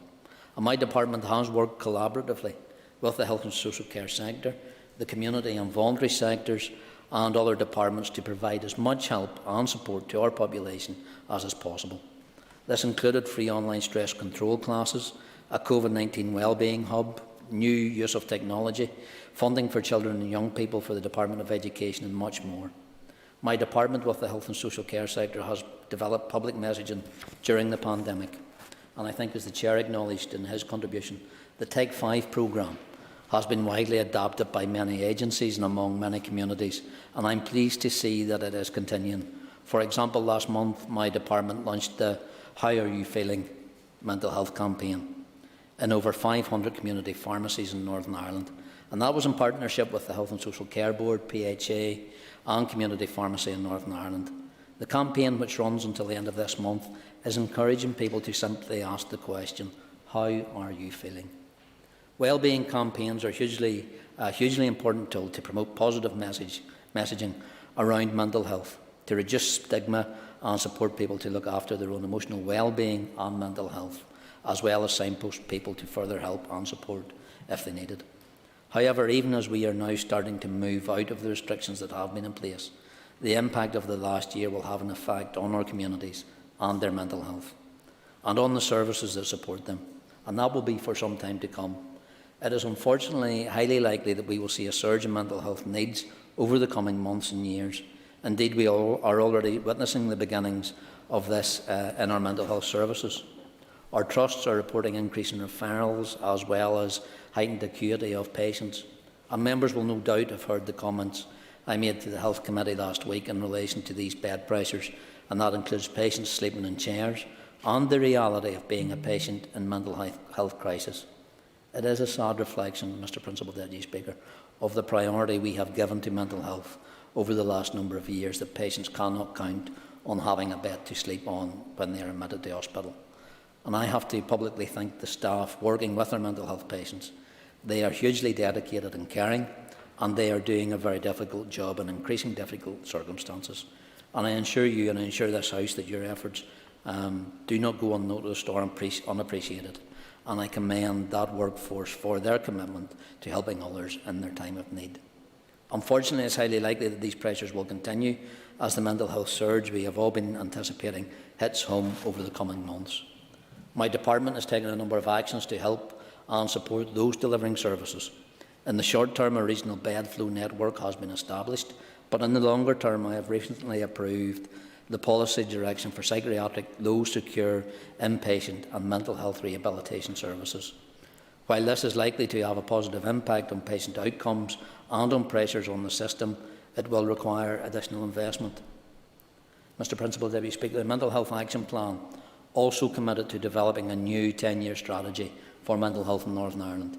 This, I believe, is the best way to address those historic issues facing mental health services, to face up to and meet the increased demand caused by the pandemic, and to put in place real and lasting change that will significantly improve mental health outcomes for all the people of Northern Ireland. And members will be aware that I published the draft mental health strategy for 21 to 31 for public consultation in December last year, and that was following, even during the pandemic, an intensive period of co-production. The consultation concluded at the end of March this year, and in total 428 responses were received, with over 82 assessed as positive. That strategy is my department's long-term strategic plan to address the pressure on mental health inpatient beds in Northern Ireland have historically been underfunded in comparison with other UK jurisdictions. Mental health in Northern Ireland receives between 25% and 30% less funding per capita than in England, despite many indications that mental health needs in this country are greater, not least because of the legacy of the Troubles. That equates to a funding gap of approximately £100 to £150 million per year, which is a dire reflection on the low priority we as a society and government have afforded to mental health up until now. The particularly difficult funding position my department is currently facing does not make redressing that imbalance any easier, and the capital budget position also remains severely constrained. Full implementation of the strategy, which all stakeholders are fully in support of, will require significant investment to secure that and achieve what we want and what our society deserves. Will require full support from the Executive and across this Assembly. We must walk the talk now. If we are truly serious about making mental health a priority, as so many of us in this government and in this place genuinely want to do, then we have to do our utmost to get the resources in place to do that. One of the most significant actions I have taken in recent weeks was the establishment of the £10 million Mental Health Support Fund, which will provide grants to charity organisations that provide interventions to improve the population's mental health. In recognition of the fantastic work of the community and voluntary sectors, the new Mental Health Support Fund will equip and enable these charitable organisations to provide a wide range of support services for people with mental ill health and help to ensure that those who need to can continue to access mental health support services in the community. And Mr Principal Deputy Speaker, we have heard many of those named here today.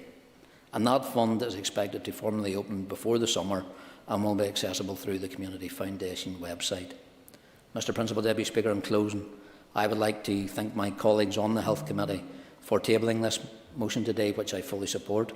I would like to thank all the contributors for the tone, the tenure and the content of their contributions to this debate, because we need to take every opportunity to encourage people to talk about mental health, whether here in the Assembly, on television, in the workplace or in private. But I want to assure members and the public that I remain committed to improving mental health services and mental health outcomes for all the people of Northern Ireland. I know the challenges ahead might seem insurmountable, but if we all continue to work together, I believe we can overcome them to make a significant, lasting and positive difference for all the people of Northern Ireland. Thank you. Thank you, Minister. And now, to wind on the motion, I call the Deputy Chair of the Health Committee, Mrs Pam Cameron. Thank you, Mr Principal Deputy Speaker, and I would like to thank all the members and the Minister for their contributions, and I think some of the contributions have been very personal contributions and greatly appreciated this afternoon. It has been a good opportunity to talk about mental health and to acknowledge that we all have mental health, and at times our mental health will go up and will go down. But the key point in all of this is that we need to provide support to those who need it at the time they need it. Normally when winding, members will outline comments from other members. However, your comments are on the record, and what I want to do this afternoon is give a voice to the young people we met with last week, who outlined the very real impact that lockdown has had on them, and provided their thoughts and ideas on how we can improve access to services for children and young people. I have to say those comments from those young people were both interesting and challenging. The young people outlined their worries and fears over the periods of lockdown, and many of them were primarily concerned not with the impact on them, but the impact that COVID was having on their families. Concerns in relation to their parents' work and businesses, about the health and well-being of their parents, grandparents and siblings. This is a great reflection on our young people. At the meeting, the young people talked about the difficulties they faced during lockdown, and issues they raised were the lack of access to their friends, to normal routine. They all outlined that they found online classes difficult, and some mentioned that their grades had suffered as a result of the change to schooling. They mentioned that they missed hanging out with their friends, participating in sports, going to youth clubs and discos. They spoke of the role that they and their peers play in each other's mental health and well-being, and they are the ones that can identify if their friends are struggling, and who talk to their friends about the issues that they are facing. Our young people outlined additional stress in relation to inconsistent advice on school exams. They also came up with some great ideas to address some of the issues. They were clear that they fear not being heard and want to be involved and contribute to decisions that are being made about them. They need to be creative in our solutions, and our children and young people are best placed to inform policy. The issues being faced today are very different to the issues we faced in growing up. Today, it's all about social media, pressures in relation to access and the cost of further and higher education, and we do need to listen to them. Some of the comments were challenging. They outlined that in schools it can sometimes feel like a box-ticking exercise when health and well-being are being discussed, that sometimes there can be too much talk of mental health and not enough actions.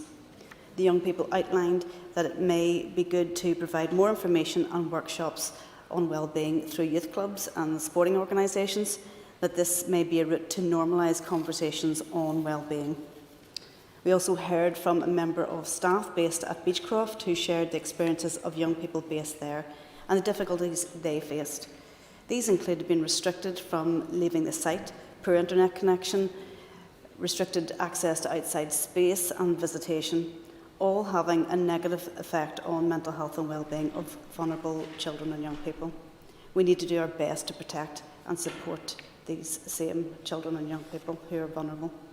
The Chair has already outlined the lengthy waiting lists for our children and young people to access CAMHS support services, with over 900 on a waiting list, with over 380 waiting for over 9 weeks, and this must be a priority for the Minister to support our young people in a timely manner.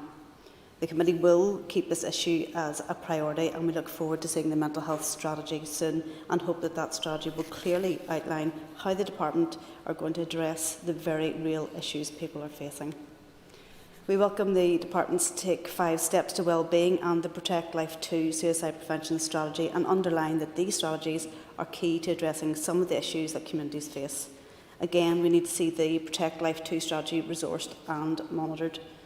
Our young people need to understand that it's okay not to be okay, but that it's also okay to be okay.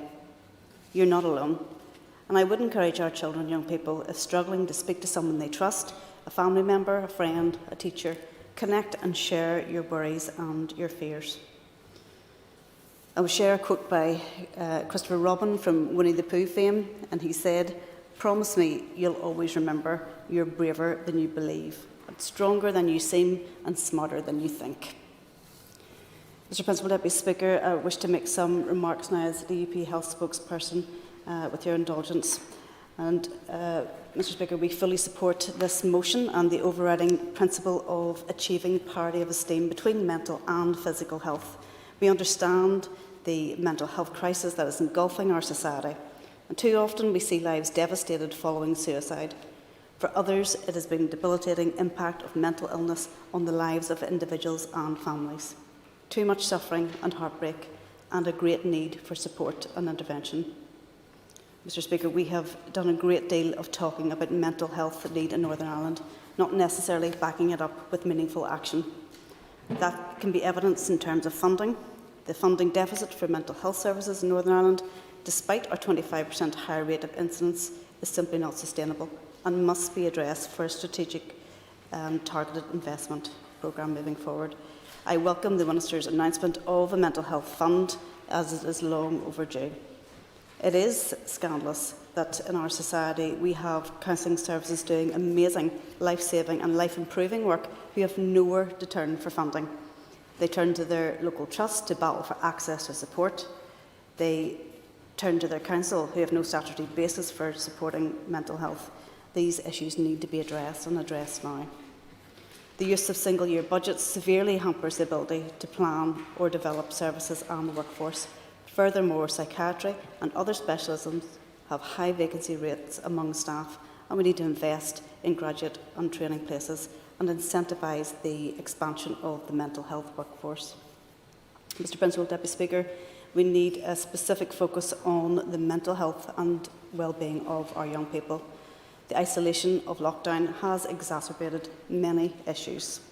Research has shown that half of mental health disorders develop before the age of 18, so it is vital that there is a strong focus on prevention, resilience and early intervention, particularly in vulnerable families, in deprived areas and in circumstances of substance misuse.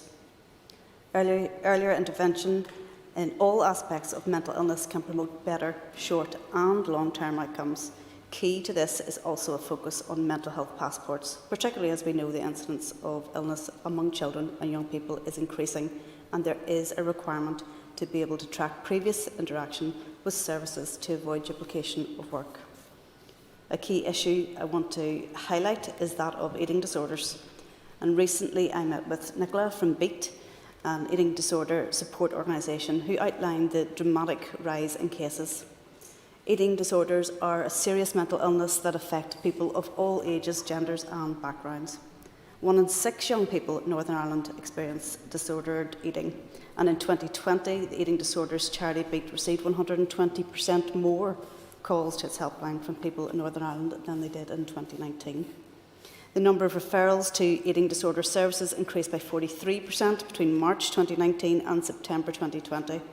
It is a matter for concern, as according to the draft mental health strategy, outcomes for patients with eating disorders in Northern Ireland are lower than other close jurisdictions. I welcome the comments in the Mental Health Action Plan to review eating disorder services and to develop a new service model. I would ask the Minister to ensure that the voluntary sector and those with lived experience are included in co-designing and co-producing the new regional eating disorder service model. The new model must be accompanied by measurable targets to support early access to specialist treatment with sufficient investment to make targets achievable. Mr. Speaker, the time has gone. The overriding message has to be around the need for action, not words.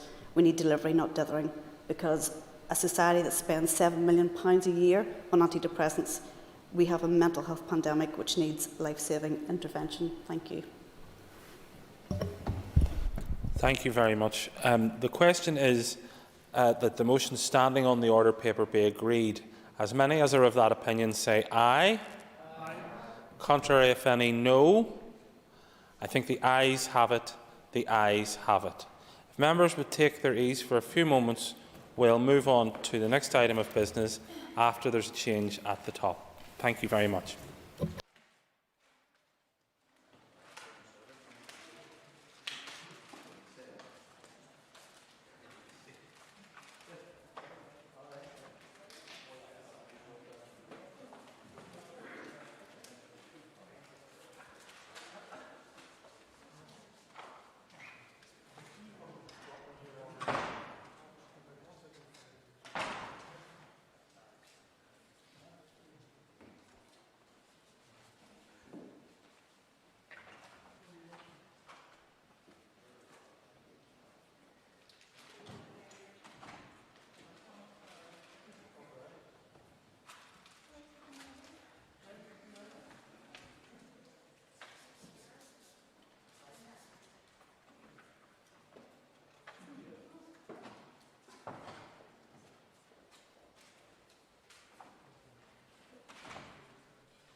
Okay, members, the next item of business is a motion on the public inquiry into the murder of human rights lawyer Pat Finucane.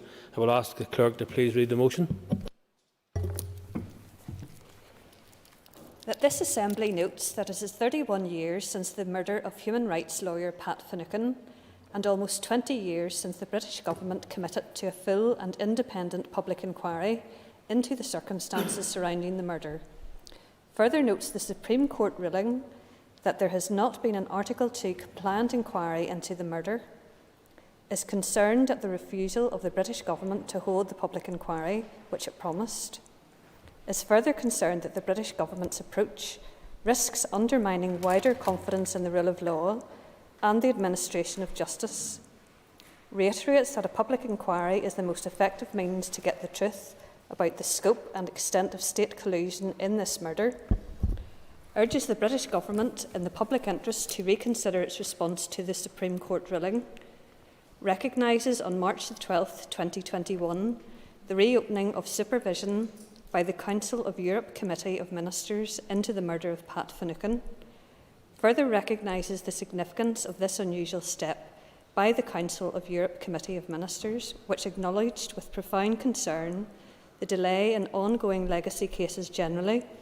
whilst resuming supervision of measures by the UK Government in order to ensure they are adequate, sufficient and timely, calls on the British Government to establish the Historical Investigations Unit and other Stormont House Agreement legacy mechanisms so that families of all victims have access to human rights compliant investigations, and further calls on the British Government to initiate the independent public inquiry it promised to the family of Pat Finucane in 2001. Thank you, and I call on Gerry Kelly to move the motion. Moved. Thank you. And the Business Committee has agreed to allow up to 1.5 hours for this debate. The proposer of the motion will have 10 minutes to propose and 10 minutes to wind. All other speakers will have 5 minutes. Please open the motion. And I'm grateful to be afforded the opportunity to speak on what is a very important cross-party motion. And I want to begin by acknowledging that any discussion around legacy matters brings with it a number of different views and perspectives. And I'm aware that there are many families across the whole community who live with consequences of the death or injury of a loved one, and that even with the passing of time, that loss and pain does not diminish. And members do not need me to tell them how difficult these are to deal with. I don't underestimate the challenge involved in dealing with legacy matters. That, however, does not mean that we should shy away from those challenges, nor should it be beyond us to conduct the debate in a respectful manner. Sinn Féin previously, in our party's response to the NIO legacy consultation, called on the British Government to fulfil outstanding Western Park legacy agreements and hold a public inquiry into the state killing of human rights lawyer Pat Finucane. In setting out our remarks, I will speak to the facts of the killing of Pat Finucane and the need to answer the key family question about who pulled the trigger, but who pulled the strings into the killing. Human rights lawyer Pat Finucane was killed at his family home 32 years ago on the 12th of February 1989, and the Finucane family have spoken the truth to all who would listen for 32 years. They have been an inspiration to many others who have been seeking the truth during that period. The Finucane family believe that the killing of Pat, a much-loved son, brother, husband and father, was British state-sponsored murder. It is known that the man who killed Pat, the man who provided the weapon, and the man who provided the intelligence were all British state agents. It is known that the Force Research Unit inserted Brian Nelson, who was on the MI5 payroll, into the UDA, and Nelson was involved in many countless killings himself. It is known that of the 210 people arrested as part of the Stevens investigations, only 3 were not working for the British state. It is known that 85% of UDA intelligence came from the British security force sources, and the UDA was not prescribed until 1992. These facts provide clear evidence that agents of the state were directly involved in authorising and planning the killing.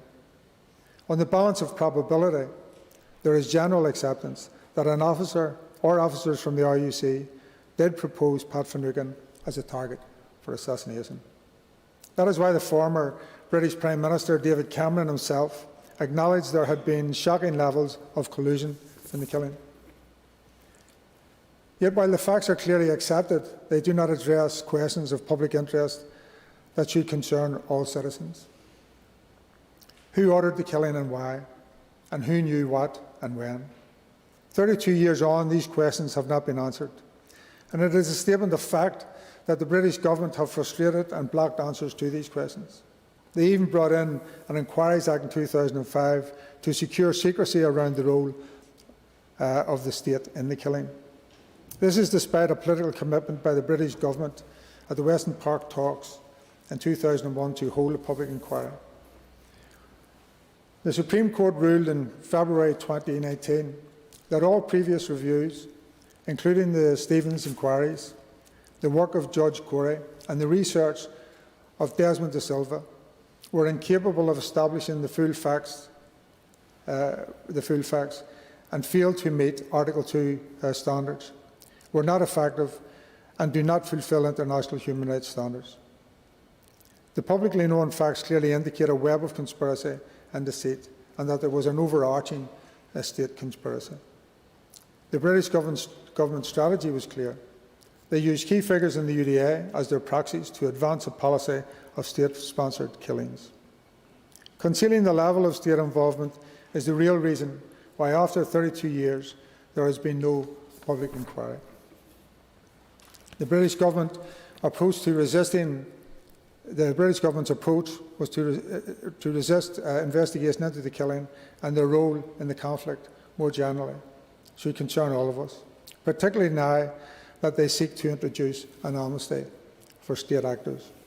On November the 24th last year, members of the US House of Representatives expressed concern that the British government has refused to live up to its responsibilities and is violating its commitments to establish the inquiry. I can only conclude that the decision by Brandon Lewis to resist the public inquiry and to involve the PSNI and Police Ombudsman amounts to more of the same practice of obstruction, frustration and delay. The responses from both governments to his decision are instructive. The Office of the Police Ombudsman has said that, and I quote, "At this stage, even events connected to the murder of Pat Finucane are not central to any of our ongoing investigations." And alongside that, the PSNI have said that there were currently no new lines of inquiry. At the time when a four-party letter to Brandon Lewis was signed, it stated, again I quote, both responses raises serious questions about your decision, your approach, and why you have rejected a public inquiry," as he was urged to consider his response to the Supreme Court ruling. At its core, the British approach is to delay, frustrate and deny accountability. No. It is long past time that the British government's policy and practice of collusion is subject to a public inquiry, indeed the rule of law. So in summary, the killing of Pat Finucane is a matter of significant public interest. This is not an issue for narrow political politicking and consideration. The scale of the concern has been acknowledged by the Council of Europe's Committee of Ministers in Strasbourg in relation to legacy cases, as they have also reopened the supervision of the Finucane case. The unanswered questions around this killing are very much an open wound for the Finucane family. With all other avenues exhausted, there is only one investigative option left to the Finucane family that can cross-examine information and compel witnesses, and that is a full public inquiry. Only a public inquiry can assist the family get to the truth about the scope and extent of British state collusion into the killing. The decision by the British government to block a full public inquiry is a matter of public and international interest. So I urge you to support this motion and call on the British government to hold a public inquiry into the 1989 killing of Pat Finucane. And I will finish with this. Sometimes people say that, why the Pat Finucane case? Just remember that when it was agreed in Weston Park, there was 5 investigations to go ahead, and 4 of them went ahead. Pat Finucane's didn't. And what happened to Pat Finucane, if it is not exposed, if it is not admitted by the government, means that it can happen again to anyone. Thank you. And I call Paul Frame. Before I call Paul, could I just say there's some devices which are interfering with the recording system here, so could people maybe desist from using their devices? Or okay, so I call Paul Frame. Thank you, Mr. Speaker. The murder of Pat Finucane was apparent and an appalling act which could never, should never, and will never be justified.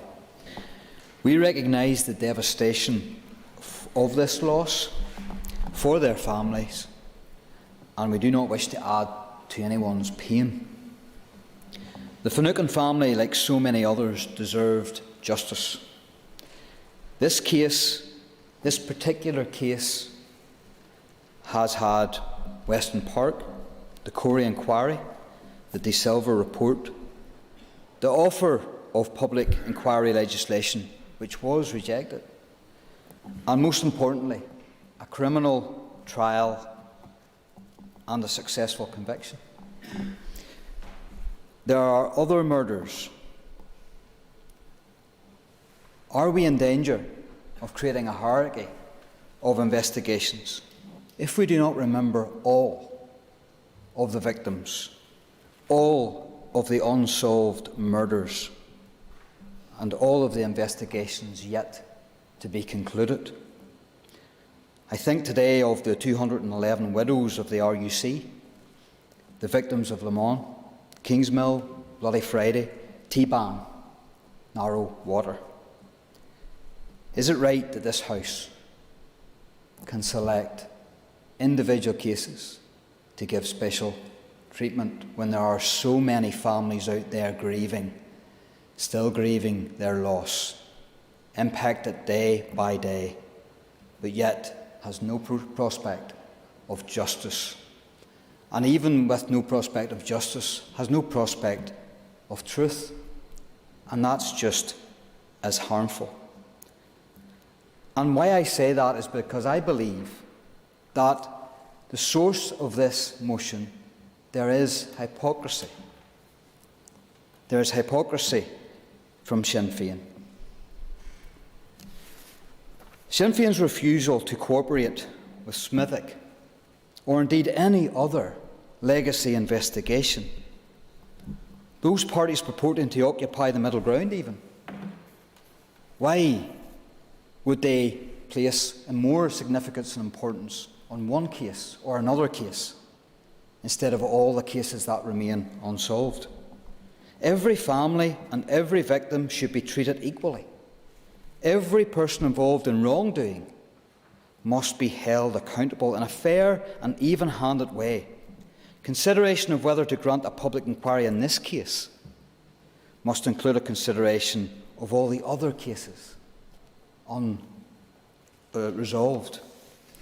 It's not good enough on its own to suggest that this attention should be on this one case, albeit very serious, simply because of suspected collusion by security services or British intelligence or individuals within. Because we know from numerous security reports and personal accounts that the IRA and other terrorist death organisations were heavily infiltrated by informants and agents. This fact alone is why so many people are alive today, and is the single biggest reason why the IRA was defeated. That is undeniable fact. So with this in mind, what about the victims of terrorist violence? What about the many innocent people who were gunned down on their doorstep, at their work, travelling home from work, whose families have never received justice, a trial, a conviction, or even the truth? Sinn Féin, being a political party, aspiring for power, cannot expect a government in power, any government for that matter, whether it be British or an Irish government, to be at a higher plane than themselves, to set a level higher than they themselves would set as a political party. And whilst I'll fight tooth and nail for truth and transparency, it goes right across the board. So I would appeal to Sinn Féin as a party. Tell us what you know. The colleague across the way, Mr Kelly, asked a number of questions. Who pulled the strings? Who ordered the killings? Who knew what and when? If only Sinn Féin would open up and tell us the truth. Thank you. Thank you. And I call Nicola Mullen. Thank you, Mr Speaker, and I want to thank the cross-party members, including my party colleague Dolores Kelly, for bringing this important motion before us today. And I want to begin my comments by paying tribute to the family of Pat Finucane, who, led with such dignity by his wife Geraldine, have been campaigning in the face of obstruction for truth following the brutal murder of Pat in 1989. Pat Finucane was having Sunday lunch with his family in North Belfast when he was murdered in front of his children. His wife left without her soulmate, his children left without their father, and this family have not only had to struggle with the pain and trauma of this horrific act which they were forced to witness, they have had to battle, and they continue to battle, for the truth. This murder and the ongoing failure by the British government to honour the commitment it made to the Finucane family is shameful. Yesterday, Mr Speaker, I stood here in this spot speaking about the Ballymurphy families. Today, I stand speaking about the Finucane family. Will the member give way? Yes. I thank the member for giving way, but will the member address Mr Frew's point? This should never be about one family over another. Member has an extra minute. I absolutely would, and while yesterday I stood speaking about the Ballymurphy families and today it's the Finucane family, the truth is I could stand here every day talking about the many, many families who have been denied and continue to be denied truth and justice for the lives of their loved ones, stolen by state or paramilitary violence. Last year, the SDLP leader Colin Eastwood stood in the House of Commons and pressed the British Government to act in the case of Pat Finucane. In calling it out, Colin Eastwood said, "It means that a previous British Government murdered a human rights lawyer in Belfast in front of his family, and they have denied every single opportunity to give the family what they absolutely deserve, which is the full truth in the matter." In the words of the former British Prime Minister David Cameron, there were shocking levels of collusion involved in what happened to Pat Finucane. Shocking levels of collusion. The truth is that the British state murdered Pat Finucane, a loving husband and father from North Belfast. The British state murdered a human rights lawyer in Belfast and by extension attacked the justice system in Northern Ireland. The British state murdered him in front of his young family. And consecutive British governments have denied Geraldine Finucane and her family access to the truth and justice they deserve. Mr Speaker, the question here today is, what is the British Government going to do about it? When is it going to honour the commitments and agreements it has made? For all of our differences in this place, we all know that victims right across our society have been shamefully treated. We know that this British Government would prefer that it is all swept under the carpet. Well, there can be no amnesty for perpetrators of violence from wherever they come. Victims, all victims, deserve that legacy is once and for all dealt with, and that means getting at the truth. If we do not deal with this properly, if we do not establish the mechanisms to access the truth, then we will deny current and future generations a way forward. The only way forward is through access to truth, justice and accountability. Therefore, today, we must unite and send a clear message that no one can be denied the truth. We in this place have a responsibility to seek and expose the truth, and we have a responsibility to all victims to support them to get the truth, to get justice. For the Finucane family, that means ensuring they get the full public inquiry they were promised back in 2001. The British Government cannot and must not be allowed to cover up this murder. The British Government cannot and must not be allowed to treat the Finucane family or any family with such contempt as it has for so many years. Without the truth, we simply cannot heal. Anyone who has met with and listened to victims will know that pain and grief is compounded by the trauma and hardship of being denied access to the truth. Mr Speaker, in closing, I want to say very clearly to the British Government, if they take the same approach to legacy as they have with Pat Finucane's case, and that is to lie, to deny and cover up the truth, let me be clear, they will not have the support of the SDLP in making their legislation. We want to get to the truth, and while we will always work to access the truth, we will not accept less than what victims deserve. We need to get back to Stormont House. We need to deal with the past with full judicial power. If we do not only will victims of our past be failed, but future generations will be infected by the hurt and the pain of our conflict. Thank you. And I call Doug Beattie. Thank you, Mr Speaker, and I reflect on Mr Kelly's words at the start, and that is this should be a dignified debate because we are talking about victims, and I will attempt to do so. But I have to say, Mr Speaker, I am disappointed in this motion because we had an opportunity. We had an opportunity to say there are many people out there, in the words of this motion, who are suffering, who deserve justice in exactly the same way. And Mr Finucane, without a shadow of a doubt, does deserve justice. But the moment we start to categorise and say he's a lawyer and he deserves something extra, we forget about the rest. So what about the other members of the judiciary? Judge William Staunton, murdered in 1973 outside a secondary school. Judge Robert McBurney, murdered in 1974. Judge Rory Conaghan, murdered in 1974. Judge William Doyle, murdered in 1983, leaving midnight mass. Elected UUP member Edgar Graham, murdered outside Queen's University in 1983. Judge Maurice Gibson, in his 70s, murdered with his wife in 1987. They were all wrong. They all deserve justice. But the opportunity missed in this motion absolutely belittles those very people. And if we had only just put in the motion that we reflect on those, because that was an assault on our judiciary. We all remember the attempted murder. Yes, absolutely. Member for giving way and in the way he's conducting, as everyone has, this motion. Would he agree with me that it wasn't only an attack on the individuals, but it was an attack on justice itself, and to undermine justice that those people were slew?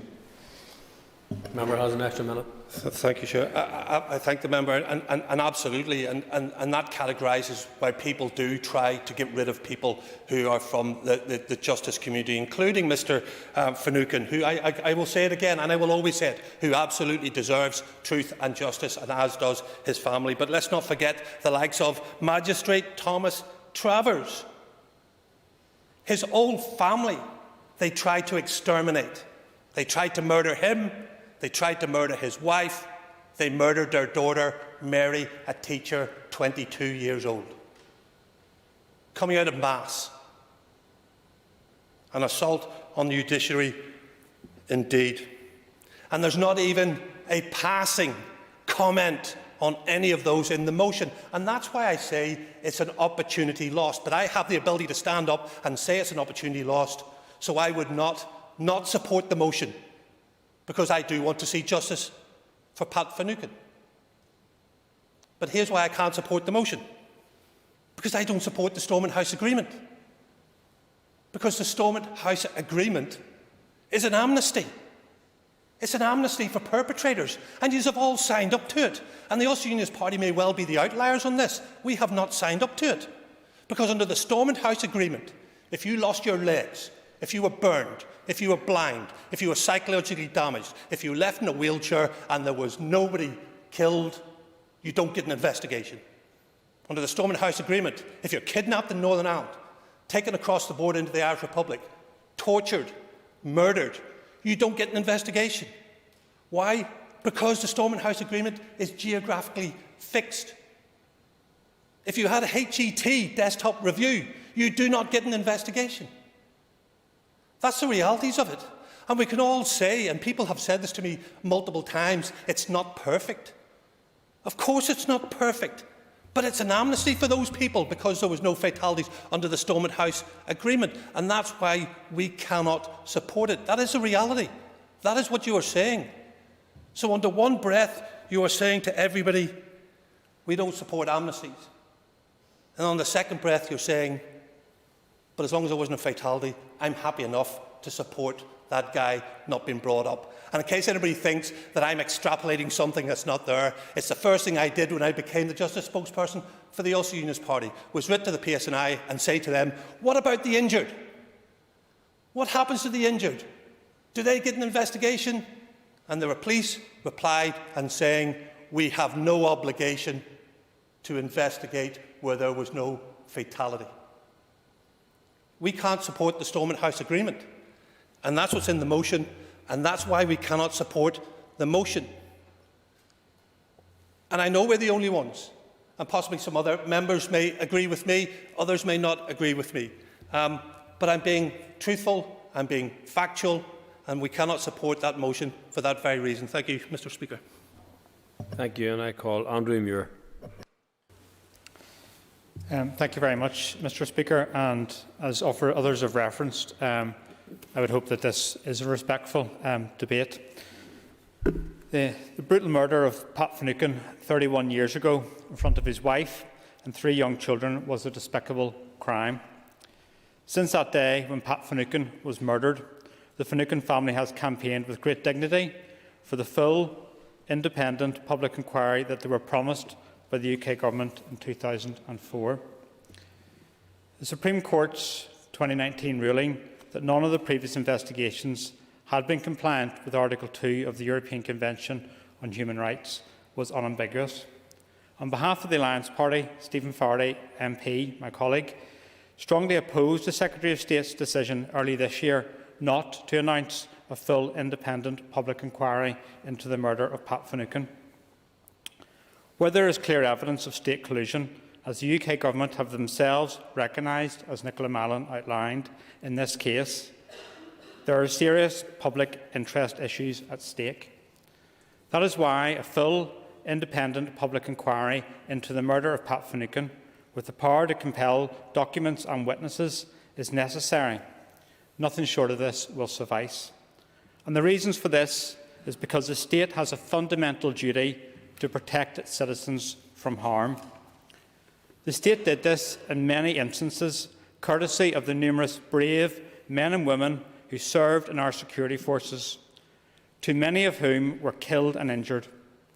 A fact I know all too well from people I know either injured or left bereaved as a result of either serving or having family members murdered. Today, however, we are talking about when the state failed in its duty to protect its citizens from harm, to the extent that it was found to be involved in collusion, resulting in the death of a citizen. For such to occur is a grave matter of serious concern. On those occasions, a full, complete, thorough and open public inquiry is essential to give comprehensive, open and transparent understanding into what happened. In speaking in support of today's motion, I know there will be a view. Why isn't there also a motion in the Assembly today regarding their loved ones who were also brutally murdered during the Troubles? The pain of these families is no less important and no less great than anyone else's. Far too many crimes occurred during our Troubles, all of which I condemn. Mr. Speaker, the failure to comprehensively deliver for all victims continues to inhibit efforts to build reconciliation in Northern Ireland. Yes. Member for giving way. I'm pleased to hear him saying he condemned all violence and all murders in Northern Ireland.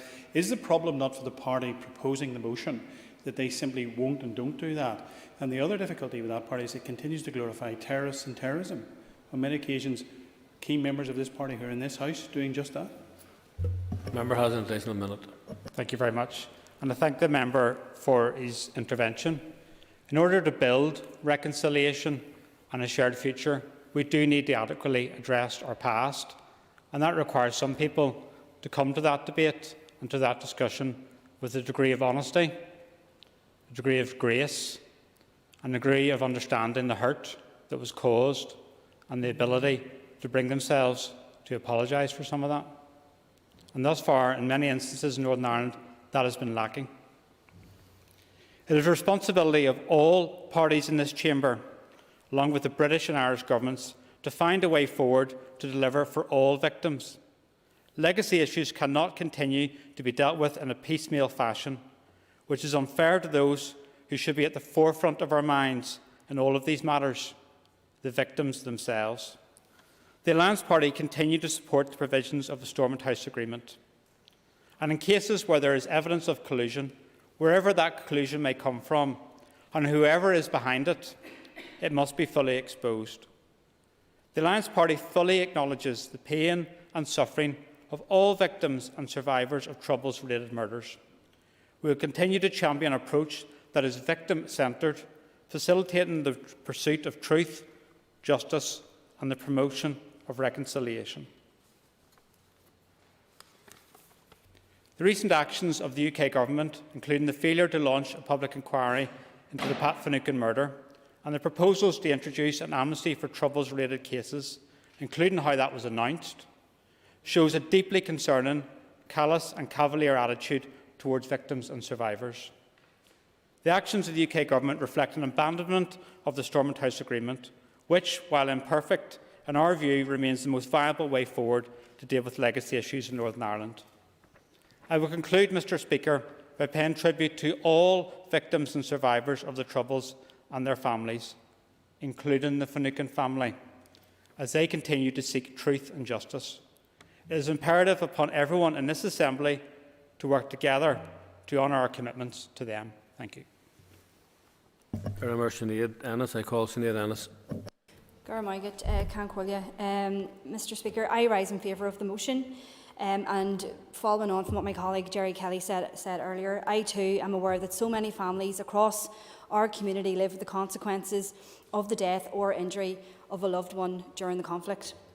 So for the record, all of these families deserve answers and they deserve as much information as possible. But today we are speaking about the state-sponsored murder of human rights lawyer Pat Finucane in 1989. And that brings me on to my contribution on the motion.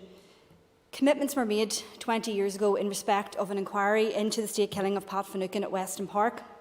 20 years on, there is still no inquiry. Why, people may ask? Well, the simple answer is it is to deny truth to the Finucane family about the British state's role in the planning, the orchestration and ultimately the cover-up of the killing. It is also about continuing the practice of impunity for those in the upper echelons of the British establishment who developed the policy of collusion, who gave the orders, who pulled the strings of those involved. During the Stormont House Agreement negotiations in 2014, we were very clear from engagements at the time that the families wanted choices when seeking answers on the loss of a loved one. Some families wanted information, others wanted a storytelling option, while others wanted investigations. But what was most clear is that they wanted to make that choice.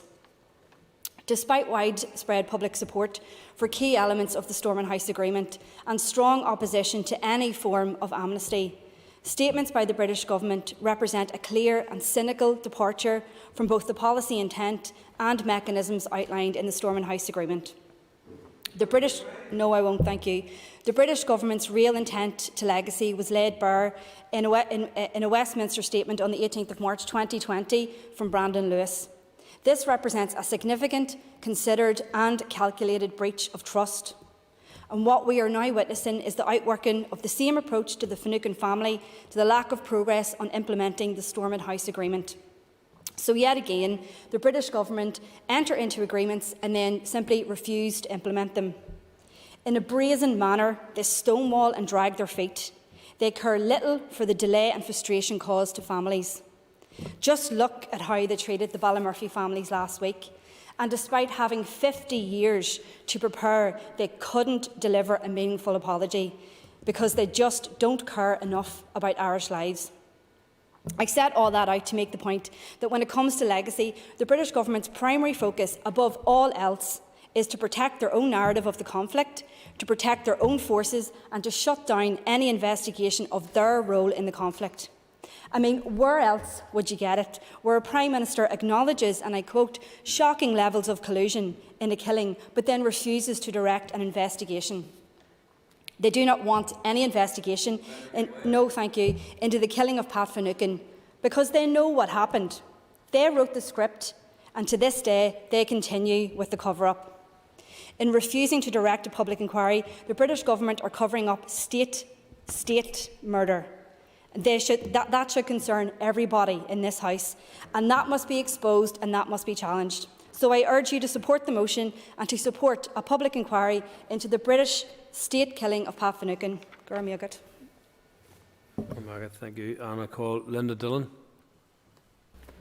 And thank all of the members who have contributed to this debate so far. I rise to support the motion.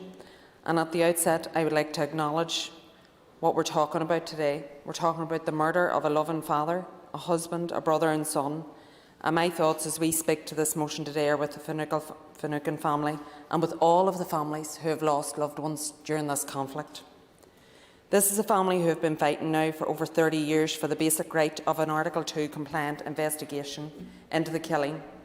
And we are 20 years after a commitment from the British Government themselves to hold a public inquiry.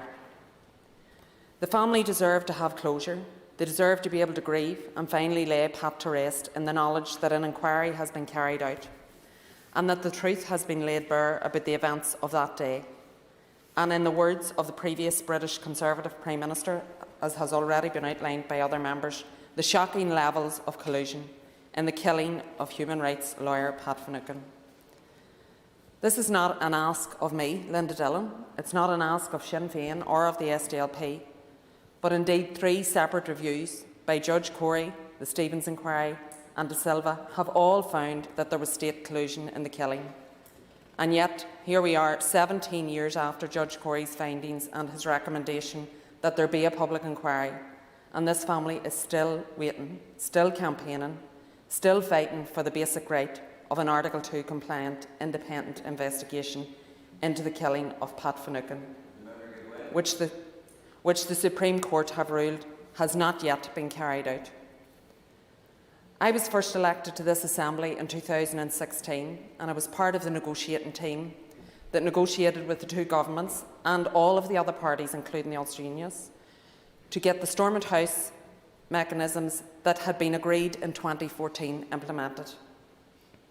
I accept that those mechanisms are not perfect, but I can certainly categorically state that they do not provide an amnesty for anyone, and there is nothing to prevent further investigation into any issue. It may not be provided for in the agreement, but there is nothing there to prevent it, so it is an amnesty of no type, shape or fashion. I would also like to acknowledge that those were also the mechanisms that were consulted on, and the overwhelming response from that consultation, to which there were over 17,500 people responded. And I noted that the Health Minister talked earlier on about his consultation around the mental health, and there were 468, I think he said, responses. And that's a massive issue here in the North today, at this very time, which we all have an interest in. 17,500 people, many of whom were victims, many of whom lost loved ones, responded to this, and they acknowledge it wasn't perfect. It doesn't give them everything they want, but it gives them the best opportunity to have, at the very, very minimum, an Article 2 compliant, independent investigation, and then an opportunity for truth and justice. Not a certainty, I accept that, but at least an opportunity. No. At what point will the British Government actually stand by the agreements they made, both in relation to a full public inquiry into the killing of human rights lawyer Pat Finucane, and to implement the agreed mechanisms, so that all families right across our community can access the truth? Everyone has a right to an Article 2 investigation into the death of their loved ones. Everyone is entitled to have timely access to due process. Everyone has a right to have access to agreed processes to obtain information recovery. These rights and entitlements are for all of our citizens, irrespective of their background or political persuasion. This is the right of the Finucane family, and I would ask all of you across this House today to support this motion and make clear that you are supportive of all victims of the conflict getting access to these rights. Thank you, and I call Mervyn Storey. Thank you, Mr. Speaker. I haven't intended to speak, but I've listened to contributions from the party opposite. And I make this plea in this public assembly today: when are we going to get the truth about the IRA? You see, the murder of Pat Finucane, and that's what it was. Let's not try and equivocate. That's what it was. But there are families in Northern Ireland today who know who pulled the trigger, who know who committed the crime. But because of deals that have been done, whether it is OTRs, letters of comfort, or royal pardons, let's think on the magnitude of this. Republicans who claim to be the real champions of the cause get a royal pardon from Her Majesty the Queen. That's how brave That's how brave members of the IRA were. And let's talk about truth. I mentioned it earlier on in the debate this morning. The iconic figure within republicanism was Bobby Sands. But yet we now know that a letter was sent from prison. And I'm sure the member opposite, who was in prison, could tell us more about this. Mr. Kelly. And what did that letter tell us?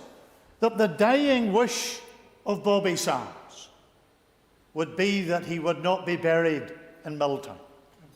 But yet, Republicans were more important in terms of their agenda. You remember what was going?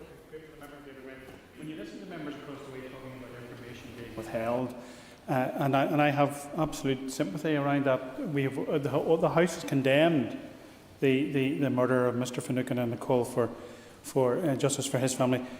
But people across the way may well have, certainly the organisation has, information about Jean McConville, who was abducted and murdered by D Company of the IRA and disappeared in 1972. Her body wasn't found in 2003, and her 10 children left for all that time knowing nothing about their murdered mother. And we could sadly... Member Hassan, please, a minute. Thank you. We could sadly go down a list. But there's a call today for a public inquiry.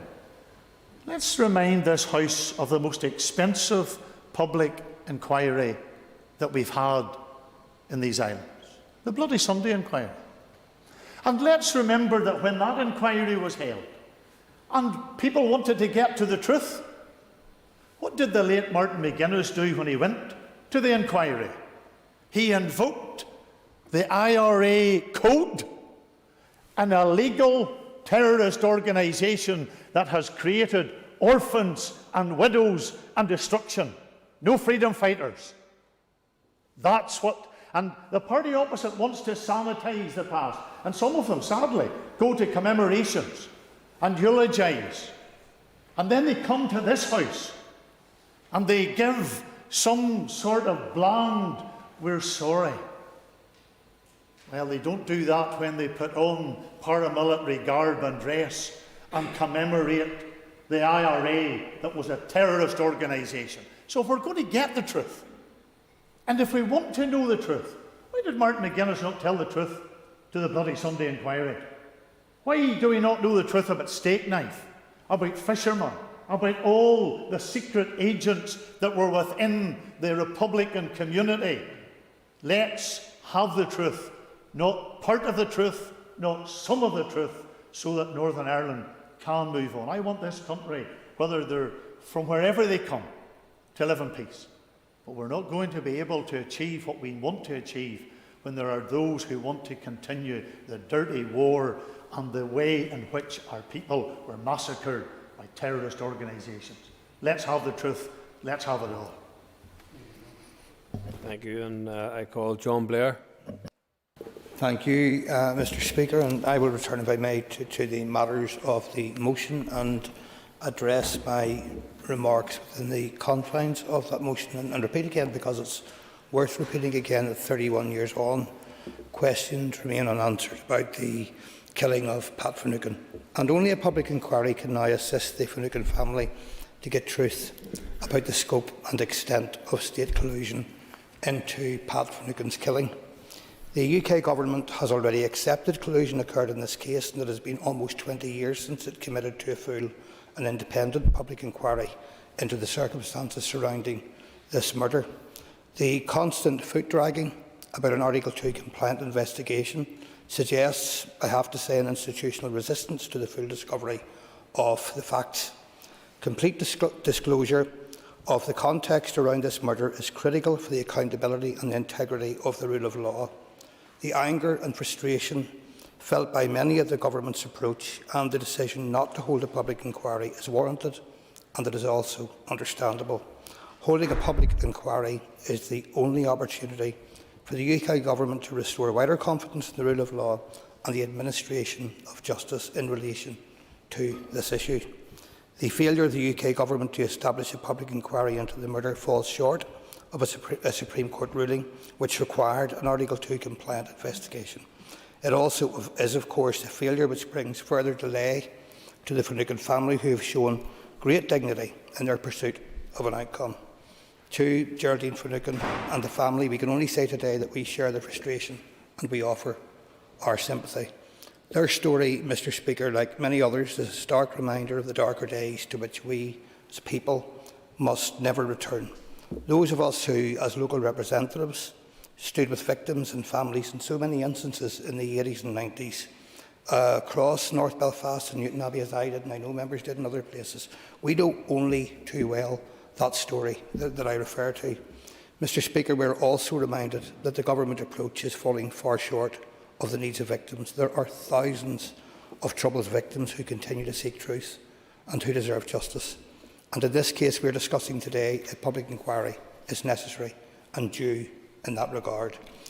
Like my colleague Andrew Muir, who spoke earlier, I will, with Alliance colleagues, be supporting the motion. Thank you. And I call Jim Allister. Thank you.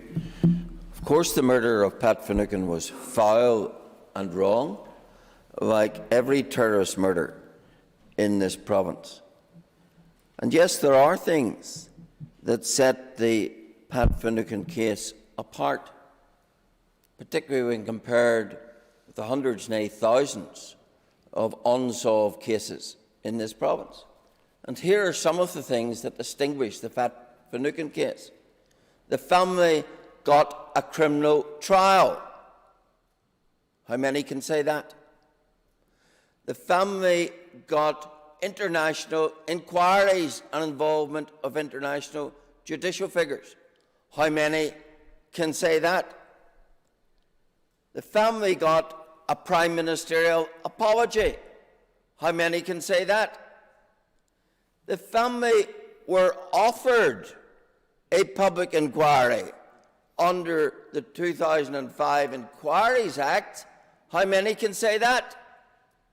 And when they were offered the public inquiry, where a judge would have had powers to compel witnesses and command the production of papers, what did they do? They rejected it. What did Mrs. Geraldine Finucane do? On the 14th of April 2005, she wrote to every senior judge in England, Scotland and Wales and urged them that they should not accept appointment if they were asked to chair the public inquiry under the Inquiries Act. Those are the facts. Certainly. I thank the member for giving way, but the member also state the fact that the Secretary of State holds on to him or herself the power to invoke national security in withdrawing and refusing the disclosure of information to any inquiry established under that Inquiries Act. Member has an additional minute. The Inquiries Act applies universally, equally to everyone. If the member is saying that we need some sort of special treatment for this member of Republican royalty and that the law of the land needs to be changed specially for them, then, let's hear that. But the law, just like the 1921 Act, the Inquiries Act, and just so the 2005 Act contains those necessary protections. That is what anyone else in this country has to operate. Mr. Beattie rightly referred to many legal figures who were murdered. I'd like to remember some of them. I knew some of them. He mentioned the very first one who was murdered in Northern Ireland, resident magistrate William Staunton, a Catholic who had the courage to serve. Next, Judge Rory Connaughey. Both of them shot in front of their primary school children. Robert McBurney, another magistrate, murdered on the same morning as Magistrate Connaughey.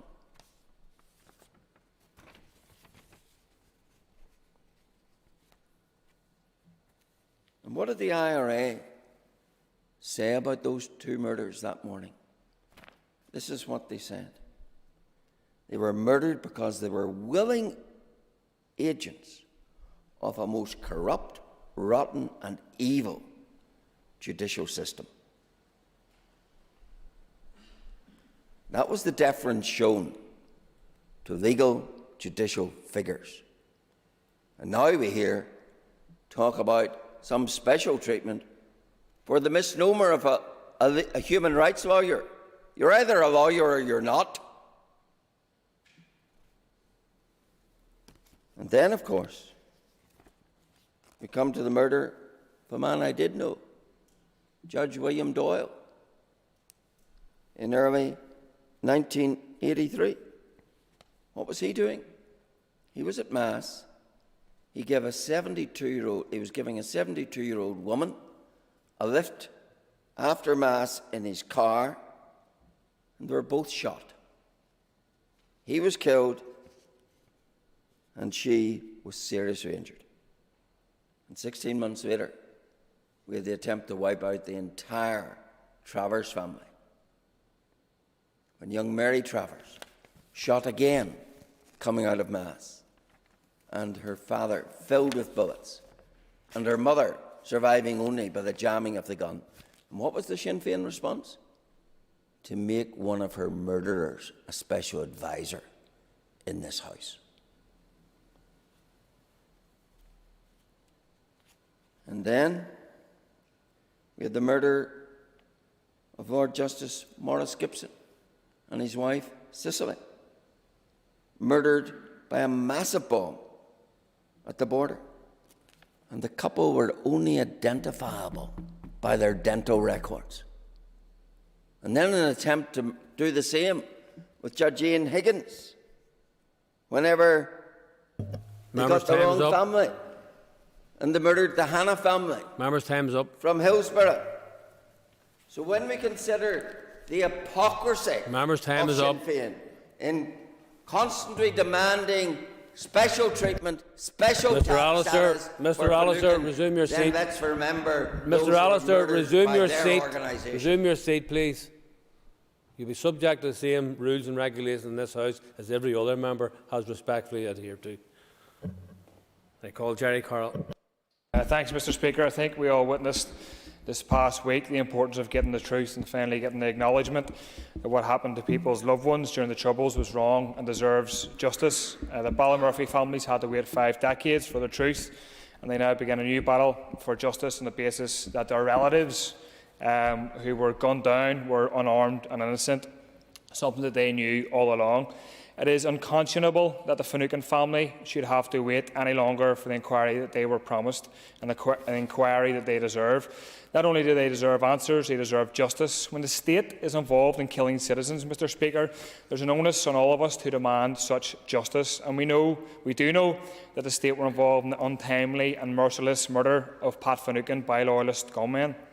It's in the interest of everyone that the state is held to account, people in Belfast, Derry, people in between, people of all religions and none, but also the people in England, people of Grenfell, the family of John Charles de Menezes. Everybody has a right to truth and justice. And I want to offer my solidarity to the Finucane family, Pat's family today, who should never have had to experience what they did. To be forced to fight for the truth for decades after watching their father die is a damning indictment of the British government's attempt to cover up their role in the Troubles to this day.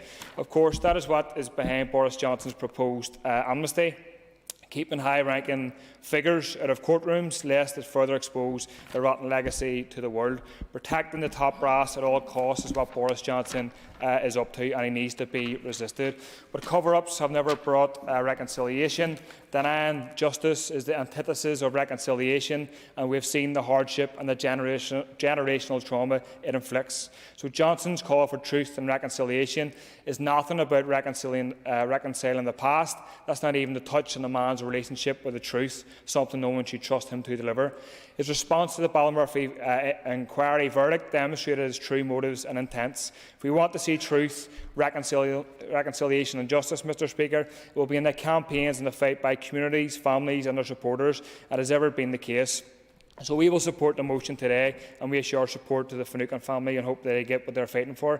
But Mr Beattie referenced the Stormont House Agreement, and some families do fear that with implementation of that, there may be an amnesty for generals and troops. And it wasn't an agreement that we were part of. It wasn't even we had no MLAs at the time. But there was any attempts, through any agreements, to issue an amnesty, especially for state forces. That'll be something in our party, and I will vigorously be opposing. Thank you. Thank you, and I call on Dolores Kelly to conclude and wind on this motion. Thank you, Mr Speaker.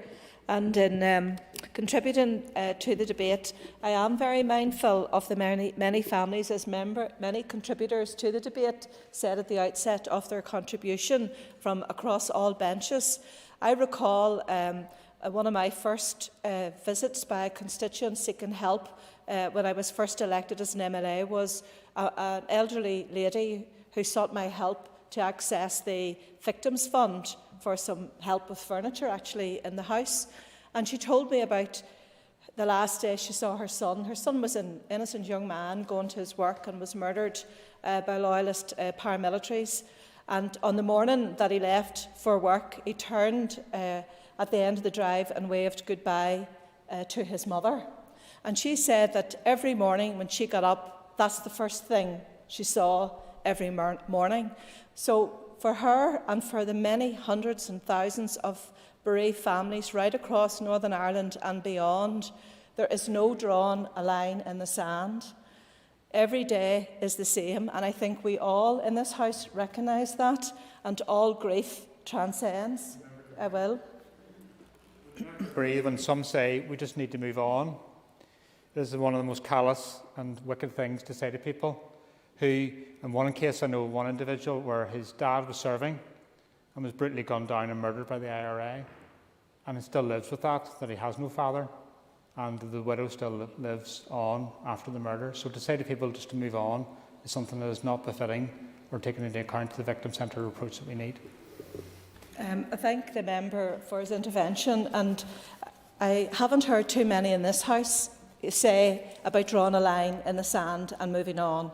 I have heard elements within the British establishment to say about drawing a line, and other people outside of here who may be well-intentioned, but perhaps they don't have the level of engagement with victims that some of us may have been privileged to get to know. And for the Finucane family, like the Ballymurphy families, time stood still, and they still want answers. And if I could address the concerns that Mr Beattie raised, as did some others around, Mr Carroll, around the Stormont House Agreement. The Stormont House Agreement is not an amnesty for anyone. Let's be very clear. That's why the British Government is currently looking at ways in which to draw up an amnesty. Mr Beattie's point, which I understand completely, was around those who were severely injured, that the Stormont House Agreement deals with those who were killed and murdered during the Troubles, not those who were so heinously injured and still live with the consequences of that. But let's not muddy the waters. It never was, nor should it ever be, about an amnesty. But, you know, for the case of Pat Finucane is one of profound importance for society in Northern Ireland and for those who believe in the rule of law.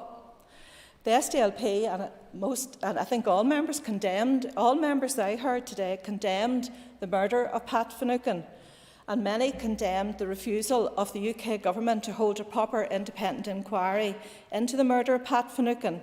The statement by the Secretary of State, Brandon Lewis, which alluded to a police review of papers and a police ombudsman investigation, was simply a smokescreen, and as such was a further insult to the Finucane family and those who have supported them in their 30-year-long fight for truth and justice in this case. 20 years ago, the European Court of Human Rights, and many members referred to this, delivered a damning judgment in Finucane versus the UK. The court found that the UK had breached the right to life as protected by Article 2 of the European Convention of Human Rights due to the flawed investigations, including those of the RUC into Pat Finucane's murder. The Secretary of State has failed to acknowledge a commitment, to honour a commitment to hold an independent public inquiry into this murder following the UK-Ireland Weston Park Agreement in 2001.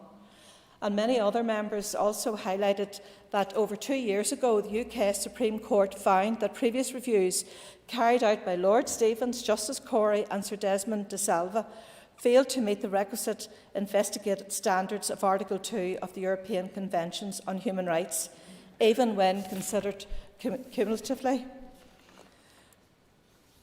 So there are questions, and many people pose the question, what is the British Government trying to hide? We know that Pat Finucane was murdered in front of his family. Ms Mallon laid that out very clearly in her contribution. And we know that there were shocking levels of state collusion with the murder because David Cameron apologised for it. What we don't know, I think as Mr Kelly said in his opening remarks, were the details and how far up the chain of command the collusion went. We need to know which state agent and at what level authorised the murder and who was complicit in the 30-year cover-up. A narrowly focused police investigation won't find out, nor will an even more narrowly focused police ombudsman process. And only a fully effective public inquiry with wide reach in terms of reference and, importantly, powers of compellability can discover the truth. And we've seen both in terms of the police ombudsman, the police legacy, was HET, in terms of the resources required by those organisations have been severely hampered and cut back over the last few years. And some argue that that is a breach of Article 2 in itself in terms of not giving sufficient resources to all of the agencies responsible. Mr Frew, in his contributions, talked about other murders and hierarchy of investigations listed listed in terms of Mr Finucane up to date. But as I said at the beginning, I don't think anyone here wants to have any hierarchy of victims. I haven't heard that from anywhere across any of these benches, while some might suggest it to be the case. There is an obligation, I think, as Mr Muir in his contribution said, in terms of getting reconciliation, and indeed Mr Story, in moving Northern Ireland forward. We need to get to the truth of the past, and people need reconciliation. Yes, I will give way. Except that one of the things that has created such a problem is that every time the party opposite is involved in negotiations, the first thing, it's not about the deprivation in West Belfast, it's not about education, but it's about what dirty deal they can do to get letters of comfort, to get the ballistics from decommissioning so that nobody can be taken to court. That's what we're dealing with, and that's the problem that has corrupted the process of truth and justice in Northern Ireland. But yet they come to this House today and they want everybody to open the cupboards and tell everybody else's secrets apart from theirs. Well, I think in co-signing for this motion and in winding up, I'm not going to answer on behalf of the... I will. Speaker, the tone of the debate thus far has been largely respectful, apart from a number of contributions. And I would ask, particularly Mr Story, who may be destined for high office, to reflect on his contribution, partially his latest contribution. There are strong differences in this chamber about the past, but if we are to work together in the future, then we're going to have to learn to respect each other in this chamber and outside of it.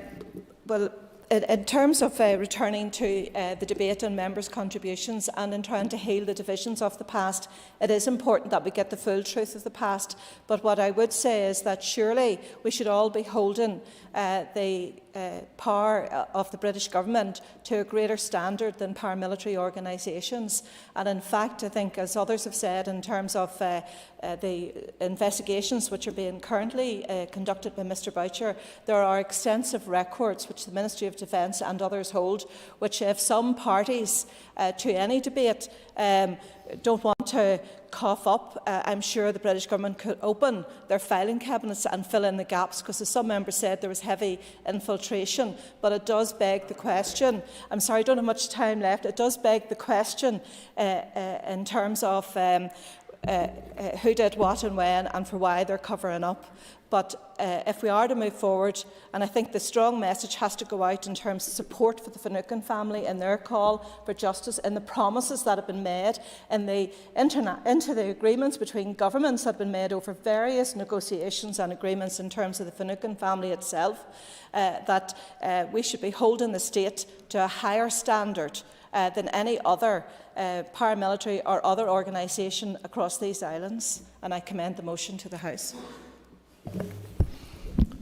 And thank you. And the question is that the motion standing on the order paper be agreed. All those in favour say aye. Contrary, no. No. All those in favour? Clear the lobbies. The House will divide, and the question will be put in 3 minutes.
Okay, members.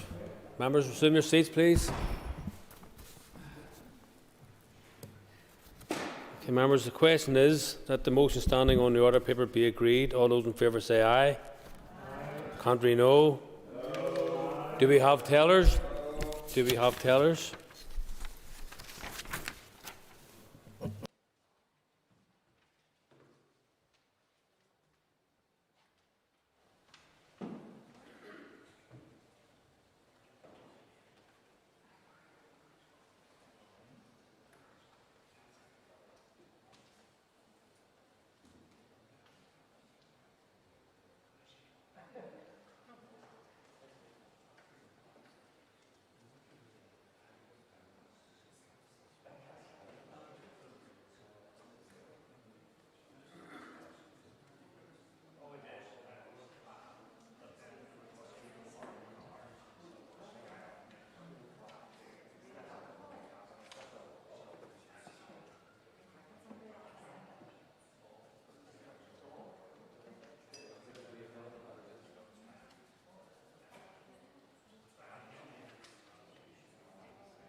Okay, members.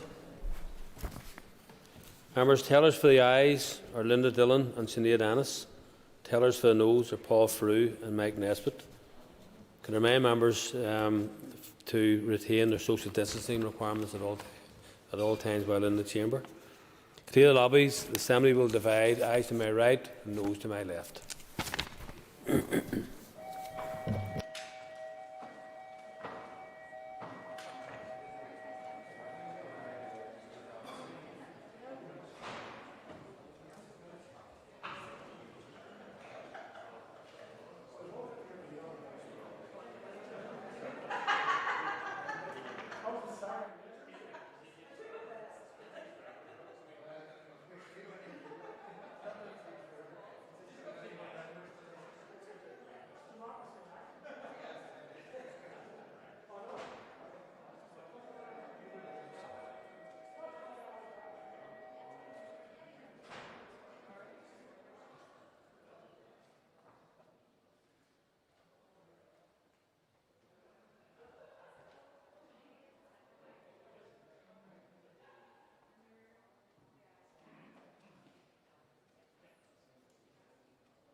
Secure the doors, please.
Okay, members.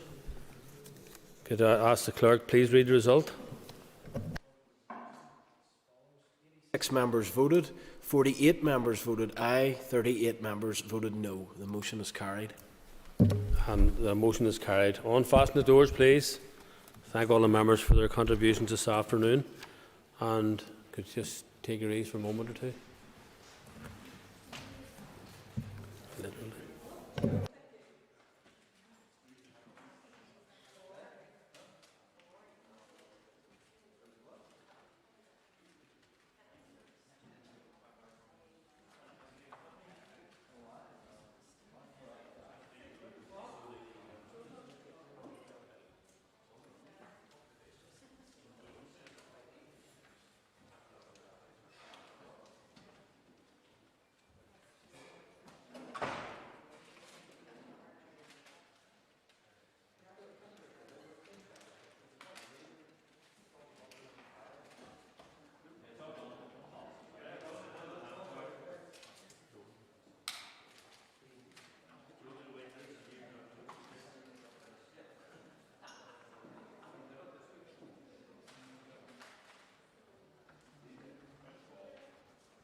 Members.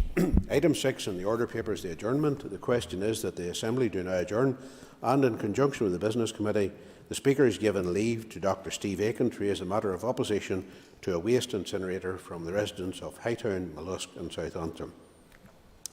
The proposer of the topic will have 15 minutes. I call Dr Steve Aiken. Now, just so the members are aware, there's a maximum of 1 hour available for this debate. Okay. Thank you very much indeed, Mr Deputy Speaker, and I endeavour not to use my full 15 minutes. I think you'll be glad for me to say that as well. Mr Deputy Speaker, I rise to introduce this debate on the opposition within my constituency to the proposed Hightown incinerator. I will, as a declaration of interest, make clear my opposition to this waste and subsidy scheme from the beginning of this debate.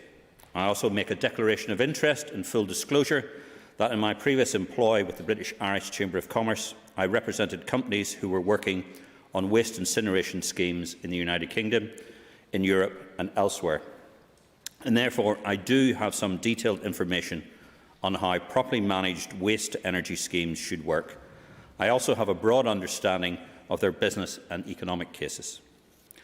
I will also again state that I am not against incineration per se, as part of the waste management and how we deal with the residual plastic cycle. Indeed, it is a matter of some interest to members of this Assembly that there already exists an existing waste-to-energy plant in Northern Ireland, one that is already making a significant impact on both our security of supply issues and reducing waste going to landfill. That this plant in the Belfast Harbour Estate, with established grid connections, good transportation links, is helping to reduce energy costs to Spirit Aerospace, making cutting-edge business even more competitive, should be welcomed by us all. Indeed, as reported by the BBC, the Full Circle Generation Facility at Belfast Harbour and its sister company could process up to 80% of our household waste. And with recycling rates increasing across all of Northern Ireland, this plant alone could deal with the majority of our household waste. If the current recycling rates are maintained by 2025, a spokesman for the company said they will be even running out of feedstock from black bin waste alone, as recycling will have been such a success. This, Mr Deputy Speaker, this level of recycling should be seen as a matter of pride for Northern Ireland. Indeed, we will also have a legally binding requirement to recycle, much of which will get to our 65% of our waste to be recycled by 2035, a requirement we are well on track to achieve or even exceed. So, bearing in mind that our recycling rates are increasing, and we already have incineration for waste for power, which has the spare capacity to deal with 80% of our black bin waste, and potentially more, what possibly could be the economic, environmental or societal case for the Hightown incinerator? When I was first elected to this House, one of my first meetings was with representatives from ARC21 and their lobbying firm. I said at the time, willing to listen, and was, as somebody who understood the waste for power process, persuadable. The then arguments around jobs, signalling investment opportunities in Northern Ireland infrastructure, the need to secure energy supply and the consequent reduction for landfill were all rehearsed by the company and their lobbyists. However, there was a strong inference that I should get behind this scheme, as it had the full support of my local council and beyond. Knowing from my previous experience that a £240 million project, the cost of building of this plant would indeed be significant, I thought it was appropriate for me to ask what was the business case they were proposing. I asked this because these plants require considerable subsidy to run. They are not self-financing. They require a fixed and long-term energy price, a gate fee per metric tonne of waste processed, and that has to be lower than any landfill or other recycling tax, and a minimum value per tonnage delivered to the plant. And if that is not forthcoming, a compensation package has to be available for the operator and the operating authority over the lifetime of the plant to ensure continued viability. Many members will also be aware that there has been a catalogue of complaints by public authorities across the United Kingdom and in Europe and beyond about the costs of these schemes. The resort to PFI, or novel forms of funding, that have left many public authorities having to cross-subsidise these schemes, in some cases leading to near bankruptcy or worse.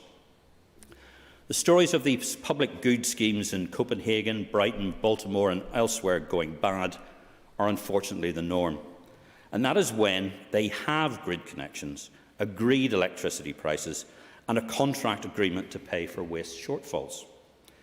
Curiously, many of these projects' contracts have been limited to 25 years, as this is deemed as the longest possible time that such an open-ended commitment could be made by ratepayers and regional taxpayers.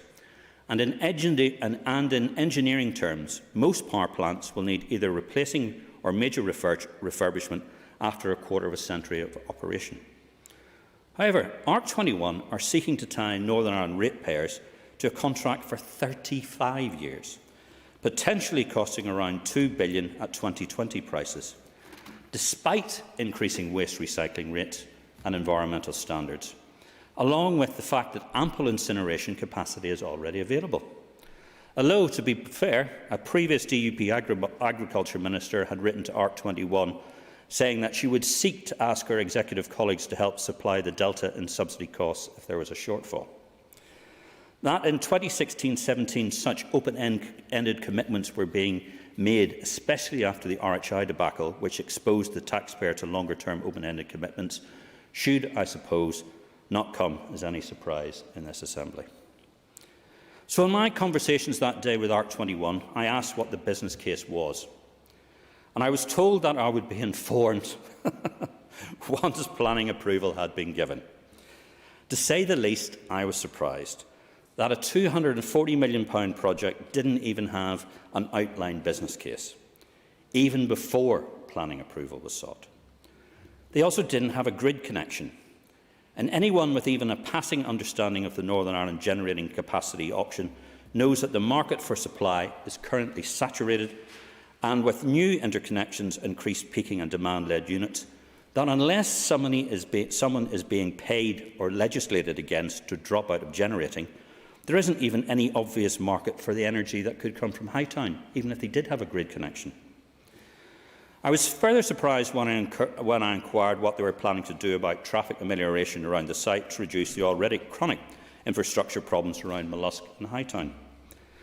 You will further imagine my concern when I was informed that there were no plans to upgrade the roads from Sandyknowe roundabout, as it would add too much to the cost of the project, bearing in mind that this is a circa £250 million project planned to last at least 35 years. To be truthful, by this stage, the lack of detail in their assumptions behind their case astounded me. None of it makes any sense, unless, of course, all that it is a subsidy mining effort, not only akin to the RHI debacle, but in fact an RHI2 scheme that we will all have to pay for. I then discovered that my concerns were also widely felt throughout the community, and every political party, though to be honest, not every political representative within those parties, were against this scheme. I also want to pay tribute to Colin Buick and Charlie Thompson and all of the local community and those involved in No ARC21, who took the very courageous decision to challenge ARC21 and the Department for Infrastructure in the courts. And despite the odds being stacked against them, they won. The sorry tale around how their heroic actions of this community have been thwarted by officialdom will no doubt be told by others today. But look at a timeline from when planning was applied for, in March 2014. Then in 2015, when the then SDLP minister refused the project. Then, during the interregnum when the Assembly falling in 2017, the very Department of Infrastructure Permanent Secretary then decided to approve it. The case then being judicially reviewed in the High Court in 21, which the Department lost, to 2019, when, despite all this, ARC21 again attempted to achieve planning approval.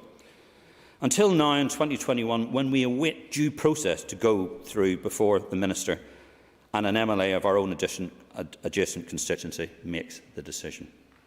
Mr Deputy Speaker, I could say more on the environmental impacts of toxin release, the impact on the visual landscape with the 95-metre high chimney dominating the Belfast Hills, the increase in traffic on totally inadequate roads, the devastating impact it would have on property values, or just the purely ludicrous idea of putting a mechanical biological treatment plant and energy from waste incinerator 3/4 of the way up a mountain with no business plan.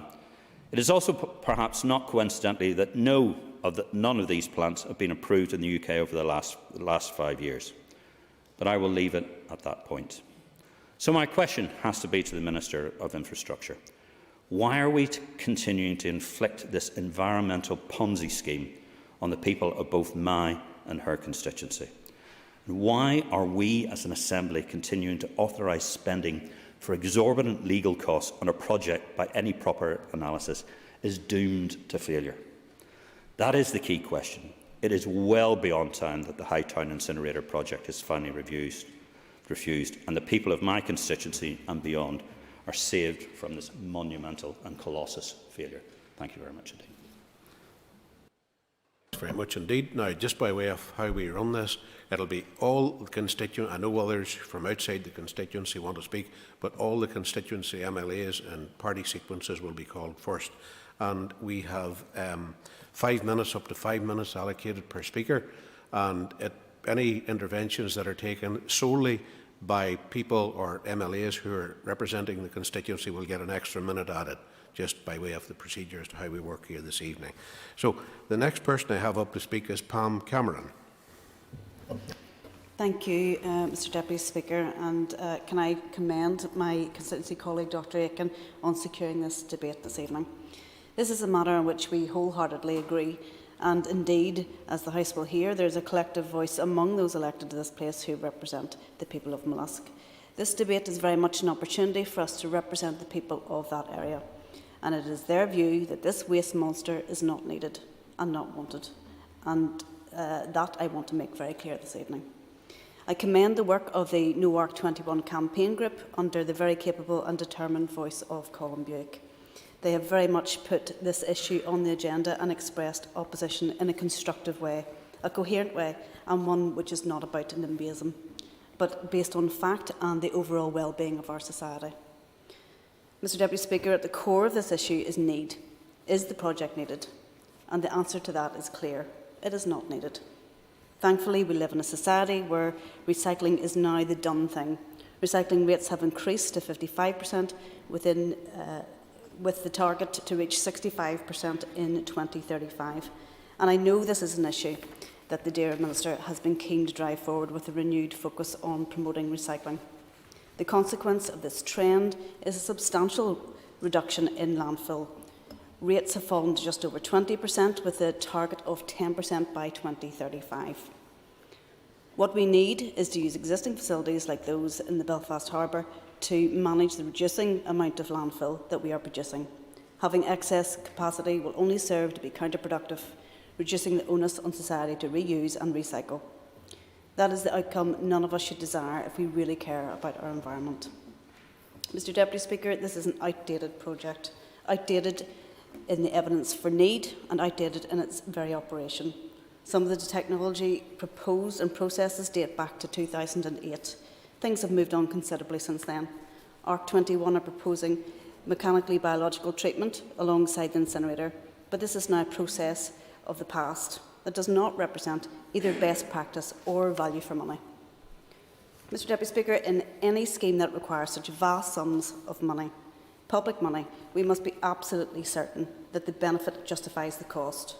To lumber hard-pressed households with around £2 billion of a bill over 35 years in gate fees, to ARC21 to mechanically treat and then incinerate their waste offers no such return in terms of benefit. Indeed, there are so many questions around how we've even gotten to this stage in terms of design, procurement and so on, that justifying the furtherance of this project is quite simply impossible. I know that the dear Minister is someone who understands many of these points and indeed has expressed his own concerns about the proposal. I commend him for not buying to the extensive campaign to progress this scheme. However, for the people living in this area, we need to bring this whole issue to a conclusion. And my message is to the dear Minister and to the Infrastructure Minister to do just that. Refuse that planning and find a new way forward on waste that is actually fit for 2021 and beyond. Thank you. Okay, agus na siarm Sir Declan Kearney hon cancha call Declan Kearney. Gramoiga sa lias con Corlia agus siasam sa con cancha han mar ara anu ach mar colta tuffa and some counter. Thank you, Mr Speaker, and I rise to speak today not as a Minister but as a constituency MLA alongside my other colleagues. And I'm very pleased to address this motion, and I thank Steve Aiken for bringing it forward and putting a spotlight on this very egregious issue.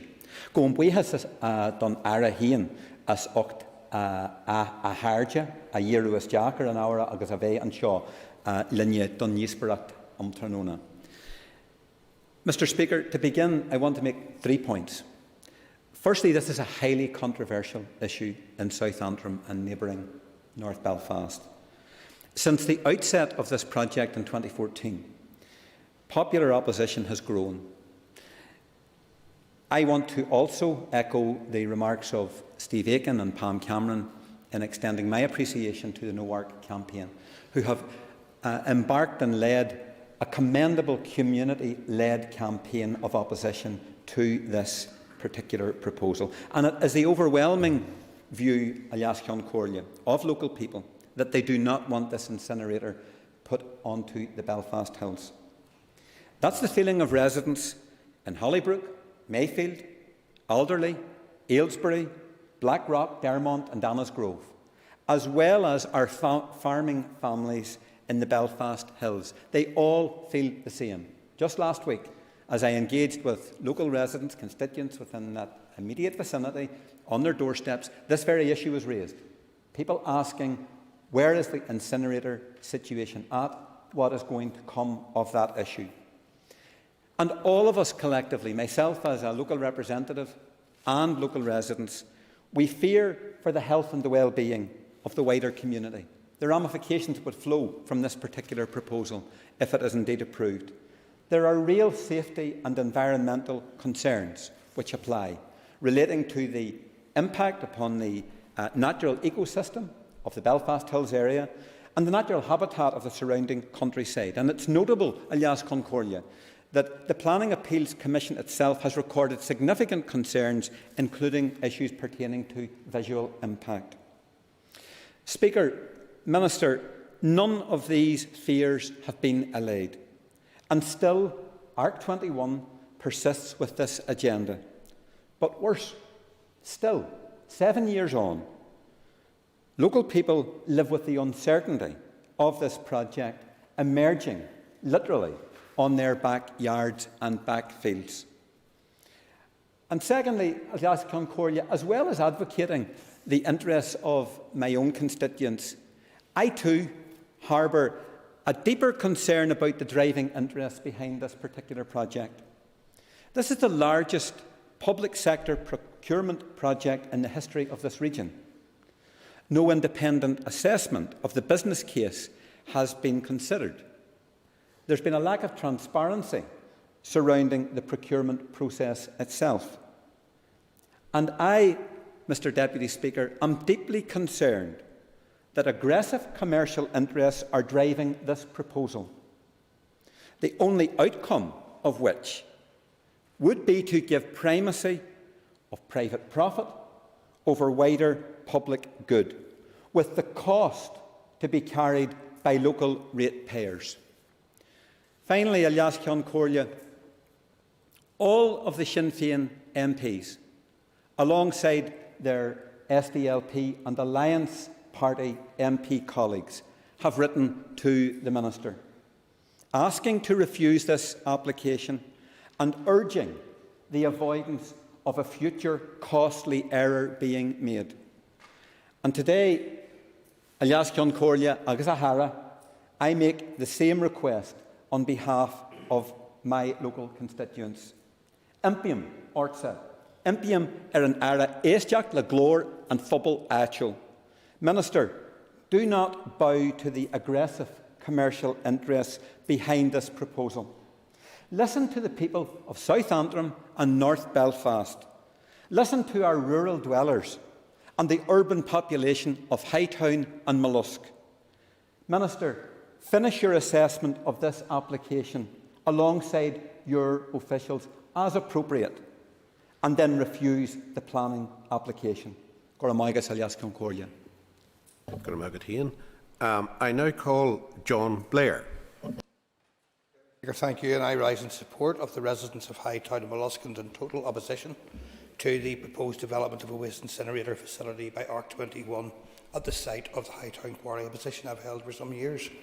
And I will come to the reasons why I hold the position shortly. But before I do, I want to reflect, I think again, because I think it was mentioned before, that there are already over 5,000 objections lodged to the current planning application. And I wish to remind members that representatives for the area have stood together, politically united, and stood with residents most impacted and concerned by this proposal to ensure that it is shown to be unnecessary and unwanted. We urgently need, Deputy Speaker, a review of the current waste management structures in Northern Ireland, including an urgent review of existing residual waste capacity in landfill and incineration. And my party, and we've made it clear, will oppose any new waste management infrastructure proposals prior to such a needed review. The Alliance Green New Deal launched last month highlights the need to radically reduce emissions in waste management. Carbon emissions are a prime driver of climate change, which is why there has been a significant move away from coal-fired energy in Northern Ireland and elsewhere. In Northern Ireland, Kilroot is the only EU ETS electricity generator that continues to use coal as fuel. Kilroot will be converted to a gas-powered station in 2023, which will mean that coal will be reduced to zero. A move towards energy-generating incinerators would mean producing more CO2. That is reality. Figures for 2019, for example, show that across the UK, the 48 incinerators emitted a total of 12.6 million tonnes of CO2.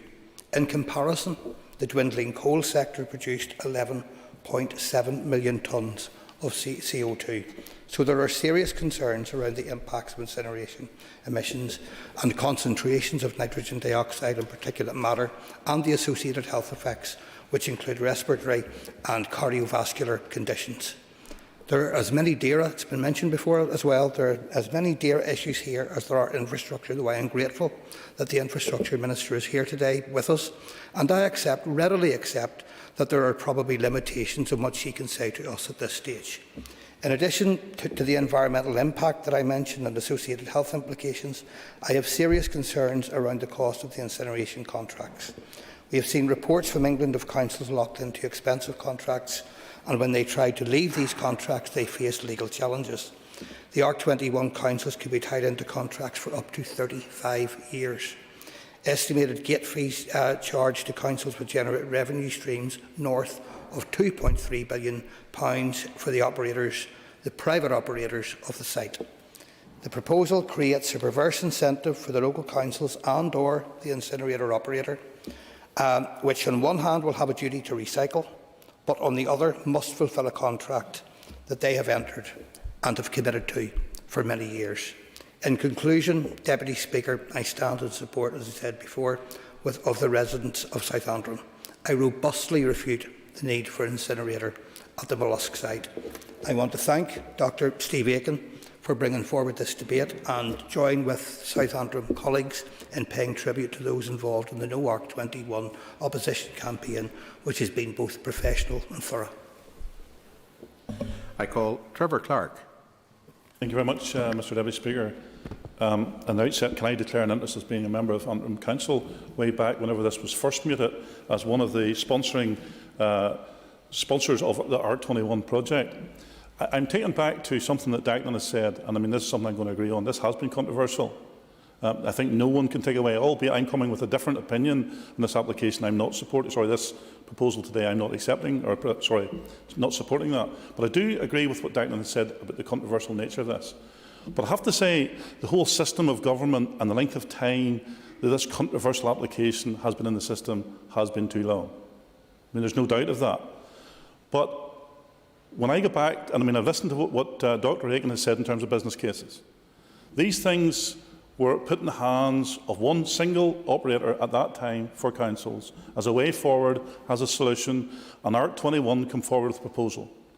Each and every council supported at that time to bring forward, based on this technology, as a solution for the way to deal with waste going forward. Now, whilst I accept that that was many years ago, that was the proposal at the time, and that hasn't changed.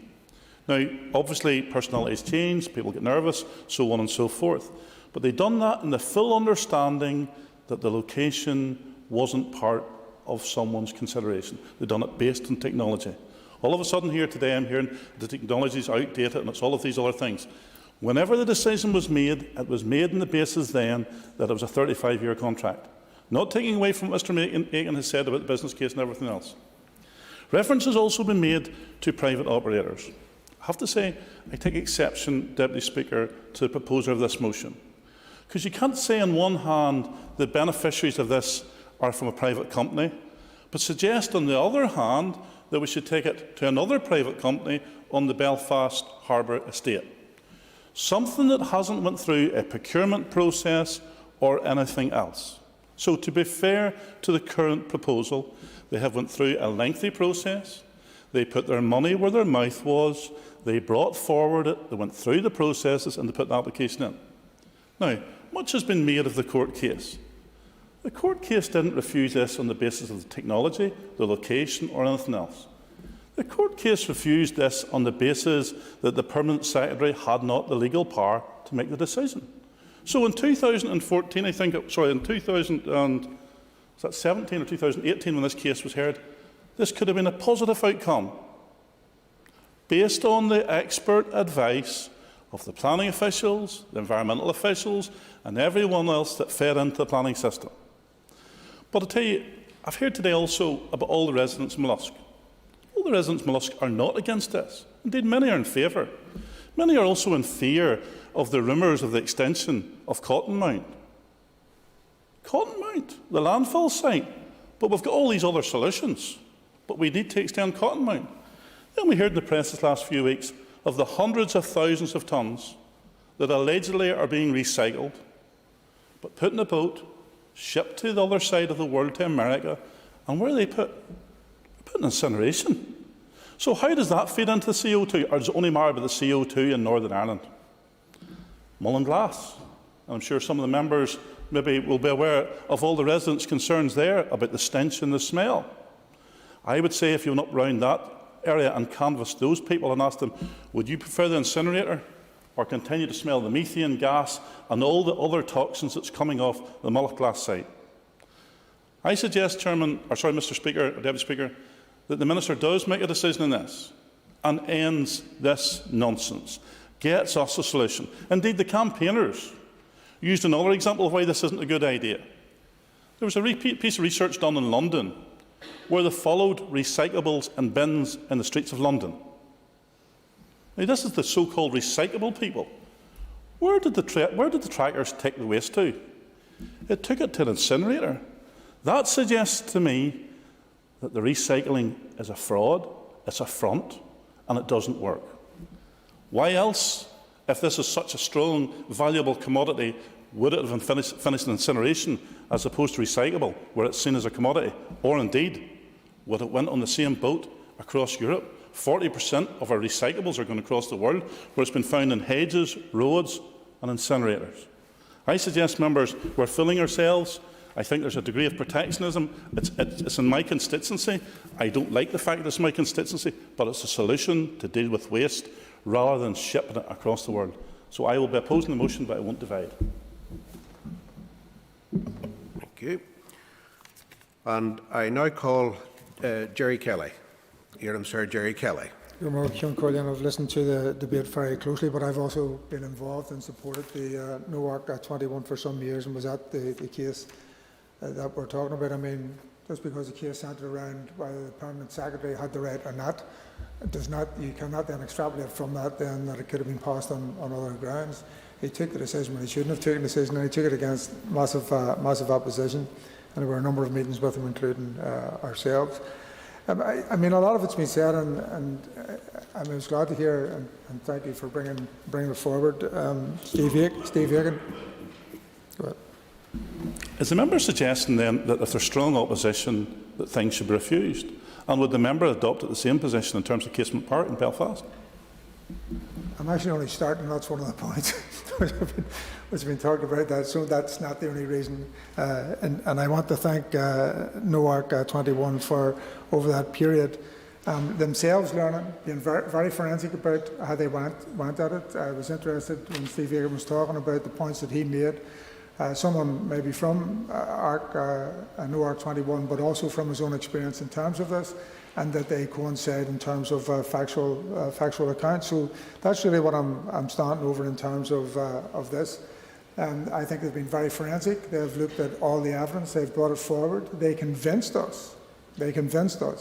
As party members that this was the way to go, and they didn't give up even when they felt, when anybody else would have felt. For instance, when the decision was made by the Permanent Secretary that they should stop, they moved on from that. I mean, it is a bit repetitive, but just let me say this, you know, besides there being serious concerns, and I mean, one of the reasons I'm from North Belfast, but clearly, I mean, the edge of North Belfast in the Southampton was actually the Hightown Road, so one side's North Belfast, the other side's and that. The effect of this, whether it's to do with transport, the roads, whether it's to do with the toxins in the air, as well as to do with the water, and there's concerns about water supply from surface water and all of that, affects not just the area of Southampton clearly, because you can pass through that, and it involves the Belfast basin, and of course the first place you hit there is North Belfast in terms of all of that. And it is worth saying that there is cross-party objections to this, and representatives of the DUP, notwithstanding yourself, Trevor, and Sinn Féin, the SDLP, UUP Alliance and the Greens. The recycling rates have been increased to 55%. And I know that Trevor is saying about, you know, this is a fraud, but to say that the recycling and the idea of recycling is a fraud, I think is a big statement. The evidence has been given time and time again, and there are targets that bring it up to 65%, and as Steve Aiken said, we're well on the way to do that. The landfill rates have fallen to just over 20%. Doesn't say there isn't still landfill, but they are falling, and that's the main point there. The issue down in the site down on the harbour, of course, when you add that in, as Steve Aiken again said, then it takes up a huge amount of that as well. When you have overcapacity, you have, first of all, a financial issue where you're not making any money, and as was pointed out, the subsidies get bigger and bigger. But it's also that what happens then is they then try and fill that site. So they start looking for other things. So you're talking about waste that's going out of here. But what about the waste that's going to be brought in here? If we have a capacity of 300,000 tonnes per annum and we are nowhere near putting that in, then what we're going to do is get the waste from many other places as well. And that, I've already let you in, and I'm sort of running out of time, so I don't think so. This is a Chairman debate. Good try. So to make those points, and I'll sort of finish with this because the Minister is here and I thank her for being here, and I also accept that there's only a certain amount that she can say in terms of this, but let me say, and she is from North Belfast, she will not be surprised by what I'm saying.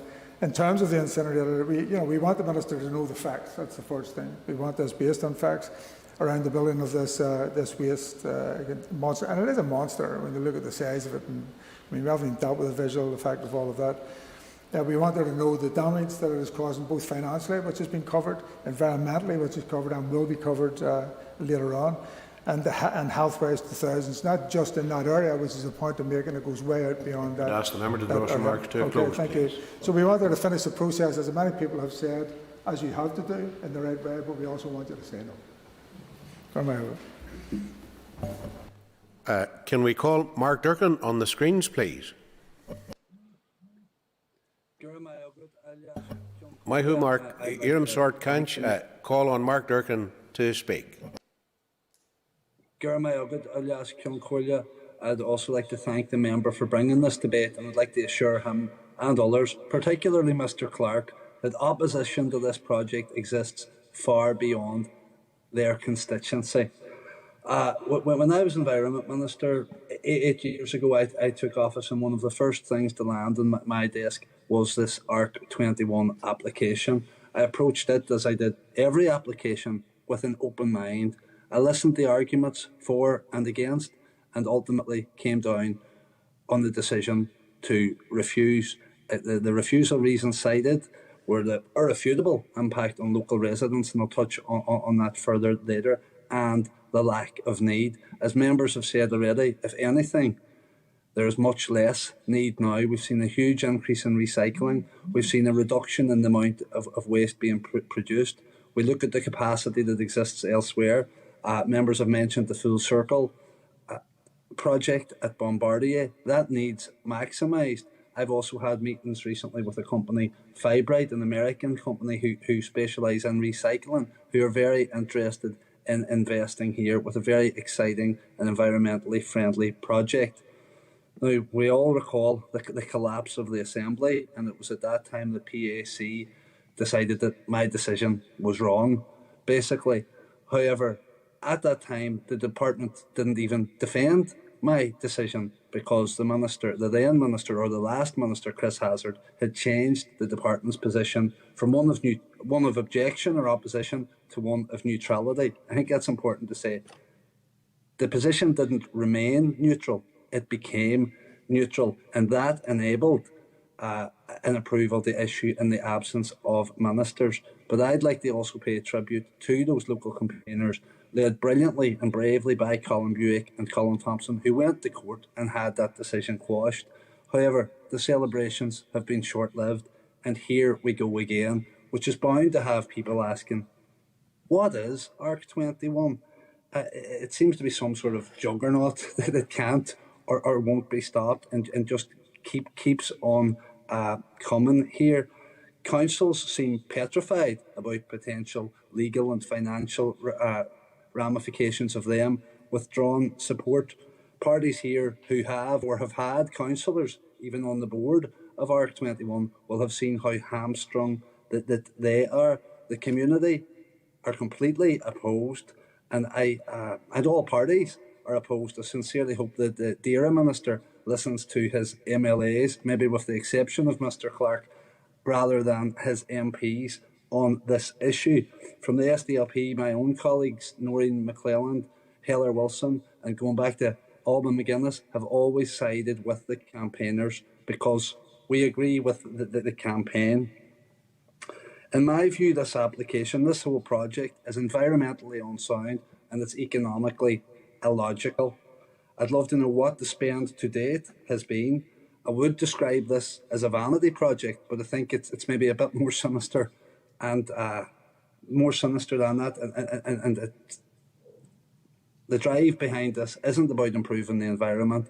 It's about generating cash, not just energy. Members will have received a detailed document provided by No Arc 21, and while I haven't time to go through it verbatim, I'll just hit the headlines, summarising their concerns. There's lack of need, odour pollution, a redundant technology mix, health impact, undesirable location, visual impact, traffic impact, a failed procurement process, a financial disaster in the making. I'd like to commend the DFI Minister for being here today.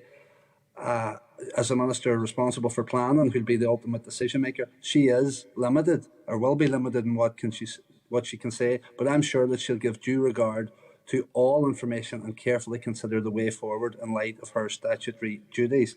I would like to see or hear from the DAERA Minister on this issue, and I know early utterances from him on this project were that he was not convinced by the incinerator. I think he described it as a waste monster, and I'd like to know, has he been convinced yet? Or can we see who is trying to convince him and how? As a former Environment Minister, I'd responsibility. I would ask the member to draw his remarks to a close, please. And the environment. And I can't recall the case for an incinerator being compelling at all then. It'll be less so now. We don't need this. We don't want it. Let's get it stopped. But experience tells us it will require more than a plan and refusal to do that. Okay, Gormagat. I now call Claire Bailey. Thank you very much, Deputy Speaker. And I'm well aware it's an adjournment debate and I'm not a constituency MLA, but as Mark Durkin has said, this issue does go much further. And I thank Steve Aiken for bringing it, but I don't want to go over, I know that I've only got a very short time to speak, and I don't want to go over what has been said. But I also agree with Trevor Clark when he is saying about our recycling figures and the numbers and where our recycling is going and where it's ending up. And when we hear the stories of, we ship our recycling off on boats and they get washed up on American beaches, for example. There's been nothing yet in the considerations. When we want to look at recycling, there's a wider message. It's reduce, reuse and recycle. But nowhere in the conversation are we talking about reducing our waste. And that's really, really key. For this incinerator will need continually fed. So therefore, we could be continually asking people to please keep consuming so we can feed an incinerator that will keep polluting. And that's the answer. And this incinerator, let's not forget, is not part of a waste strategy because to the best of my knowledge, Northern Ireland doesn't even have a waste strategy. And that's where the ADJOURNMENT Minister does come in. Northern Ireland neither has a waste strategy, nor does it have an clean air strategy. So we're poisoning and we're going to put more pollutants into the air while we don't have a waste strategy, we don't have an air pollution strategy, and the department's own figures are already telling us because of the levels of ammonia as just one of the pollutants in our air, that's a factor in up to 500 to 600 premature deaths in Northern Ireland year on year on year. That's just one pollutant. No clean air strategy, no waste strategy. And then we look at the planning system. So we know that this has been in the planning system for 7 years or 8 years since the previous Environment Minister, Mark Durkin, there says that he received it on his desk. And what's happened in those 8 years? It has been left to people, to residents, to mobilise and to lobby and to take court cases in order to try and have themselves heard and have this overturned. So when we have an issue that is not just for the DFI Minister, but also for the DAERA Minister, Minister, when you address this, can you let us know what those conversations have been had? What's been taken into consideration in looking at this? Are we looking at a waste strategy? Are we looking at the polluter pays principle? Because I know that I'm receiving emails currently, at the minute, from big fast food outlets, but I will not name, wanting to tell me about their environmental credentials because they do litter picks to pick up the litter that they're producing that's going to go to an incinerator or be put onto a recycling boat to be shipped overseas somewhere to be washed up on a beach in the United States of America. The place is a mess. The planning system is a mess. The onus that we put on people to do what we should be doing is a mess. And the lack of strategies and legislation is an absolute mess. So for all those reasons, the Greens will not be supporting this incinerator until we have a strategy that puts people's health and well-being first. Thank you. Agus Nish, Sir Gerry Kelly. I call Gerry Kelly. Thanks, Mr. Deputy Speaker. Thanks to the member for bringing this discussion, this adjournment debate today, and absolutely support the campaign against the Hightown incinerator, against ARC 21 not being implemented or developed. And I want to, give my support once again to the No to ARC 21 campaign, the residents, environmentalists and everybody who's campaigned against this for many years. I was previously on the ARC 21 committee many years ago as a councillor. I opposed it then, as I do now, alongside my councillor colleagues.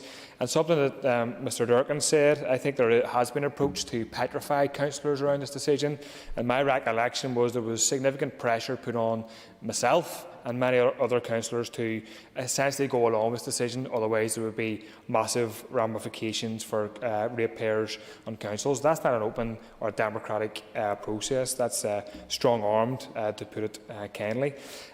This issue didn't directly, immediately impact on my constituents, but obviously has immediate implications for neighbouring constituencies.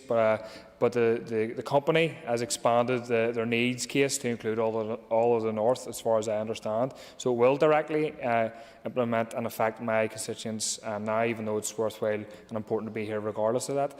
It does seem to me and many others that at a time when recycling, as people have said, is thankfully on the up, not only would it be unwise, but potentially environmentally destructive and lead to more emissions with the going ahead and the granting of this incinerator, as the approach will become on feeding the incinerator. Producing waste to keep the incinerator function will be the order of the day.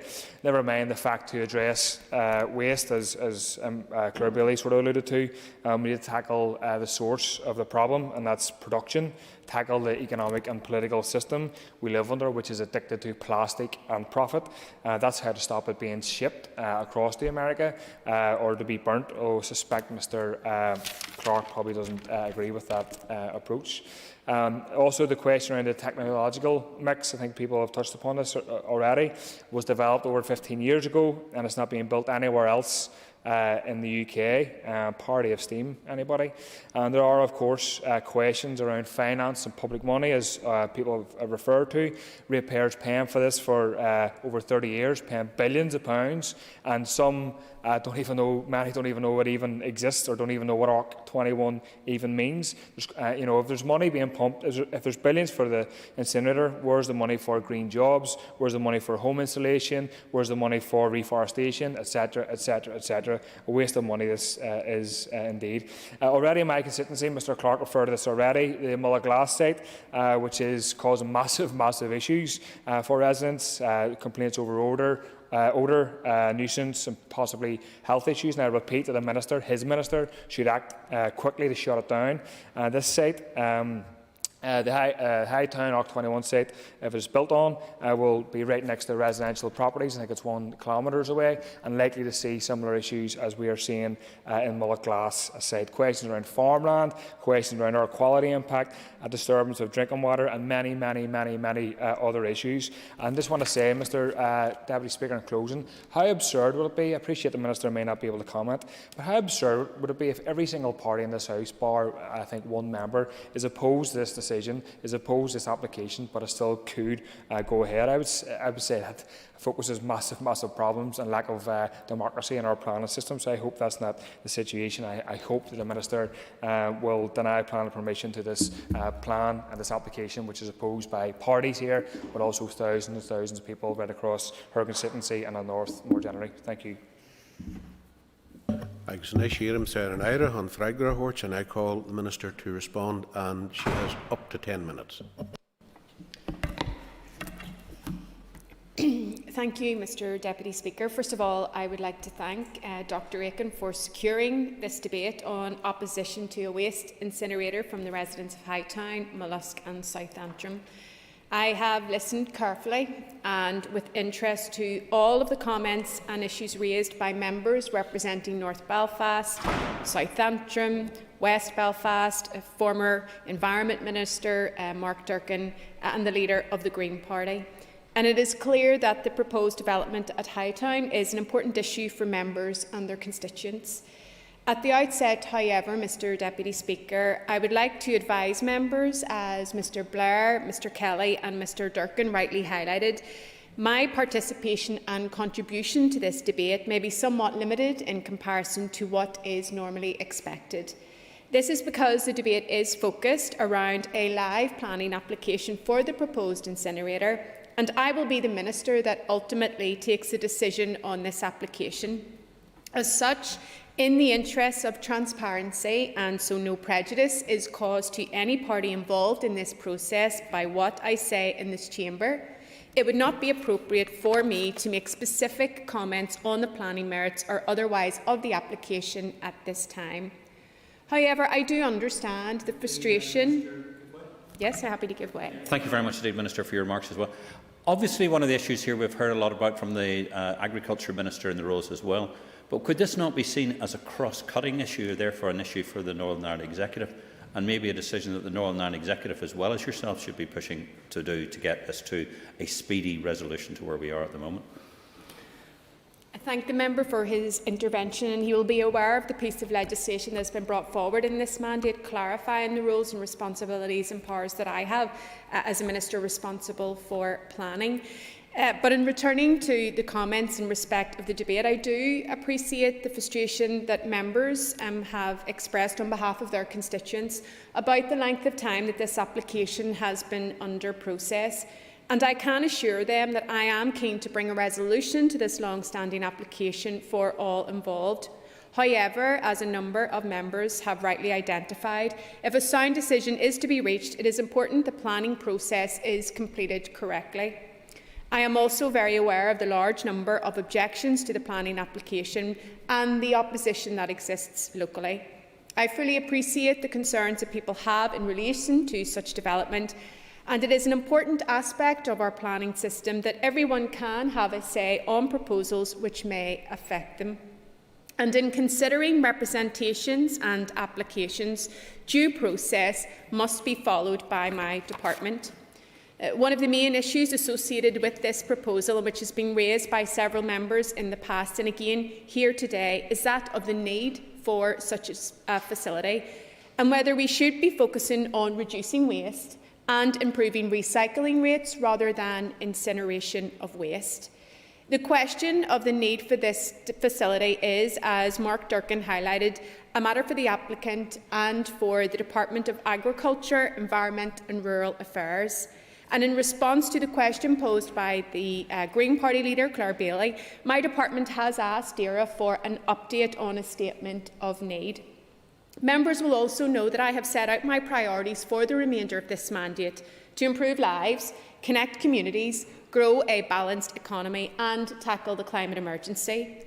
In respect of the latter, I am committed to climate action, and promoting recycling is an important aspect in that regard.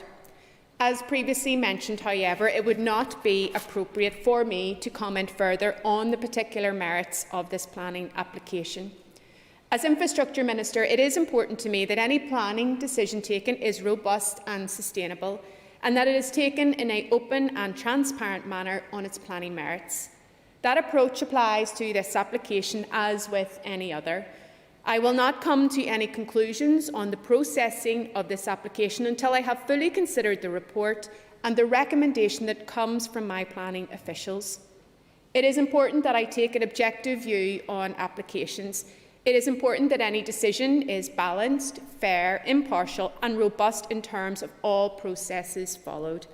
In the meantime, I can assure members that my officials are continuing to process the application at pace and in line with the planning policy to a point where a recommendation can be made for my consideration. Thank you, Mr Deputy Speaker. Okay, members, that concludes our business for today, and the Assembly is adjourned. So, safe home, Spanawalya.